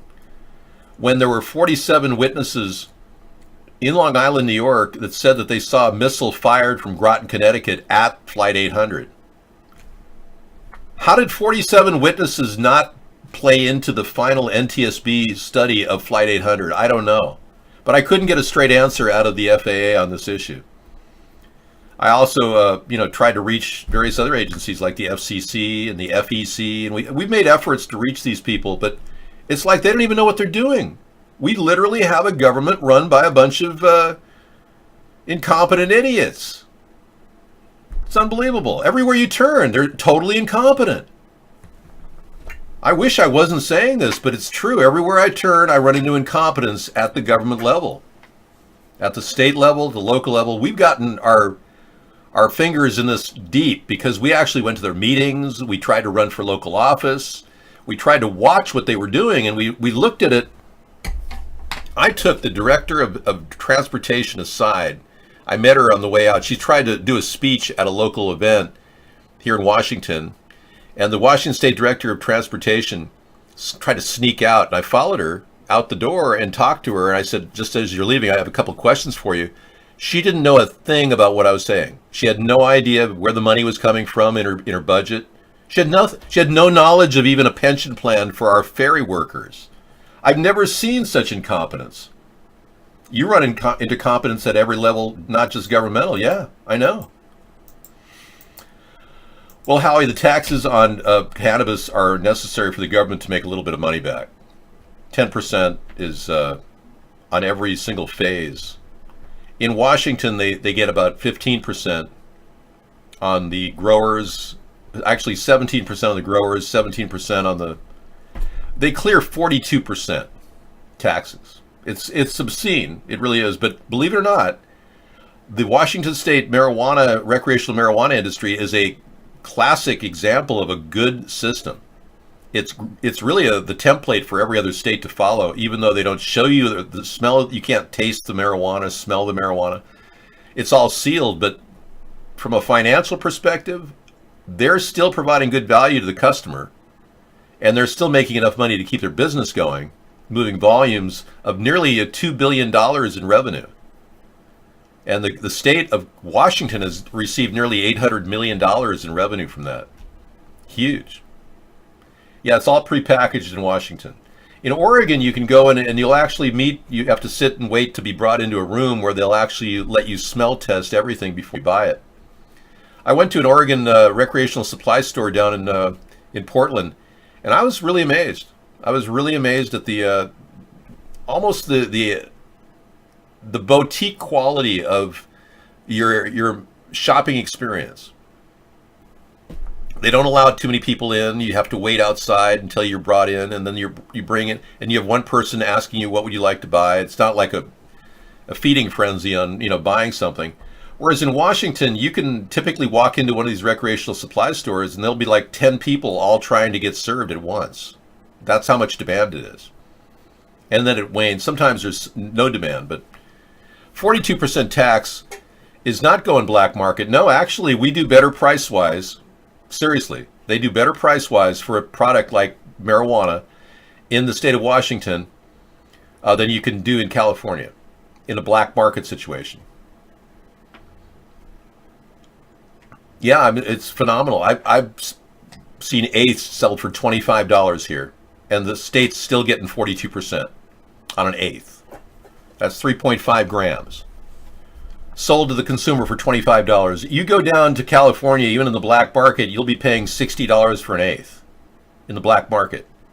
So whatever they're doing here in Washington really needs to be looked at because it's really successful. We don't allow anyone to grow your own here in Washington. That's how we're different than other states. I think the California law should be more like, Washington should be more like California law.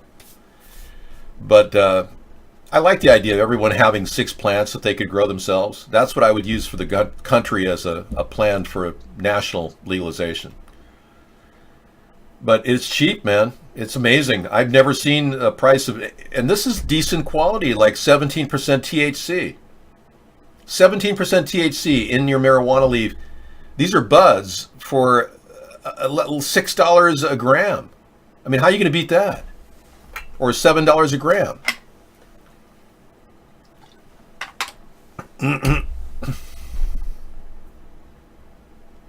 Howie can get 3.5 grams for $15, but is it 17% THC? That's the question, Howie. I'm sure you can find some paraquat-ridden crap for $15. Well, good for you. But I would not recommend black market. I think the U.S. government's going to be a big player in the marijuana production. When I become president, this will be a big part of our growth income. Because we have medicinals, edibles we can do. We have the ability to grow a huge amount of pot here in our country. Has got a perfect climate for that. So count on a huge growth industry in 2021 with me as president.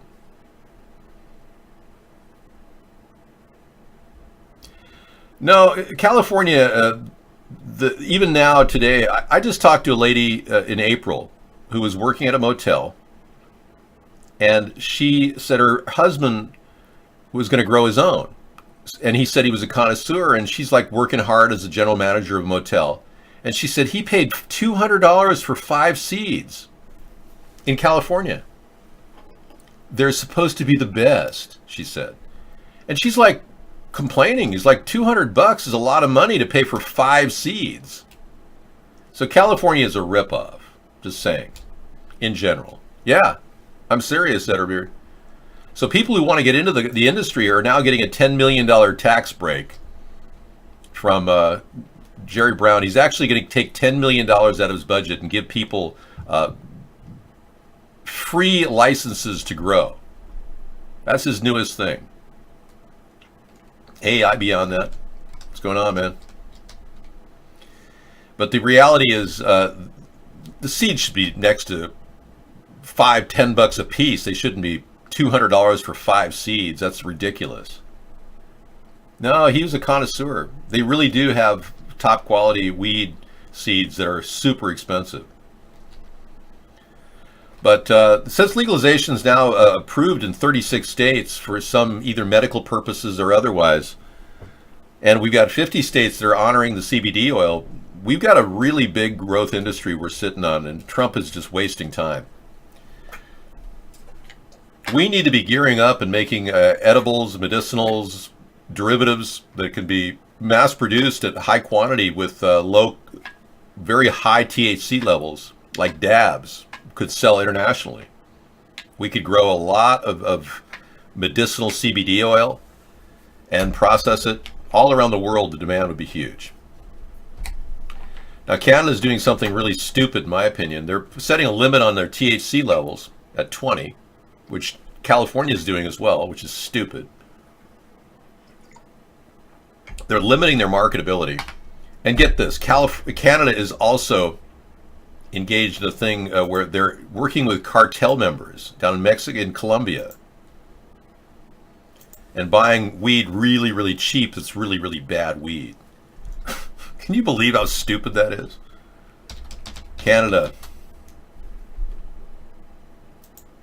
It's just ridiculous. Here's an article I'll give you a link to. Cannabis companies invest millions in Pablo Escobar's home turf in Colombia. Is this the most ridiculously stupid thing I've ever seen? Yeah, they're going down to Colombia for their weed in Canada. Near the hometown of the late Colombian kingpin Pablo Escobar, a growing number of Canadians are seeking their fortunes in the international drug trade. Today, however, they're doing it legally. At least 7 licensed Canadian cannabis producers have set up shop in Colombia, investing more than $100 million in the conflict-hit country that has become a new frontier in the legal marijuana business. Maybe Canadian medical pot, whatever, maybe that's great, but buying from the Escobar group is not exactly going to get them the best quality pot. I mean, you want the link? I'll give you the link. Yeah, check it out. Can you imagine buying that crap? Paraquat-ridden crap? Jeez, can you believe the stupidity of that country? This past week, I featured a story about a Greyhound bus experience that led to the beheading of a young man. And since it's Freedom Friday, I'm doing an extended show. I'll tell you a little bit about it. Greyhound bus is having a drop in ridership since 2008 because of this incident, but the man who beheaded the Greyhound bus passenger in 2008 he was discharged 3 months ago. This is the guy who beheaded a young man in a Greyhound bus 10 years ago. He's free to walk the streets in Canada and Manitoba. Look at this. He's covering his face because he attacked a young man, cut his head off, and proceeded to eat the man's head and eyeballs in front of everybody. And now Greyhound's affecting, it seemed a tipping point of ridership to really drop like a rock after that. People stopped riding the Greyhound. Man who beheaded Greyhound bus passenger granted full discharge. Yeah, can you believe this? This is the man. If you've ever seen him on a bus, you want to sit away from him. He turned and went after a young man with a buck knife, proceeded to cut his head off and rip his body apart, eating it in front of everybody. The only way they kept him from attacking another person is they blocked the exit to the vehicle. A bunch of men stopped him from getting out before the police could tase him. But 10 years ago, he was charged with manslaughter, and he was released into a criminally insane mental hospital because he was off his meds. He's a schizophrenic who was off his meds. So now that they have him on his meds, he's free to walk the streets of Manitoba. Can you imagine releasing this man? There's something seriously flawed with the Canadian justice system. I can assure you that that's the most egregious act I've ever seen. Globalnews.ca has the story if you want to read about it. You should have had a V8. He should have had a V8. I know, he's loose. Can you believe that? I discovered it just reading the news a couple days ago. He was released in July. He's out on the street. He's probably riding a bus right now. I don't think part of his parole is really requiring his meds, Howie. I mean, they've got their heads so far up there, you know what? They're not going to make a good decision by releasing this guy. How can they even do that? Yeah, who is going to make sure he takes his meds? Maybe you could be a nice person on the bus and say, "Excuse me, sir, but have you taken your meds? Oh, don't hit me with a buck knife. Oh, stop bludgeoning me. Oh, don't cut my head off. Don't eat my eyeball." Anyway, I think it's a mistake to not mention the victim. So,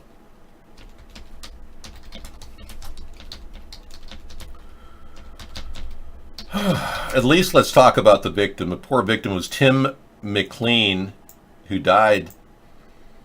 He was just innocently sitting on a bus next to this guy. In fact, I read the report this past week. He was sitting next to the guy on the bus. This is the victim. And he apparently made eye contact with the guy who wanted to sit down next to him, and he nodded. He said, "Sure, sit down." And the guy started ranting and doing some chants, and just out of the blue pulled a buck knife out of his coat and started bludgeoning this man, Timothy McLean, in the neck numerous times, cutting and severing his neck and then pulling his head off. And the man, this nutcase that I showed you earlier, he ended up eating the guy's eyeballs in front of everybody in the window, proceeded to eat through the guy's heart and everything. And now he's walking free in Manitoba. Nice, huh? Great ender for Freedom Friday.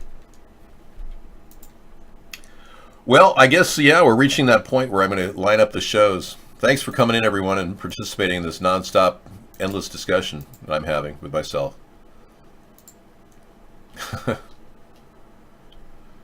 Okay.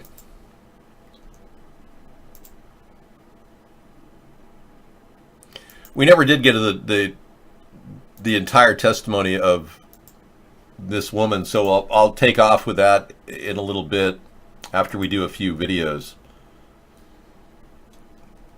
Yeah, there's 7 minutes. I'm going to go right into the testimony. Investigate, please do.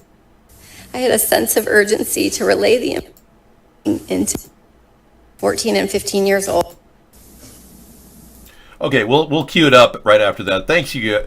Good night, Add the One. Thank you very much for coming in. Yeah. I know. It's kind of wild, isn't it? When you see all these things happening and you wonder why. What's it all about? Alfie? What's it all about? Alfie?